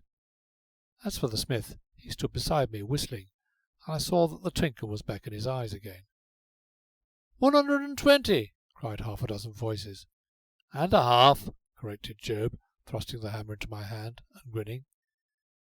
Can he beat that? inquired Black George again. Aye, can he beat that? echoed the crowd. It was a marvellous throw, said I, shaking my head, and indeed, in my heart, I knew I could never hope to equal, much less beat, such a mighty cast. I therefore decided on strategy, and with this in mind proceeded in a leisurely fashion once more to mark out the circle, which was obliterated in places, to flatten the surface underfoot, to roll up my sleeves and tighten my belt. In fine, I observed all such precautions as a man might be expected to take before some supreme effort. At length, having done everything I could think of to impress this idea upon the onlookers, I took up the hammer. "Means to do it this time?" cried the man with the rake. Knocking off Job's hat in his excitement, as with a tremendous swing I made my second throw. There was a moment's breathless silence as the hammer hurtled through the air. Then, like an echo to its fall, came a shout of laughter, for the distance was palpably far short of the giant smith's last. A moment later, Job came pacing up and announced, 87, whereupon arose a very babble of voices. "You've got 'em beat already, George." "Well, I knowed it from the start." "Let him alone," cried Simon. "He's got another chance yet." "Much good it'll do him." "I might as well give in now and take his thrashing and have done with it." That my ruse had succeeded with the crowd was evident. They, to a man, believed I had done my best, and already regarded me as hopelessly beaten. My chance of winning depended upon whether the smith, deluded into a like belief, should content himself with just beating my last throw, for should he again exert his mighty strength to the uttermost, I felt that my case was indeed hopeless. It was with a beating heart, therefore, that I watched him take his place for the last throw. His face wore a confident smile, but nevertheless he took up the hammer with such a business-like air that my heart sank, and feeling a touch upon my arm, I was glad to turn away. "I'll be going to fetch a sponge and water," said Simon. "A sponge and water?" "Ah, likewise some vinegar. There's nothing like vinegar, and remember, the chin a little to one side preferably." "But then you think I shall be beaten?" "Why, I don't say that, but it's best to be prepared, aren't it now?" And with a friendly nod the innkeeper turned away. In that same minute there arose another shout from the crowd as they greeted Black George's last throw, and Job, striding up, announced 98. Then, while the air still echoed with their plaudits, I stepped into the ring, and catching up the hammer, swung it high above my head, and at the full length of my arms began to wheel it. The iron spun faster and faster, till, setting my teeth with the whole force of every fibre, every nerve and muscle of my body, I let it fly. The blood was throbbing at my temples and my breath coming fast as I watched its curving flight. And now all voices were hushed, so that the ring of the iron could be plainly heard as it struck the hard road, and all eyes watched Job as he began pacing towards us. As he drew nearer, I could hear him counting to himself thus: 91, 92, 93, 94, 95, 96, 97, 98, 99, 100, 101, 102, 102. Next moment, as it seemed to me, an inarticulate ancient was desperately trying to force me into my coat, wrong side first, and Simon was shaking my hand. "You trick me!" cried a voice, and turning, I found Black George confronting me with clenched fists. "And how did I trick you?" "I could have shook farther than all that." "Then why didn't you?" "Because I thought you was beat. I say you tricked me." "And I tell you the match was a fair one from start to finish." "Put up your hands," said the smith, advancing in a threatening manner. "No," said I, "a bargain is a bargain." And turning my back upon him, I fell to watching the man with the rake, who, not content with Job's word, was busily pacing out the distance for himself. "Put up your hands," repeated Black George hoarsely. "For the last time, no," said I, over my shoulder. "Strike me if you will," I went on, seeing him raise his fist. "I shall not defend myself. But I tell you this, Black George, the first blow you strike will brand you coward, and no honest man." "Coward, is it?" cried he. With the word he seized me in a grip that crushed my flesh, and nigh swung me off my feet. "Coward, is it?" he repeated. "Yes," said I. "None but a coward would attack an unresisting man." So for a full minute we stood thus, staring into each other's eyes, and once again I saw the hairs of his golden beard curl up and outwards. What would have been the end I cannot say, but there came upon the stillness the sound of flying footsteps. The crowd was burst asunder, and a girl stood before us, a tall, handsome girl with raven hair and great flashing black eyes. "Oh, you, George! Think shame on yourself! Think shame on yourself, Black George! Look!" she cried, pointing a finger at him. "Look at the great strong man, as is a coward!" I felt the smith's grip relax. His arms dropped to his sides, while a deep red glow crept up his cheeks till it was lost in the clustering curls of gleaming yellow hair. "Why, Prue," he began, in a strangely altered voice, and stopped. The fire was gone from his eyes as they rested upon her, and he made a movement as though he would have reached out his hand to her, but checked himself. "Why, Prue," he said again, but choked suddenly, and turning away, strode back towards his forge without another word. On he went, looking neither to right nor left, and I thought there was something infinitely woebegone and pitiful in the droop of his head. Now as I looked from his forlorn figure to the beautiful flushed face of the girl, I saw her eyes grow wonderfully soft and sweet, and brim over with tears. And when Black George had betaken himself back to his smithy, she also turned, and crossing swiftly to the inn, vanished through its open doorway. "She's a fine spirit, that daughter of yourn, Simon, a fine spirit. Oh, a fine spirit as ever was," chuckled the ancient. "Prue ain't affair of Black George, never was," returned Simon. "She could manage 'un, always could. You mind she could always tame Black George with a look, Gaffer." "Ah, she's a granddaughter to be proud on, be Prue," nodded the ancient, "and proud I be, too." "What," said I, "is she your daughter, Simon?" "Aye, for sure." "And your granddaughter, ancient?" "Aye, that she be, that she be." "Why then, Simon must be your son." "Son as ever was," nodded the old man, "and a goodish son he be, too. Oh, I've seen worse." "And now," added Simon, "come in, and you should taste as fine a jug of ale as there be in all Kent." "Wait," said the old man, laying his hand upon my arm. "I've took to you, young chap, took to you amazing. What might your name be?" "Peter," I answered. "A good name, a fine name," nodded the old man. "Peter, Simon," said he, glancing from one to the other of us. "Simon Peter. Minds me of the disciple of our blessed Lord, it do. A fine name it be, Peter." So Peter I became to him thenceforth, and to the whole village. End of chapter 25. Chapter 26. wherein I learn more concerning the ghost of the ruined hut. And after the ancient and Simon and I had, very creditably, emptied the jug between us, I rose to depart. "Peter," said the ancient, "where be going?" "Home," said I. "And where be that?" "The cottage in the hollow," said I. "What, the haunted cottage?" he cried, staring. "Yes," I nodded. "From what I saw of it, I think with a little repairing it might suit me very well." "But the ghost!" cried the old man. "Have ye forgot the ghost?" "Why, I never heard of a ghost really harming anyone yet," I answered. "Peter," said Simon quietly, "I wouldn't be too sure of that. I wouldn't go nigh the place myself. Once is enough for me." "Simon," said I, "what do you mean by once?" Now when I asked him this, Simon breathed hard and shuffled uneasily in his chair. "I mean, Peter, as I've heard un," he replied slowly. "Heard him?" I repeated incredulously. "You? Are you sure?" "Sure as death, Peter. I've heard him a shrieking and a growing to hisself, same as Gaffer has, and lots of others. Why, Lord bless ye, there be scarce a man in these parts but has heard one time or another." "Aye, I've heard 'em, and seen 'em too," croaked the ancient excitedly.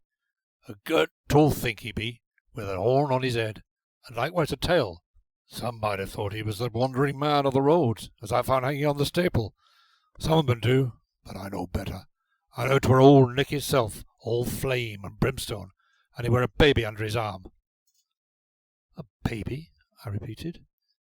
"A baby as ever was," nodded the ancient. "And you say you've heard it too, Simon?" said I. "Aye," nodded the innkeeper. "I went down into the hollow one evening, about 6 months ago, with Black Jarge, for we had a mind to knock the old place to pieces and get rid of the ghost that way. Well, Jarge ups with his hammer, and down comes the rotten old door with a crash. Jarge had strung up his hammer for another blow when, all at once, there comes a scream." Here Simon shivered involuntarily and glanced uneasily over his shoulder and round the room. "A scream?" said I. "Ah," nodded Simon, "but 'twere worse nor that." Here he paused again, and looking closer at him, I was surprised to see that his broad, strong hands were shaking, and that his brow glistened with moisture. "What was it like?" I inquired, struck by this apparent weakness in one so hardy and full of health. "'Twere a scream with a bubble in it," he answered, speaking with an effort.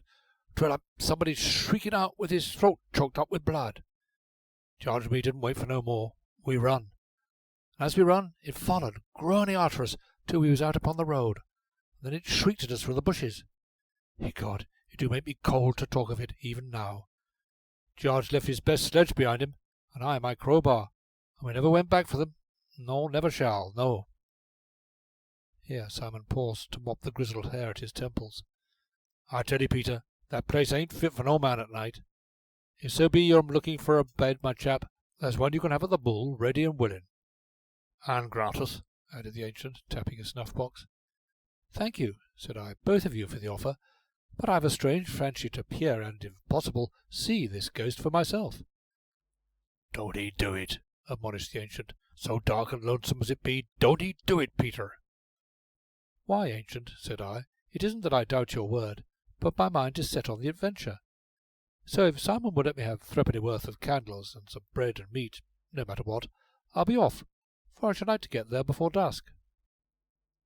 Nodding gloomily, Simon rose and went out, whereupon the ancient leaned over and laid a yellowed, claw-like hand upon my arm.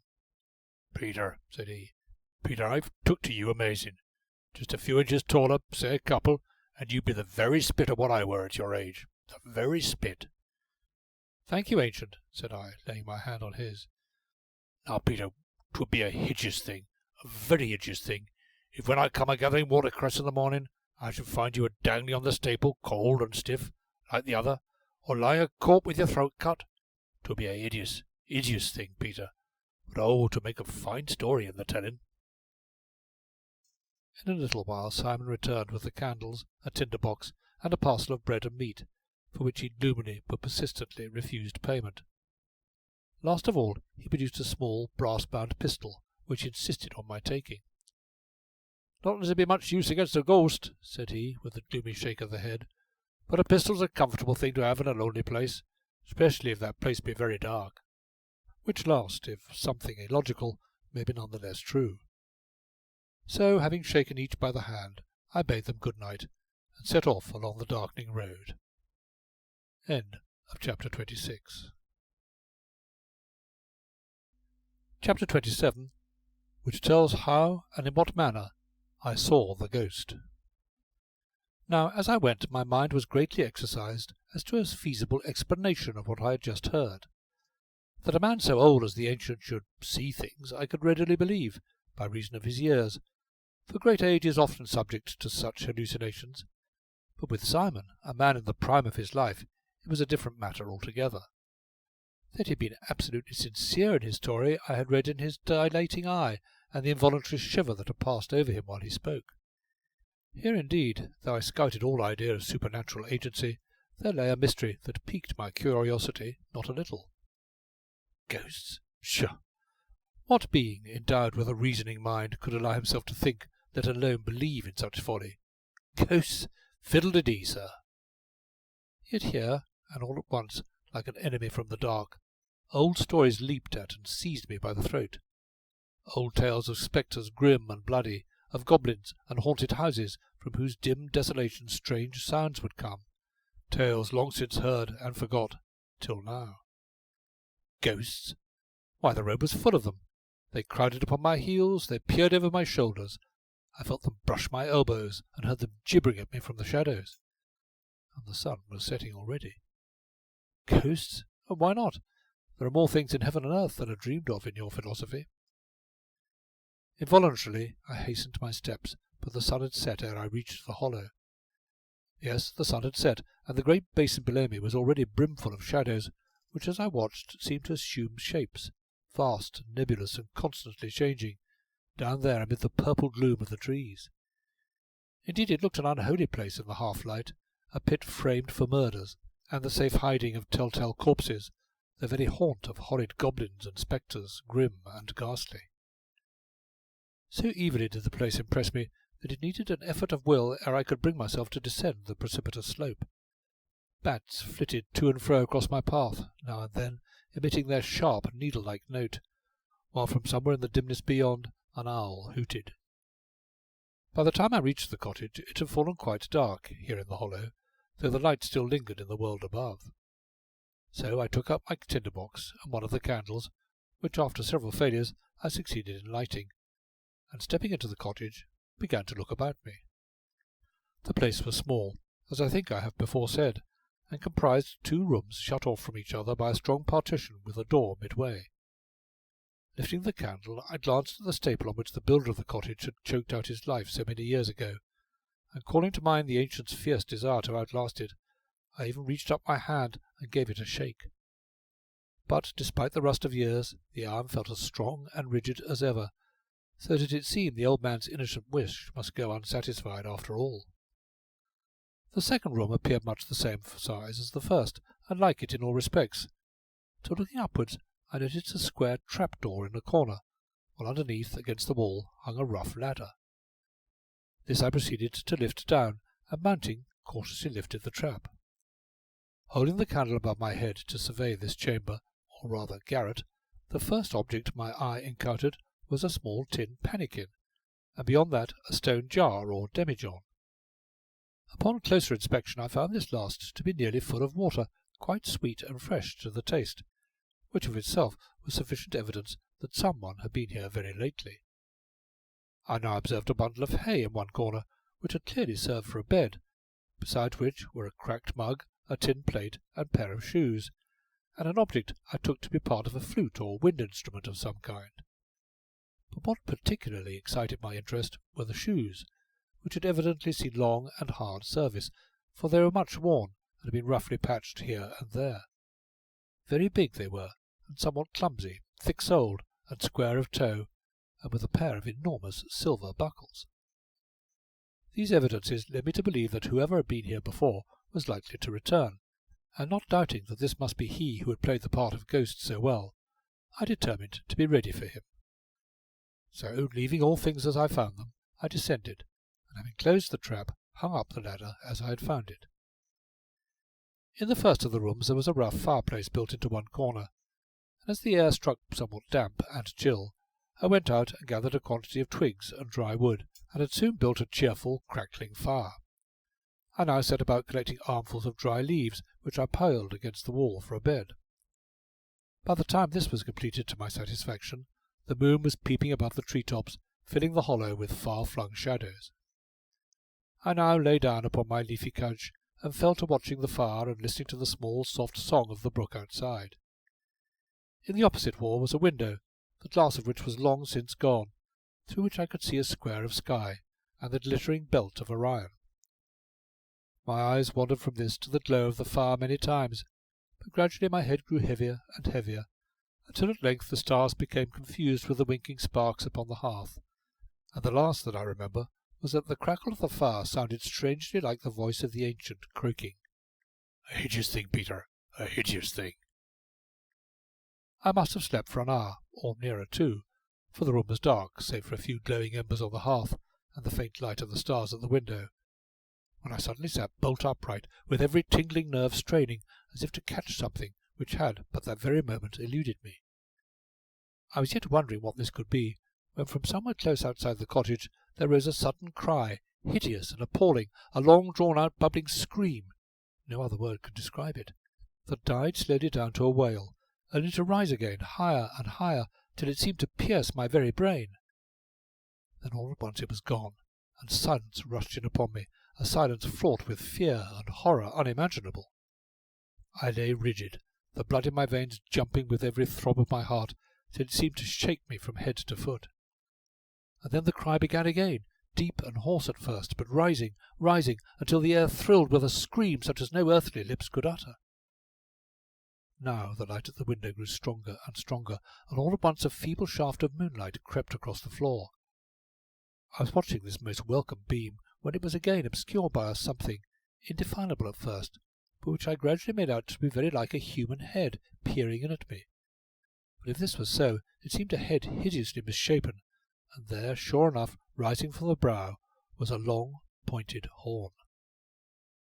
As I lay motionless, staring at this thing, my hand, by some most fortunate chance, encountered the pistol in my pocket, and from the very depths of my soul I poured benedictions upon the honest head of Simon the innkeeper, for its very contact seemed to restore my benumbed faculties.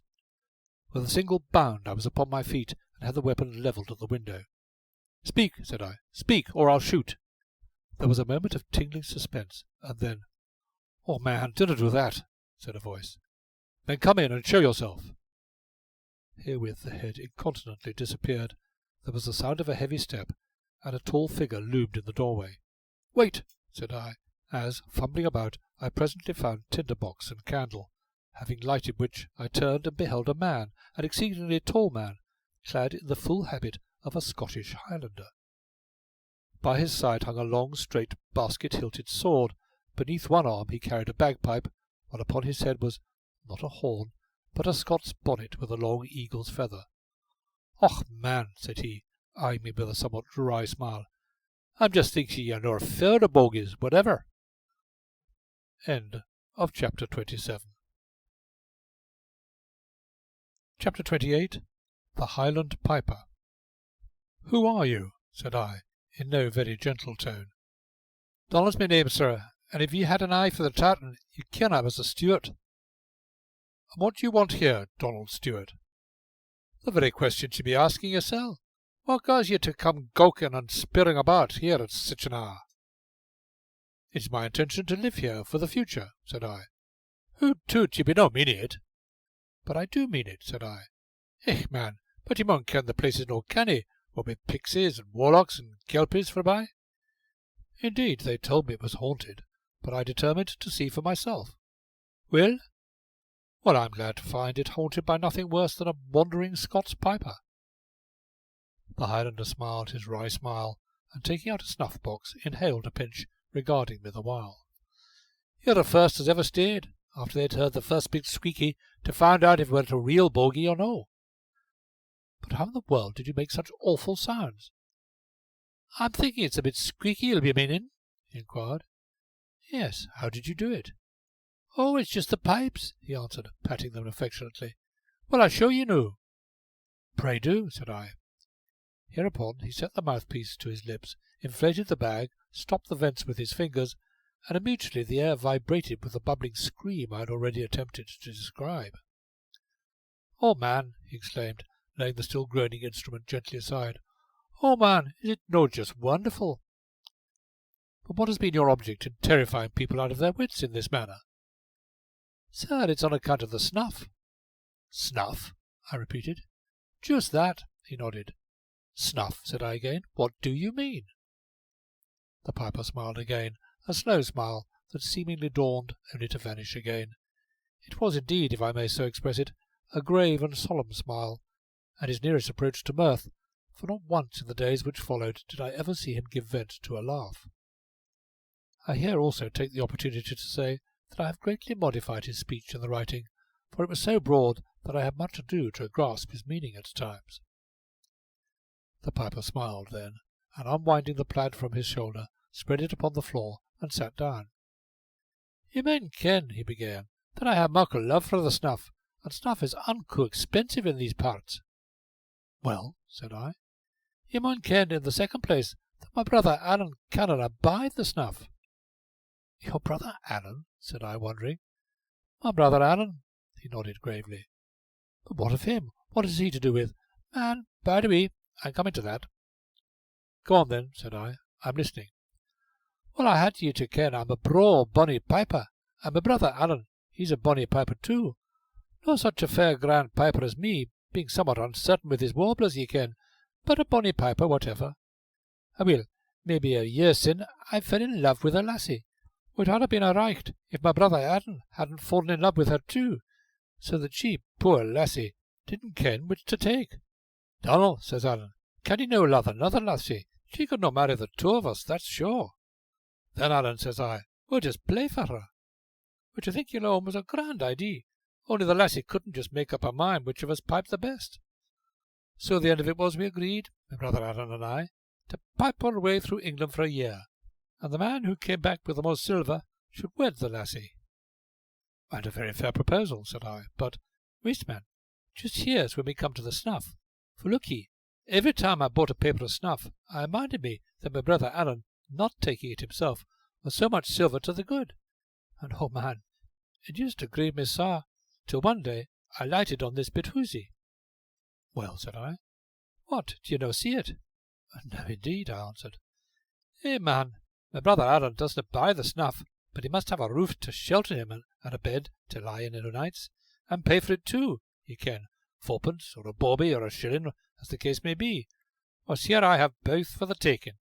And, oh man, many's the nicht I've slept the sweeter for thinking o' that 6pence or shilling that Alan's a parting with for a bed little better than mine. So I wish for to keep this bit of housie for myself, seeing it was haunted as they called it. I just kept up the illusion on account of trampers, wandering gypsies, and such like dirty tykes. Hey, but 'twas fair grand to see 'em running away as if the devil were after them, sparring back over their shoulders, and by reason of a bit of squeaky o' the pipes here. And so, sir, ye have it." I now proceeded to build and relight the fire, during which the Scot drew a packet of bread and cheese from his sporran, together with a flask, which, having uncorked, he held out to me with the one word, "Whisky?" "Thank you, Donald, but I rarely drink anything stronger than ale," said I. "Aweel," said he, "if ye winna, ye winna, and there's but a wee drappie left, to be sure." Whereupon, after 2 or 3 generous gulps, he addressed himself to his bread and cheese, and I, following his example, took out the edibles that Simon had provided. "Ah, you're minded to bide here, you tell me?" he inquired after a while. "Yes," I nodded, "but that need not interfere with you. 2 can live here as easily as 1, and now that I've had a good look at you, I think we might get along very well together." "Sir," said he solemnly, "my race is royal. I am a Stuart. Here's a Stuart's hand." And he reached out his hand to me across the hearth with a gesture that was full of a reposeful dignity. Indeed, I never remember to have seen Donald anything but dignified. "How do you find life in these parts?" I inquired. "Indifferent, sir, very indifferent. To be sure, at fairs and such like, I've often had as much as 10 shilling in my bonnet at a time, but it's just the guilties that draw 'em. I have no real love for the pipes whatever. A ranting reel pleases them well enough, but I have no hankering for the good music." "That is a question open to argument, Donald," said I. "Can anyone play real music on a bagpipe, think you?" "Sir," returned the Scot, setting down the empty flask and frowning darkly at the fire, "the pipes is the king of an instrument. 'Tis the sweetest, the truest, the oldest, whatever." "True, it is very old," said I thoughtfully. "It was known, I believe, to the Greeks, and we find mention of it in the Latin as tibia uticularia. Suetonius tells us that Nero promised to appear publicly as a bagpiper. Then, too, Chaucer's miller played a bagpipe, and Shakespeare frequently mentions the drone of a Lincolnshire bagpipe. Yes, it is certainly a very old, and, I think, a very barbarous instrument." "Hoot toot, the man talks like a muckle fool," said Donald, nodding to the fire. "For instance," I continued, "there can be no comparison between a bagpipe and a fiddle, say." "A fiddle!" exclaimed Donald in accents of withering scorn, and still addressing the fire. "You can just tell him to gang to the devil with his fiddle." "Music is, I take it, the expression of one's mood or thought, a dream translated into sound," said I thoughtfully. "Therefore, have you ever heard the pipes?" "Why, yes, but long ago." "Then," said Donald, "you shall just hear 'em again." So saying, he wiped his mouth, took up his instrument, and began slowly inflating it. Then all at once, from drones and chanter, there rushed forth such a flood of melody as seemed to sweep me away upon its tide. First I seemed to hear a roar of wind through desolate glens, a moan of trees, and a rush of sounding waters. Yet softly, softly, there rises above the flood of sound a little rippling melody, which comes and goes and comes again, growing ever sweeter with repetition. And now the roar of wind is changed to the swing of marching feet, the tread of a mighty host whose step is strong and free. And lo, they are singing as they march, and the song is bold and wild, wild, wild. Again and again, beneath the song, beneath the rhythm of marching feet, the melody rises, very sweet but infinitely sad, like a silver pipe or an angel's voice tremulous with tears. Once again the theme changes, and it is battle and death, sudden and sharp. There is the rush and shock of charging ranks, and the surge and tumult of conflict, above whose thunder, loud and clear and shrill, like some battle cry, the melody swells, one moment triumphant, and the next lost again. But the thunder rolls away, distant and more distant. The day is lost and won. But sudden and clear the melody rings out once more, fuller now, richer and complete. The silver pipe has become a golden trumpet. And yet what sorrow, what anguish unspeakable rings through it, the weeping and wailing of a nation. So the melody sinks slowly, to die away in one long-drawn minor note, and Donald is looking across at me with his grave smile, and I will admit both his face and figure are sadly blurred. "Donald," said I, after a little, "Donald, I will never speak against the pipes again. They are indeed the king of all instruments, played as you play them." "Oh, I am a bonny piper, I'll no deny it," he answered. "I am glad ye like it, for Sassenach though ye be, it proves ye have the music. 'Tis a bit pibroch I made to Wally Wallace, him as the damned Sassenach murdered. Black me therefore. Aweel, 'twas done afore your time or mine, so good night to ye, Southron." Saying which, he rose, saluted me stiffly, and stalked majestically to bed. End of chapter 28. Chapter 29. How Black George and I shook hands.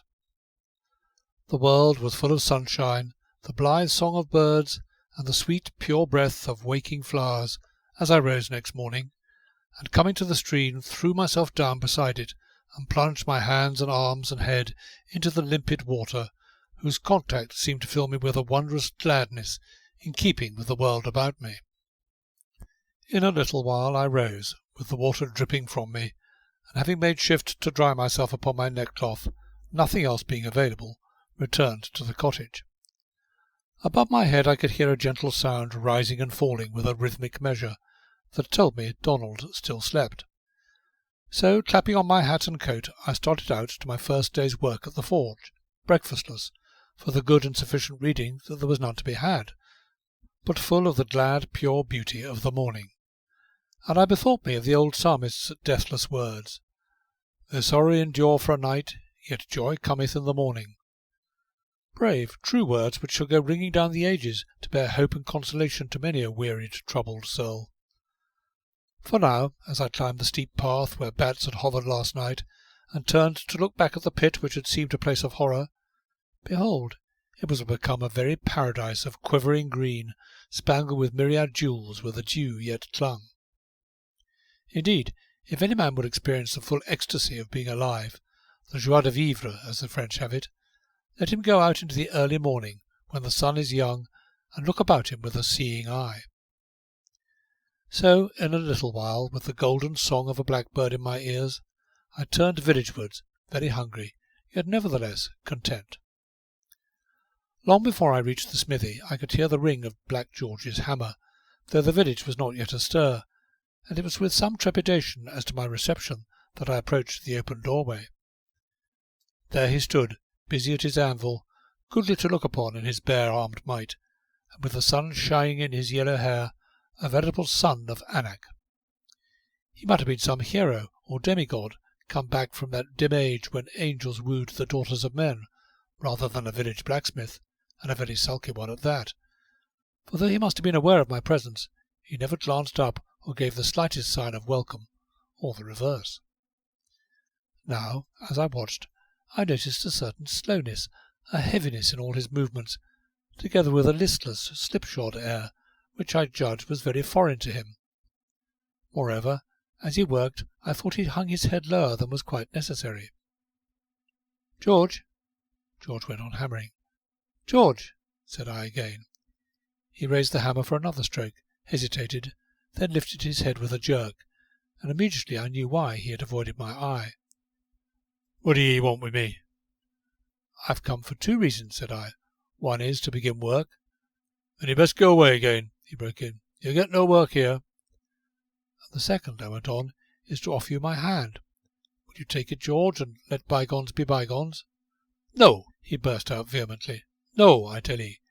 You think to come here and crow over me because you beat me by a trick, and because you heeder—" His voice broke, and dropping his hammer he turned his back upon me. "Called me coward, she did," he went on after a little while. "You heard her. They all heard her. I've been a danged fool," he said, more as if speaking his thoughts aloud than addressing me. "But a man can't help loving a lass, like Prue, and when he loves he can't help hoping. I've hoped these 3 years and more, and last night she called me coward." Something bright and glistening splashed down upon the anvil, and there ensued a silence broken only by the piping of the birds and the stirring of the leaves outside. "A fool I be," said Black George at last, shaking his head. "No kind of man for the likes of her. Too big I be, and rough. And yet, if she'd only given me the chance—" Again there fell a silence, wherein, mingled with the bird chorus, came the tapping of a stick upon the hard road, and the sound of approaching footsteps. Whereupon George seized the handle of the bellows and fell to, blowing the fire vigorously. Yet once I saw him draw the back of his hand across his eyes with a quick, furtive gesture. A moment after, the ancient appeared, a quaint, befrocked figure, framed in the yawning doorway and backed by the glory of the morning. He stood a while to lean upon his stick and peer about, his old eyes still dazzled by the sunlight he had just left, owing to which he failed to see me where I sat in the shadow of the forge. "Morning, George," said he, with his quick bright nod. The smith's scowl was blacker and his deeper voice gruffer than usual as he returned the greeting. But the old man seemed to heed it not at all, but taking his snuff-box from the lining of his tall, broad-brimmed hat, its usual abiding place, he opened it with his most important air. "George," said he, "I'm thinking you better take Job back to strike for ye again, if you're going to mend the old screen." "What do you mean?" growled Black George. "Because," continued the old man, gathering a pinch of snuff with great deliberation, "because, George, the young fellow has beat ye at the throwing, he must always have to work for ye at his own price. Be dead." "What?"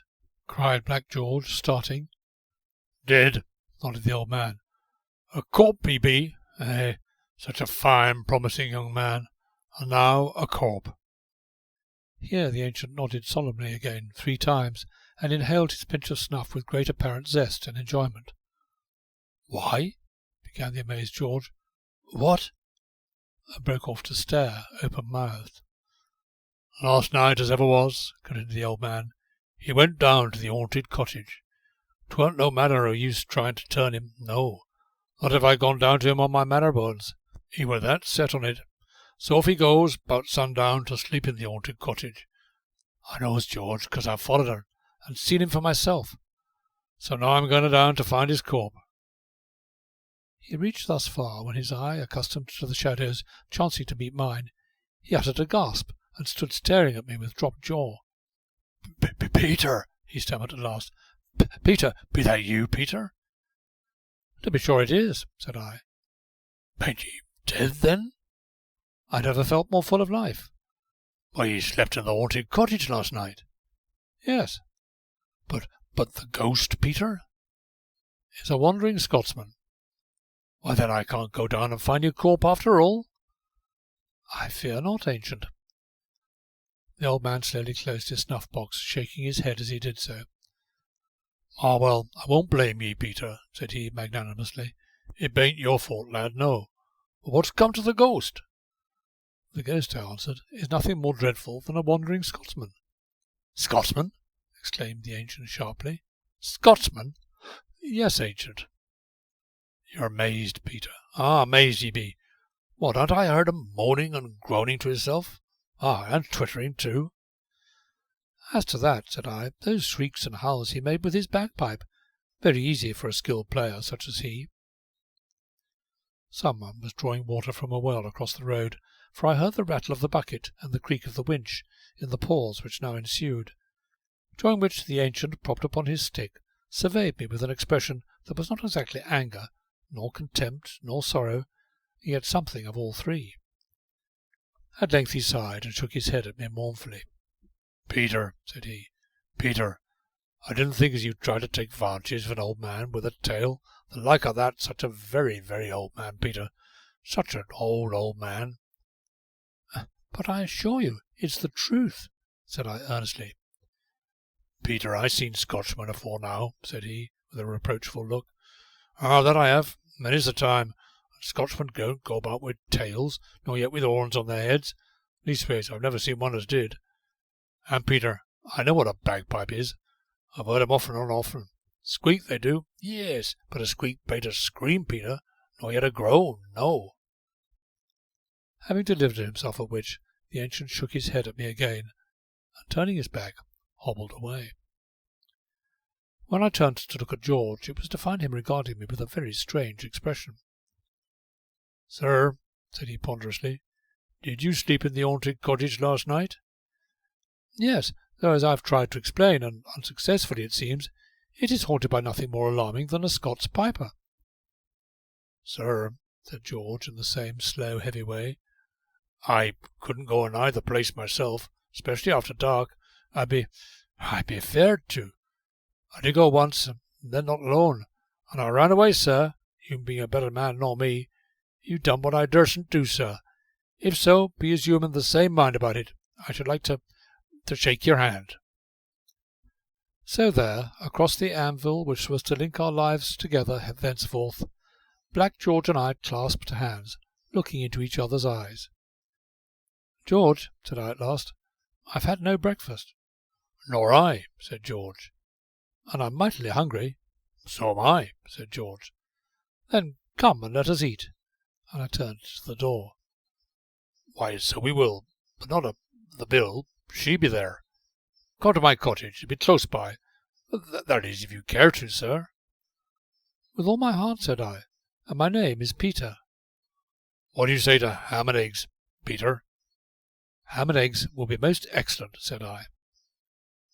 End of chapter 29.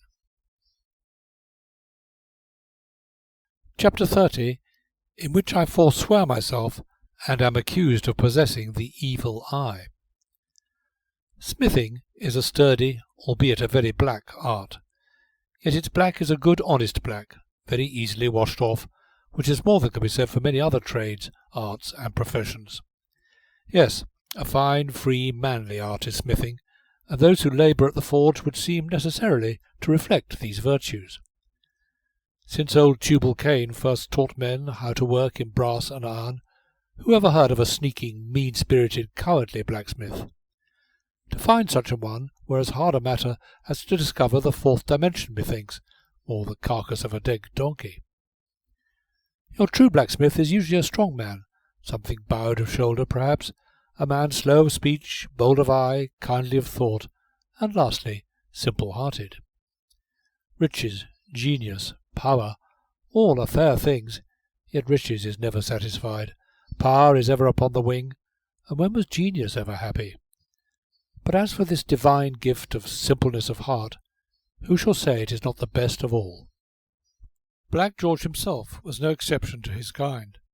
What wonder was it, then, that as the days lengthened into weeks, my liking for him ripened into friendship? To us, sometimes lonely voyagers upon this broad highway of life, journeying on, perchance through desolate places, yet hoping and dreaming ever of a glorious beyond, how sweet and how blessed a thing it is to meet some fellow wayfarer, and find in him a friend, honest and loyal and brave, to walk with us in the sun, whose voice may comfort us in the shadow, whose hand is stretched out to us in the difficult places to aid us, or be aided. Indeed, I say again, it is a blessed thing, for though the way is sometimes very long, such meetings and friendships be very few and far between. So, as I say, there came such friendship between Black George and myself, and I found him a man strong, simple, and lovable, and as such I honour him to this day. The ancient, on the contrary, seemed to have set me in his black books. He would no longer sit with me over a tankard outside the Bull of an evening, nor look in at the forge with a cheery nod and word, as had been his wont. He seemed rather to shun my society, and if I did not meet him by chance, would treat me with the frigid dignity of a grand seigneur. Indeed, the haughtiest duke that ever rolled in his chariot is far less proud than your plain English rustic, and far less difficult to propitiate. Thus, though I had once had the temerity to question him as to his altered treatment of me, the once had sufficed. He was sitting, I remember, on the bench before the Bull, his hands crossed upon his stick, and his chin resting upon his hands. "Peter," he had answered, regarding me with a terrible eye, "Peter, I be disappointed in ye." Hereupon rising, he had rapped loudly upon his snuff-box, and hobbled stiffly away. And that ended the matter, so far as I was concerned, though to be sure Simon had interceded in my behalf with no better success, and thus I was still left wondering. One day, however, as George and I were hard at work, I became aware of someone standing in the doorway behind me, but at first paid no heed, for it was become the custom for folk to come to look at the man who lived all alone in the haunted cottage. So as to say, I worked on heedlessly. "Peter," said a voice at last, and turning, I beheld the old man leaning upon his stick, and regarding me beneath his lowered brows. "Why, ancient?" I exclaimed, and held out my hand. But he checked me with a gesture, and fumblingly took out his snuff-box. "Peter," said he, fixing me with his eye, "were it a Scotchman, or were it not?" "Why, to be sure it was," I answered, "a Scotch piper, as I told you, and—" "Peter," said the ancient, tapping his snuff-box, "it weren't no ghost, then? Aye or no?" "No," said I, "nothing but a—" "Peter, Peter," said the ancient, nodding solemnly, "Peter, I hates ye." And turning sharp about, he tottered away upon his stick. "So that's it," said I, staring after the old man's retreating figure. "Why, you see," said George, somewhat diffidently, "you see, Peter, Gaffer be so old, and all his friends be dead, and he've come to look on this here ghost as belonging to him almost. Love to sit and tell about it, he do. It be all he've got left to live for, as ye might say. And now you've been and gone and said as there bean't no ghost after all. Do you see?" "Ah, yes, I see," I nodded. "I see. But you don't still believe in this ghost, do you, George?" "No, not exactly," answered George, hesitating upon the word. "Can't say as I believe exactly, and yet, Lord, how should I know?" "Then you do still believe in the ghost?" "Why, you see, Peter, we dunno as a man hung himself there, 'cause Gaffer found un. Likewise I heard it scream. But as for believing in it, since you say contrariwise, why, how should I know?" "But why should I deny it, George? Why should I tell you all of a Scotsman?" "Why, you see, Peter," said George in his heavy way, "you be such a strange sort of chap." "George," said I, "let us get back to work." Yet in a little while I set aside the hammer and turned to the door. "Peter, where be going?"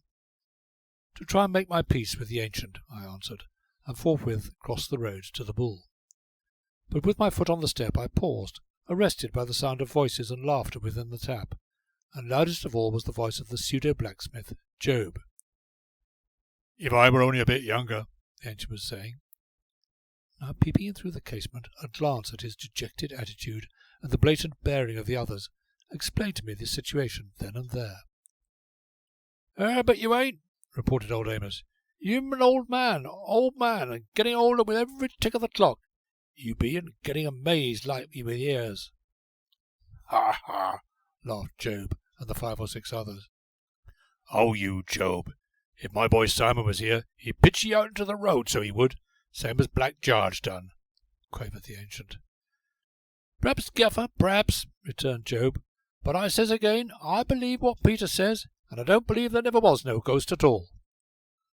"My lad, but I tell you there was. I seed 'un," cried the old man eagerly. "Seed 'un with these 2 eyes, many's the time. You, Joel Amos, you heard her a moaning and a groaning. You believe as I seed 'un, don't ye now? Come." "Hee, hee, hee," chuckled old Amos. "I don't know if I do, Gaffer. You see, you'm getting that old." "But I did.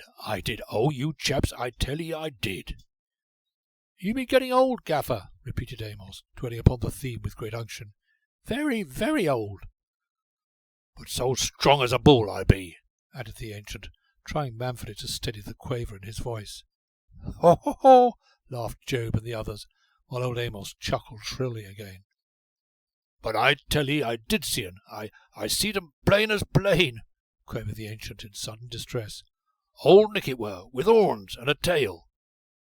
"Why, Peter told us 'twere only a Scottish man with a bagpipe," returned Job. "Aye, for sure," nodded old Amos. "So he did." "I lie, it be, a lie, cried the ancient. "To old Nick. I seen 'um, plain as I see you." "Why, you see, you be getting dreadful old and helpless, Gaffer," chuckled old Amos again, "and your eyes play tricks with ye."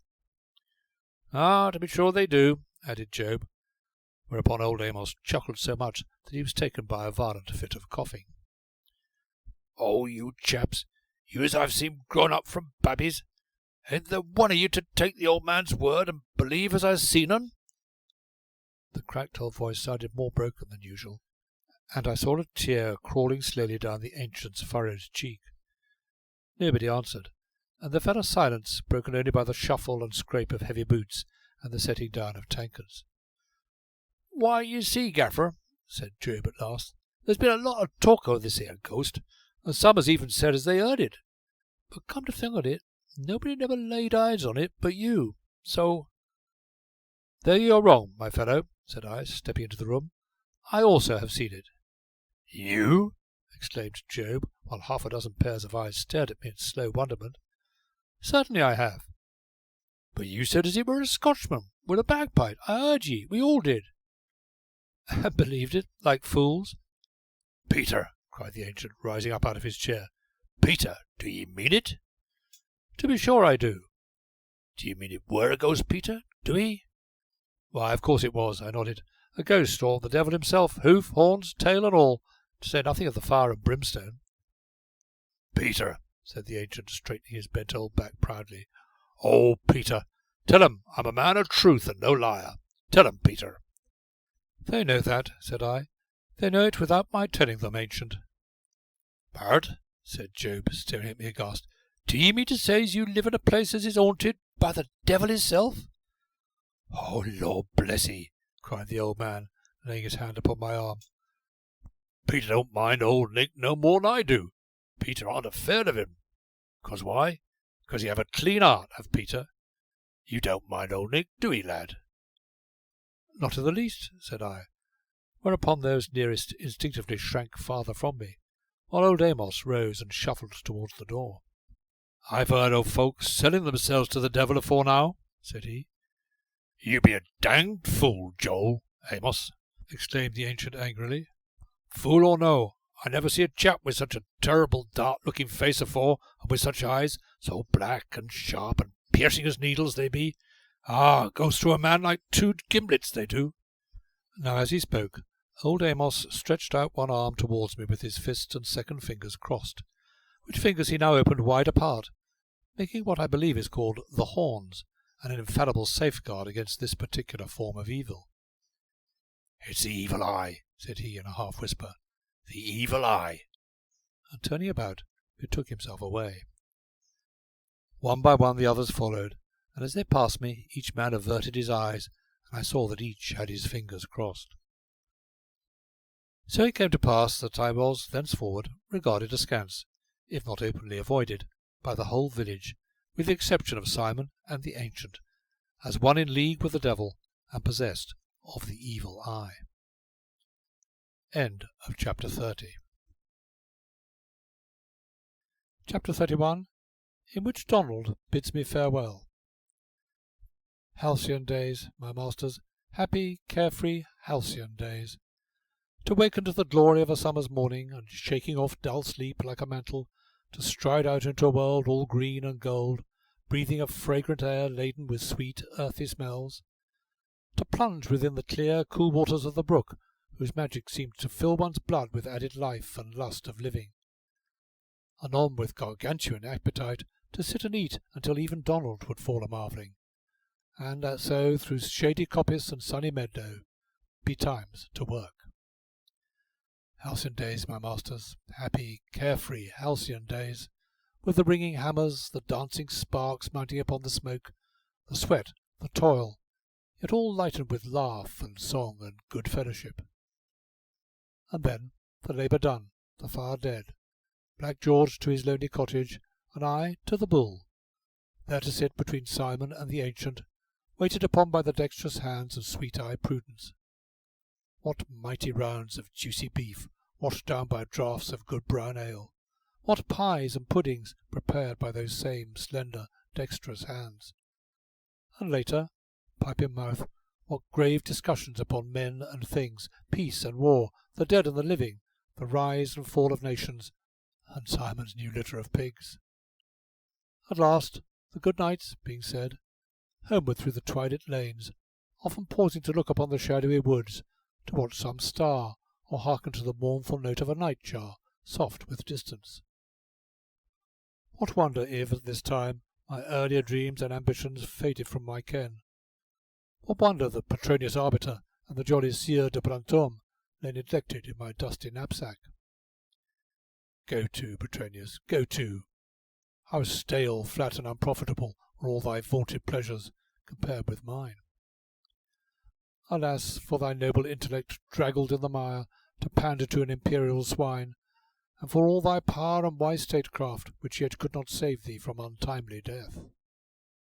And thou, Brantôme, old gossip, with all thy scandalous stories of ladies, always and ever très belle et fort honnête, couldst not find time among them all to note the glories of the world wherein they lived and moved and had their fort honnête being. But let it not be thought my leisure hours were passed in idle dreaming and luxurious ease. On the contrary, I had with much ado rethatched the broken roof of my cottage as well as I might, mended the chimney, fitted glass to the casements, and a new door upon its hinges. This last was somewhat clumsily contrived, I grant you, and of a vasty strength quite unnecessary, yet a very excellent door I considered it, nevertheless.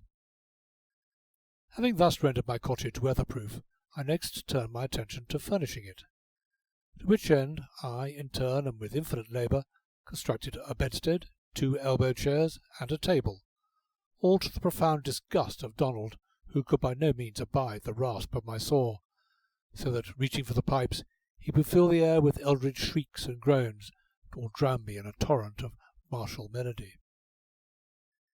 It was about this time, that is to say, my second bedstead was nearing completion, and I was seriously considering the building of a press with cupboards to hold my crockery, also a shelf for my books, when, chancing to return home somewhat earlier than usual, I was surprised to see Donald sitting upon the bench I had set up beside the door, polishing the buckles of that identical pair of square-toed shoes that had once so piqued my curiosity. As I approached, he rose and came to meet me with the brogues in his hand. "Man, Peter," said he, "I mun just be ganging." "Going?" I repeated. "Going where?" "Back to Glenure. The year is almost wrapped, ye ken, and I wouldn't have my brother Alan afore me with the lassie, for by he's an unco broad and saucy man, ye ken, and a lassie's mind is aye a kittle thing." "True," I answered. "What little I know of woman would lead me to suppose so, and yet, heaven knows, I should be sorry to lose you, Donald." "Aye, I ken that fine, and ye'll be unco lonesome without me and the pipes, I'm thinking." "Very." "Eh, Peter, man, if it wasn't for the lassie, I'd no have the heart to leave ye. You'd no be forgetting the Wally Wallace lament." "Never," said I. "Oh, man, Peter, it's in my mind you'll no hear such piping again, for by there's nae man, Highlander nor Lowlander, has just the trick of the warblers like me, and it's no very like we shall ever meet again in this world, man, Peter. But I'll think of ye, away there in Glenure where I play the Willie Wallace whippet tune. I'll think of ye, Peter, man." After this we stood a while, staring past each other into the deepening shadows. "Peter," said he at last, "it's no a very genteel present to be making ye a doot." And he held up the battered shoes. "They're unco worn, and with a clout here and there, ye notice, but the buckle's a good siller, and I have nothing else to give ye. Aye, man, but it's many a weary mile I've marched in these at the head of the 92nd, and it's many a stark fecht they've been through, Victoria, Salamanca, Talavera, to Quatre Bras and Waterloo. Take 'em, Peter, take 'em, to mind ye sometimes of Donald Stewart. And now, give us a group of your hand. God keep ye, Peter, man." So saying, he thrust the brogues upon me, caught and squeezed my hand, and turning sharp about, strode away through the shadows, his kilt swaying and tartan streaming gallantly. And presently I went and sat me down upon the bench beside the door, with the war-worn shoes upon my knee. Suddenly, as I sat there, faint and fainter with distance, and unutterably sad, came the slow, sweet music of Donald's pipes playing the Wallace lament. Softly the melody rose and fell, until it died away in one long-drawn, wailing note. Now, as it ended, I rose and uncovered my head, for I knew this was Donald's last farewell. Much more I might have told of this strange yet lovable man, who is by turns the scarred soldier, full of stirring tales of camp and battlefield, the mischievous child delighting in tricks and rogueries of all sorts, and the stately Highland gentleman. Many wild legends he told me of his native glens, with strange tales of the second sight. But here, perforce, must be no place for such. So here then I leave Donald, and hurry on with my narrative. End of Chapter 31. Chapter 32, in which this first book begins to draw to a close. Strike ding ding, strike ding ding, the iron glows and loveth good blows as far doth bellows. Strike ding ding. Out beyond the smithy door a solitary star twinkles low down in the night sky, like some great jewel. But we have no time for star-gazing, Black George and I, for tonight we are at work on the old church screen, which must be finished tomorrow. And so the bellows roar hoarsely, the hammers clang and the sparks fly, while the sooty face of Black George, now in shadow, now illumined by the fire, seems like the face of some fire-god or salamander. In the corner, perched securely out of reach of stray sparks, sits the ancient, snuff-box in hand as usual. To my mind, a forge is at its best by night, for in the red fiery glow, the blackened walls, the shining anvil, and the smith himself, bare-armed and bare of chest, are all magically transfigured, while in the hush of night the drone of the bellows sounds more impressive, the stroke of the hammers more sonorous and musical, and the flying sparks mark plainly their individual courses ere they vanish. I stand, feet well apart, and swing the great sledge, to whose diapason George's hand-hammer beats a tinkling melody, coming in after each stroke with a ring and clash exact and true, as is and has been the way of masters of the smithing craft all the world over from time immemorial. "George," said I, during a momentary lull, leaning my hands upon the long hammer shaft, "you don't sing." "No, Peter." "And why not?" "I think, Peter." "But surely you can both think and sing, George?" Not always, Peter. What's your trouble, George? No trouble, Peter, said he, above the roar of the bellows. Then sing, George. Aye, George, sing, nodded the ancient. 'Tis a poor heart as never rejoices, and that's in the Scriptures. So sing, George. George did not answer, but with a turn of his mighty wrist drew the glowing iron from the fire. And once more the sparks fly, the air is full of the clink of hammers and the deep-throated song of the anvil, in which even the ancient joins, in a voice somewhat quavery and generally a note or two behind, but with great gusto and goodwill notwithstanding. Strike, ding, ding, strike, ding, ding. In the middle of which I was aware of one entering to us, and presently, turning round, espied Prudence with a great basket on her arm. Hereupon hammers were thrown aside, and we straightened our backs, for in that basket was our supper. Very fair and sweet Prudence looked, lithe and vigorous and straight as a young poplar, with her shining black hair curling into little tight rings about her ears, and with great shy eyes and red, red mouth. Surely a man might seek very far ere he found such another maid as this brown-cheeked, black-eyed village beauty. "Good evening, Mr. Peter," said she, dropping me a curtsy with a grace that could not have been surpassed by any duchess in the land. But as for poor George, she did not even notice him, neither did he raise his curly head nor glance towards her. "You come just when you are most needed, Prudence," said I, relieving her of the heavy basket, "for here be 2 hungry men." "3," broke in the ancient. "So hungry as a lion I be." "3 hungry men, Prudence, who have been hearkening for your step this half hour and more." Quoth Prudence shyly, "For the sake of my basket?" "Aye, for sure," croaked the ancient.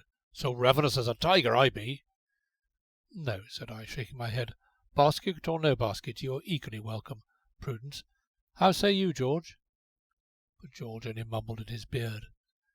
The ancient and I now set to work putting up an extemporized table, but as for George, he stood staring down moodily into the yet glowing embers of the forge. Having put up the table, I crossed to where Prudence was busy unpacking her basket. "Prudence," said I, "are you still at odds with George?" Prudence nodded. But, said I, he's such a splendid fellow. His outburst the other day was quite natural under the circumstances. Surely you can forgive him, Prudence." "There may be more nor that betwixt us, Mr. Peter," sighed Prue. "'Tis his drinking. 6 months ago he promised me never to touch another drop, and he broke his word with me." "But surely good ale in moderation will harm no man. Nay, on the contrary." "But George bain't like other men, Mr. Peter." "No, he's much bigger and stronger," said I, "and I never saw a handsomer fellow." "Yes," nodded the girl, "so strong as a giant, and so weak as a little child." "Indeed, Prudence," said I, leaning nearer to her in my earnestness, "I think you are a little unjust to him. So far as I know, George is anything but weak-minded, or liable to be led into anything."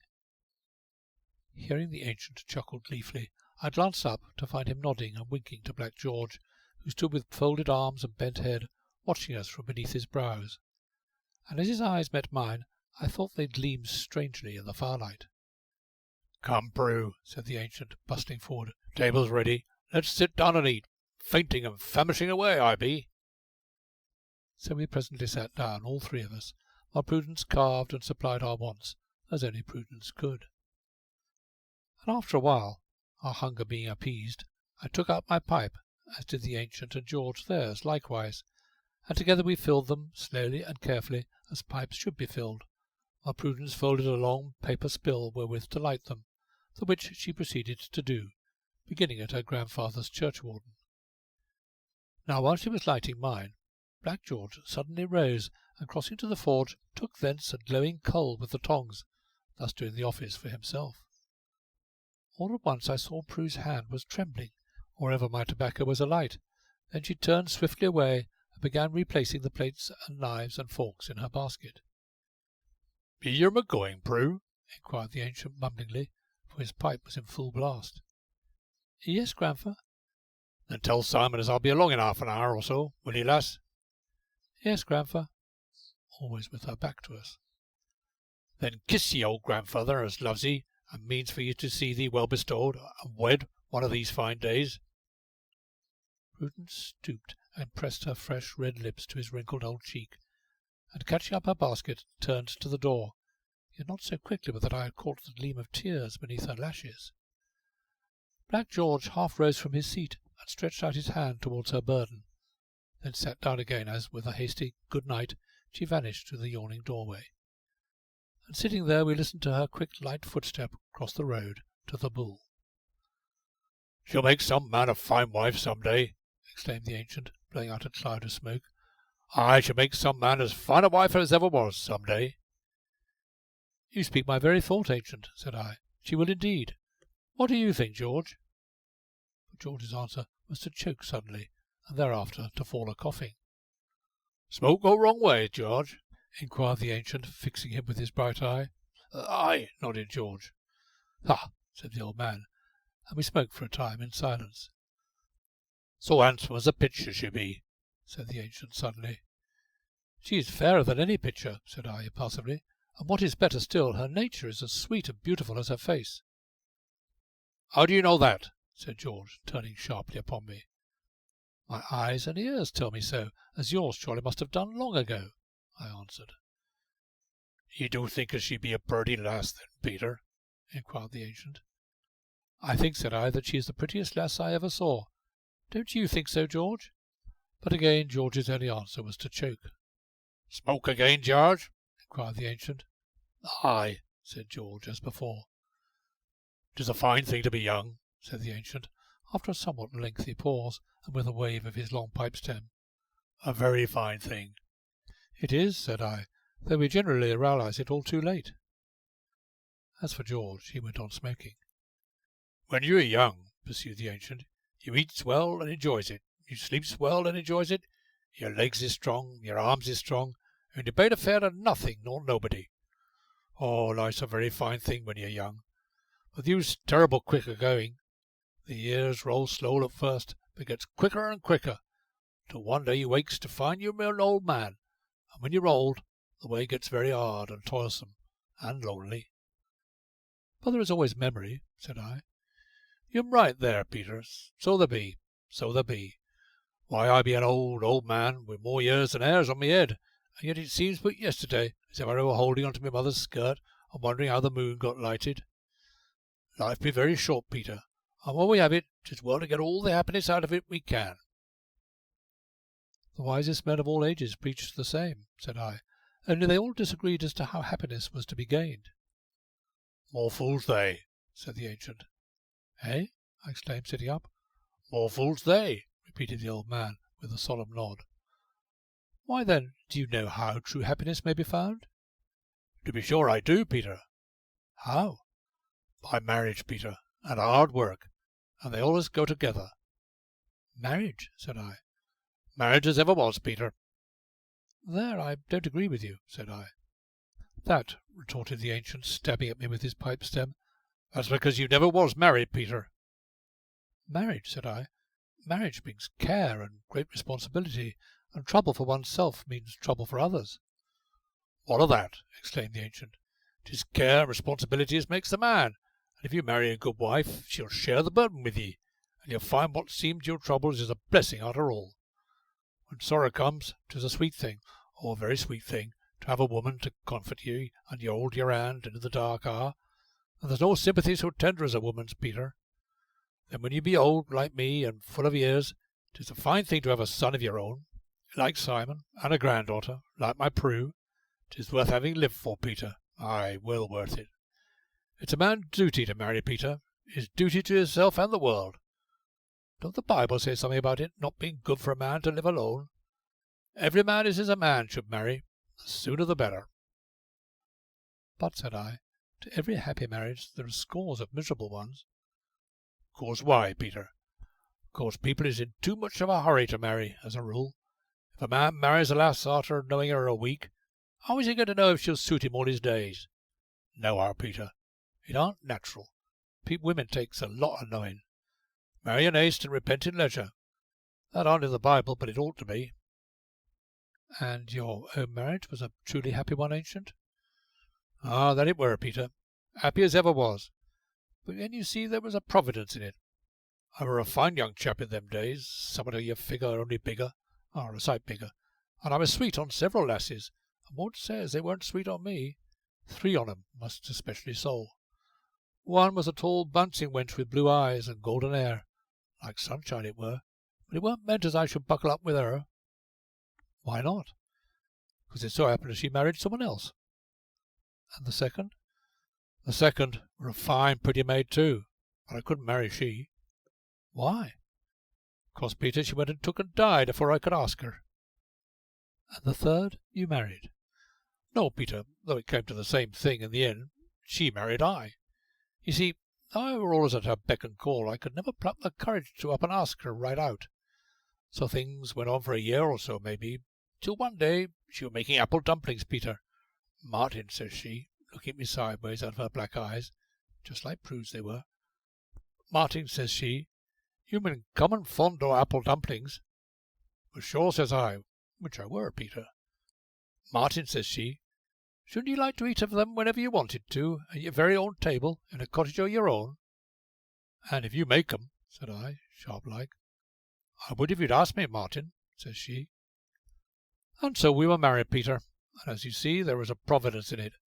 For if the first one hadn't married someone else, and the second hadn't died, I might have married one of they, and repented it all my days. For I were young then and foolish, Peter, foolish. So saying, the ancient rose, sighing, and knocked the ashes from his pipe. Talking about Prue, said he, taking up his hat and removing a snuff-box therefrom, ere he set it upon his head. Talking about Prue, he repeated, with a pinch of snuff at his nostrils. Well? The word seemed shot out of George involuntarily. Talking about Prue, said the ancient again, glancing at each of us in turn. There were some folks that used to think she was sweet on George there, but I, being her lawful grandfather, knows different. Didn't I, George? Aye, nodded the smith. Many's the time I've said to you, a sitting in this very corner, George, I've said, mark my words, George, if ever my Prue does marry someone, which she will, that there's someone won't be you. Them be my very words, bain't they, George? Your very words, Gaffer, nodded George. Well then, continued the old man, here's what I was a-coming to. Prue's has been and fell in love with someone at last. Black George's pipe shivered to fragments on the floor, and as he leaned forward, I saw that his great hands were tightly clenched. Gaffer, said he, in a strangled voice, what do you mean? I means what I says, George. How do you know? Bean't I the lass's grandfather? Be you sure, Gaffer? Quite sure? Aye, certain sure. Twice this week, and once the week afore, she forgot to put any salt in the soup. And that speaks volumes, George, volumes. Here, having replaced his snuff-box, the ancient put on his hat, nodded, and bobbled away. As for Black George, he sat there staring blindly before him long after the tapping of the ancient's stick had died away, nor did he heed me when I spoke, wherefore I laid my hand upon his shoulder. Come, George, said I, another hour, and the screen will be finished. He started, and drawing from my hand, looked up at me very strangely. No, Peter, he mumbled, I ain't going to work no more tonight. And as he spoke, he rose to his feet. What, are you going? Said I, as he crossed to the door. Aye, I'm a-going. As he went towards his cottage, I saw him reel and stagger like a drunken man. End of chapter 32. Chapter 33, in which we draw yet nearer to the end of this first book. It is not my intention to chronicle all those minor happenings that befell me, now or afterward, lest this history prove wearisome to the reader, on the which head I begin to entertain grave doubts already. Suffice it then that as the days grew into weeks, and the weeks into months, by perseverance I became reasonably expert at my trade, so that some 2 months after my meeting with Black George, I could shoe a horse with any smith in the country.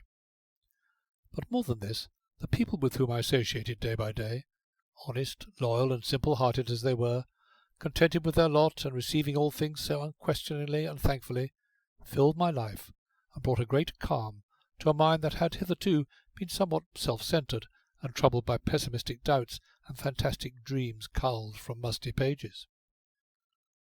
What book is there to compare with the great book of life, whose pages are forever a-turning, wherein are marvels and wonders undreamed, things to weep over, and some few to laugh at, if one but has eyes in one's head to see withal?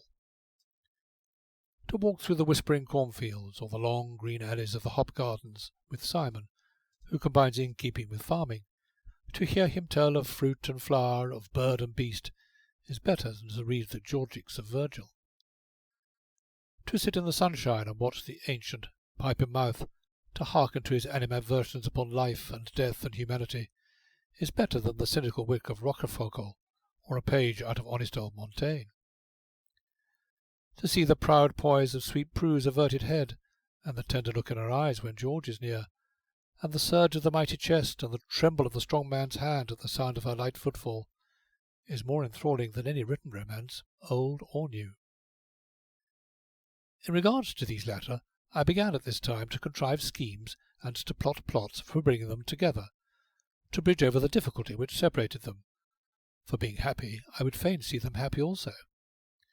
Now how I succeeded in this self-imposed task, the reader, if he trouble to read far enough, shall see for himself.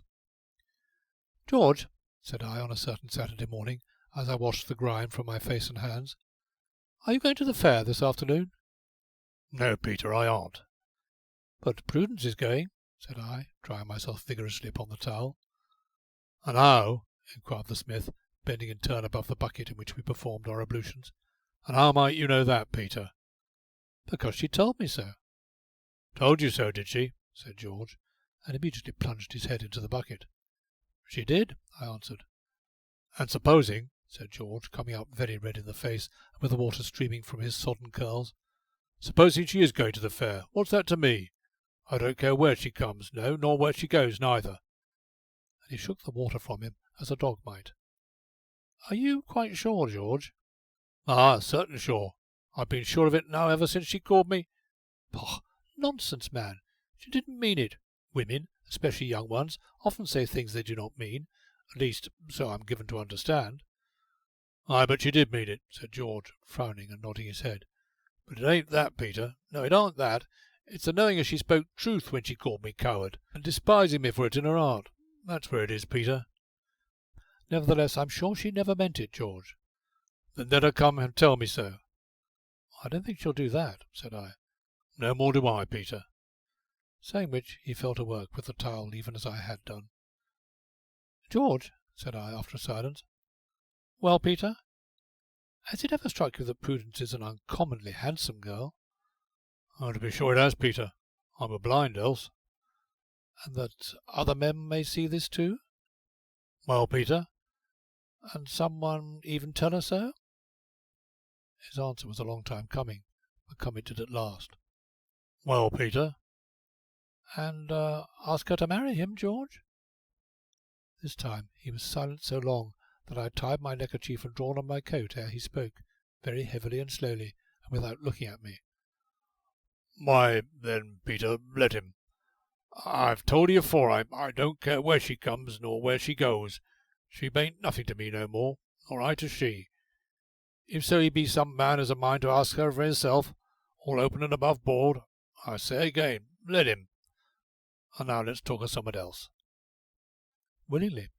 There's to be boxing and single stick and wrestling at the fair, I understand." "Aye." "And they tell me there is a famous wrestler coming all the way from Cornwall to wrestle the best man for 10 guineas. "Aye, so there be." "Well?" "Well, Peter?"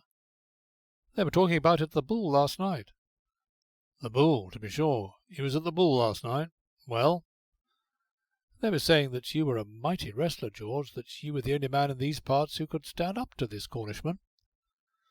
"Aye, I can wrestle a bit, Peter," he replied, speaking in the same heavy, listless manner. "What then?" "Why then, George, get into your coat and let's be off." "Where to?" "The fair." Black George shook his head. "What, you won't?" "No, Peter." "And why not?"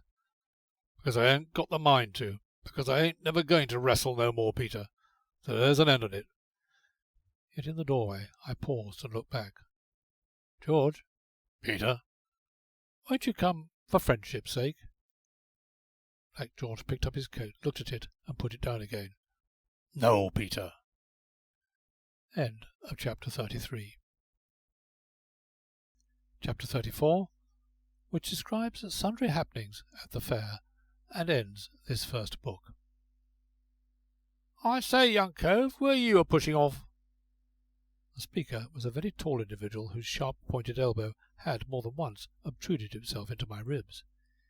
He was extremely thin and bony, with a long, drooping nose set very much to one side, and was possessed of a remarkable pair of eyes, that is to say, one eyelid hung continually lower than the other, thus lending to his otherwise sinister face an air of droll and unexpected waggery that was quite startling to behold.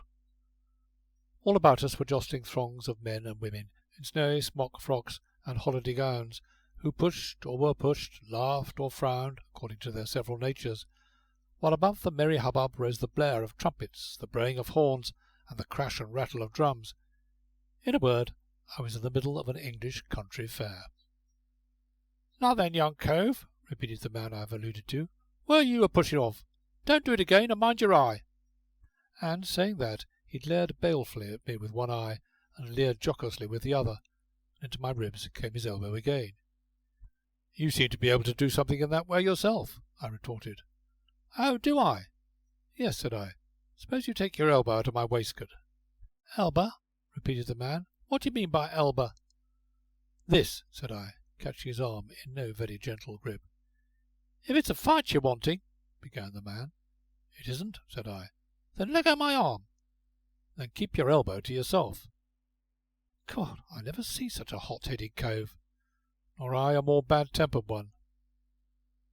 This altercation had taken place as he swayed to and fro in the crowd, from which we now slowly won free, owing chiefly to the dexterous use of the man's bony elbows, until we presently found ourselves in a veritable jungle of carts and wagons of all kinds and sorts, where we stopped, facing each other. "I'm inclined to think, young cove, as you'd be short-tempered if you'd been shied at by yon feather men from your youth up," said the man. "What do you mean by shied at?" "Well, I says, some professions is easy, and some is hard, like mine." "And what is yours?" "I'm a professional Sambo." "A what?" "Well, a niggerhead, then. Blacks me face, sticks my head through a hole, and lets 'em shy at me. 3 shies a penny. Then as it hits me, gets a cigar. Big un. Them as don't, don't." "Yours is a very unpleasant profession," said I. "Man must live." "But," said I, "supposing you get hit?" "Them as hits me gets a cigar." "Doesn't it hurt you?" "Oh, you get used to it. Though, to be sure, they don't hit me very often, or it would be a loss. Cigars is expensive. Leastways, they cost money." "But surely a wooden image would serve your turn just as well." "A wooden image?" exclaimed the man disgustedly. "James, you must be a fool, you must. Who wants to throw at a wooden image? You can't hurt a wooden image, ran you? If you throwed heavens hard at a wooden image, then the wooden image wouldn't flinch, would it? When a man throws at anything, he likes to hit it. That's human. When he hits it, he likes to see it flinch. That's human too. And when it flinches, why, he rubs his hands and takes another shot. And that's the humanest of all. So you see, young cove, you're a fool with your wooden image." Now, as he ended, I stooped very suddenly and caught hold of his wrist, and then I saw that he held my purse in his hand. It was a large hand with bony knuckles and very long fingers, upon one of which was a battered ring. He attempted at first to free himself of my grip, but finding this useless, stood glowering at me with one eye and leering with the other. "Ha!" said I. "Hello," said he. "A purse," said I. "Why, so it is," he nodded. "Leastwise, it looks uncommonly like one, don't it?" "What's more, it looks like mine." "Does it?" "I could swear to it anywhere." "Could you?" "I could." "Then perhaps you'd better take it, young cove, and very welcome, I'm sure." "So you've been picking my pocket," said I. "Never picked a pocket in my life. Should scorn to." I put away my recovered property, and straightway shifted my grip to the fellow's collar. "Now," said I, "come on." "Why, what are you doing of?" "What does one generally do with a pickpocket?" But I'd hardly uttered the words when, with a sudden cunning twist, he broke my hold, and my foot catching at a guy rope, I tripped and fell heavily, and ere I could rise he made good his escape. I got to my feet somewhat shaken by the fall, yet congratulating myself on the recovery of my purse, and threading my way among the tents, was soon back among the crowd. Here were circuses and shows of all kinds, where one might behold divers strange beasts, the usual fat women and skeleton men. Who would have heard of the order being reversed? and before the shows were fellows variously attired, but each being purplish of visage, and each possessing the lungs of a stentor, more especially one, a round-bellied, bottle-nosed fellow in a white hat, who alternately roared and beat upon a drum. A red-haired man he was, with a fiery eye, which eye, chancing to single me out in the crowd, fixed itself pertinaciously upon me, thenceforth, so that he seemed to address himself exclusively to me, thus: "Oh, my stars, young man," bang goes the drum, "the wonderful, wild, airy and savage man from Bonhoola as eats snakes alive and dresses himself in sheeny serpents. Oh, my eye, stood up, young man," bang. "Likewise the astonishing and beautiful Lady Paulina Lottie, as will swallow swords, sabres, bayonets, also chewing up glass and bottles quicker than you can wink, young man," bang. "Not to mention Catamoplasus, the fire fiend, who burns himself with red-hot irons and likes it, drinks liquid fire with gusto, playfully spitting forth the same, together with flame and sulphurous smoke, and all for sixpence, young man," bang. "Oh, my stars, step up, young man, and all for a tanner," bang. Presently, his eye being off me for the moment, I edged my way out of the throng, and so came to where a man stood mounted upon a cart. Beside him was a fellow in a clown's habit, who blew loudly 3 times upon a trumpet, which done, the man took off his hat and began to harangue the crowd, something in this wise: "I come before you, ladies and gentlemen, not for vulgar gain, or as I might say, kudos, which is high Italian for the same, not to put my hands into your pockets and rifle them of your honestly earned money. No, I come before you for the good of each one of you, for the easing of suffering mankind, as I might say, the amelioration of stricken humanity. In a word, I'm here to introduce you to what I call my elixir anthropos. Anthropos, ladies and gentlemen, is an old and very ancient Egyptian word meaning man, or woman for that matter," etc. During this exordium I had noticed a venerable man in a fine blue surtout and a wide-brimmed hat, who sat upon the shaft of a cart and puffed slowly at a great pipe. And as he puffed, he listened intently to the quack-salver's address, and from time to time his eye would twinkle and his lips curve in an ironic smile. The cart upon the shaft of which he sat stood close to a very small, dirty, and disreputable-looking tent, towards which the old gentleman's back was turned. Now, as I watched, I saw the point of a knife gleam through the dirty canvas, which, vanishing, gave place to a hand protruded through the slit thus made, a very large hand with bony knuckles and long fingers, upon one of which was a battered ring. For an instant the hand hovered undecidedly, then darted forward. The long skirts of the old gentleman's coat hardly stirred, yet even as I watched, I saw the hand vanish with a fat purse in its clutches. Skirting the tent, I came round to its opening, and stooping, peered cautiously inside. There, sure enough, was my pickpocket, gazing intently into the open purse, and chuckling as he gazed. Then he slipped it into his pocket, and out he came, where I immediately pinned him by the neckerchief. And after a while, finding he could not again break my hold, he lay still beneath me, panting, and as he lay his one eye glared more balefully, and his other leered more waggishly than ever, as I, thrusting my hand into his pocket, took thence the purse and transferred it to my own. "Halves, mate," he panted, "halves, and we'll cry quits." "By no means," said I, rising to my feet, but keeping my grip upon him. "Then what's your game?" "I intend to hand you over as a pickpocket." "That means transportation," said he, wiping the blood from his face, for the struggle, though short, had been sharp enough. "Well," said I. "It'll go hard with the babby." "Baby?" I exclaimed. "Ah, or the infant, if you like it better. One as I found in a shawl and laying on the steps of my van one night, sleeping like an alderman, and it was snowing too." "Yet you are a thief." "We calls it faking, and ought to be given up to the authorities. And who's to look after the babby?" "Are you married?" "No." "Where is the baby?" "In my van." "And where is that?" "Yonder," said he, pointing to a gaily painted caravan that stood near by. "He's asleep now, but if you'd like to take a peep at him—" "I should," said I.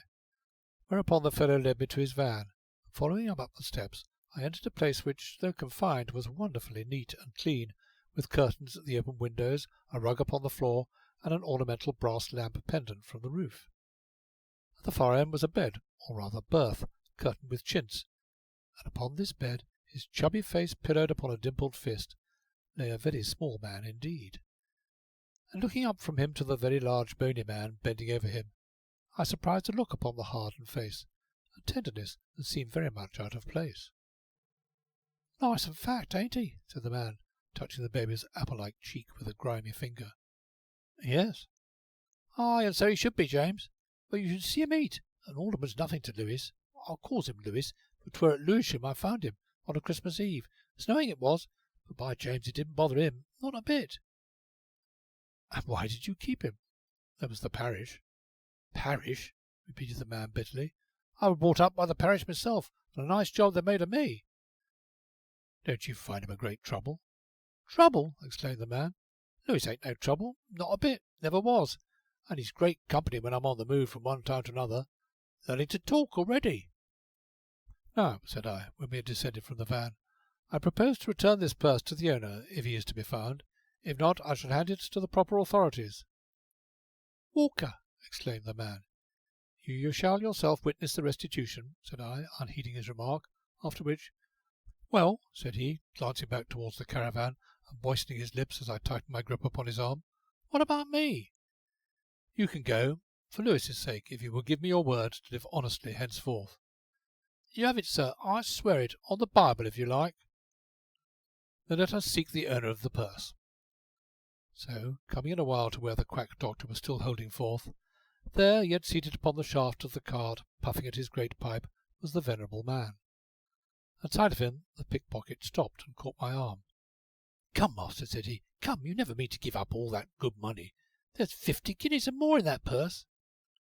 "All the more reason to return it," said I. "No, don't go wasting good money like that. It's like throwing it away." But shaking off the fellow's importunate hand, I approached and saluted the venerable man. "Sir," said I, "you've had your pocket picked." He turned and regarded me with a pair of deep-set, very bright eyes, and blew a whiff of smoke slowly into the air. "Sir," he replied, "I found that out 5 minutes ago." "The fact seems to trouble you very little," said I. "There, sir, being young and judging exteriorly, you are wrong. There is recounted somewhere in the classics an altogether incredible story of a Spartan youth and a fox. The boy, with the animal beneath his cloak, preserved an unruffled demeanour despite the animal's tearing teeth, until he fell down and died. In the same way, young sir, no man can lose 50-odd guineas from his pocket and remain unaffected by the loss." "Then, sir," said I am happy to be able to return your purse to you." He took it, opened it, glanced over its contents, looked at me, took out 2 guineas, looked at me again, put the money back, closed the purse, and dropping it into his pocket, bowed his acknowledgment. Having done which, he made room for me to sit beside him. "Sir," said he, chuckling, "hark to that lovely rascal in the cart yonder. Hark to him. Galen was an ass, and Hippocrates a dunce beside this fellow. Hark to him." "There's nothing like pills," the quacksalver was saying at the top of his voice. "Place one upon the tip of the tongue, in this fashion. Take a drink of water, beer, or wine, as the case may be. Give a couple of swallows, and there you are. Oh, there's nothing in the world like pills, and there's nothing like my elixir anthropos for coughs, colds, and the rheumatics, for sore throats, sore eyes, sore backs. Good for the cramp, measles, and chicken pox. A certain cure for dropsy, scurvy, and the king's evil. There's no disease or ailment discovered or invented as my pills won't soothe, heal, ameliorate, and charm away, and all I charge is 1 shilling a box. Hand him round, Jonas." Whereupon the fellow in the clown's dress, stepping down from the cart, began handing out the boxes of pills and taking in the shillings as fast as he conveniently could. "A thriving trade," said my venerable companion. "It always has been and always will be, for humanity is a many-headed fool and loves to be bamboozled. These honest folk are probably paying for bread pellets compounded with a little soap, yet will go home, swallow them in all good faith, and think themselves a great deal better for them." "And therefore," said I, "probably derive as much benefit from them as from any drug yet discovered." "Young man," said my companion, giving me a sharp glance, "what do you mean?" "Plainly, sir, that a man who believes himself cured of a disease is surely on the high road to recovery." "But a belief in the efficacy of that rascal's bread pellets cannot make them anything but bread pellets." "No," said I, "but it may effect great things with the disease." Young man, don't tell me that you are a believer in faith-healing and such-like tomfoolery. Disease is a great and terrible reality, and must be met and overcome by a real means. On the contrary, sir, may it not be rather the outcome of a preconceived idea, of a belief that has been held universally for many ages and generations of men? I do not deny disease. Who could? But suffering and disease have been looked upon from the earliest days as punishments wrought out upon a man for his sins. Now, may not the haunting fear of this retributive justice be greatly responsible for suffering and disease of all kinds, since the mind unquestionably reacts upon the body? Oh, probably, sir, probably. But since disease is with us, how would you propose to remedy it? By disbelieving in it, by regarding it as something abnormal and utterly foreign to the divine order of things. "Pooh!" exclaimed my venerable companion. "Ugh! Quite impracticable." "They say the same of the Sermon on the Mount, sir," I retorted. "Can a man, wasting away in a decline, discredit the fact that he is dying with every breath he draws? Had you, or I, or any man, the Christ power to teach him a disbelief in his sickness, then he would be hale and well. The great physician healed all diseases thus, without the aid of drugs, seeking only to implant in the mind of each sufferer the knowledge that he was whole and sound, that is to say, a total disbelief in his malady. How many times do we read the words, 'Thy faith has made thee whole'? All he demanded of them was faith, or, as I say, a disbelief in their disease." "Then the cures of Christ were not miracles?" "No more so than any great and noble work is a miracle." "And do you," inquired my companion, removing his pipe from his lips and staring at me very hard, "do you believe that Jesus Christ was the Son of God?" "Yes," said I, "in the same way that you and I are, and the quacksalver yonder." "But was he divine?" "Surely a mighty thinker, a great teacher whose hand points the higher way, whose words inspire humanity to nobler ends and aims, is of necessity divine." "You are a very bold young man, and talk, I think, a little wildly." "Heterodoxy has been styled so before, sir." "And a very young man." "That, sir, will be amended by time." Here, puffing at his pipe and finding it gone out, he looked at me in surprise. "Remarkable," said he. "What is, sir?"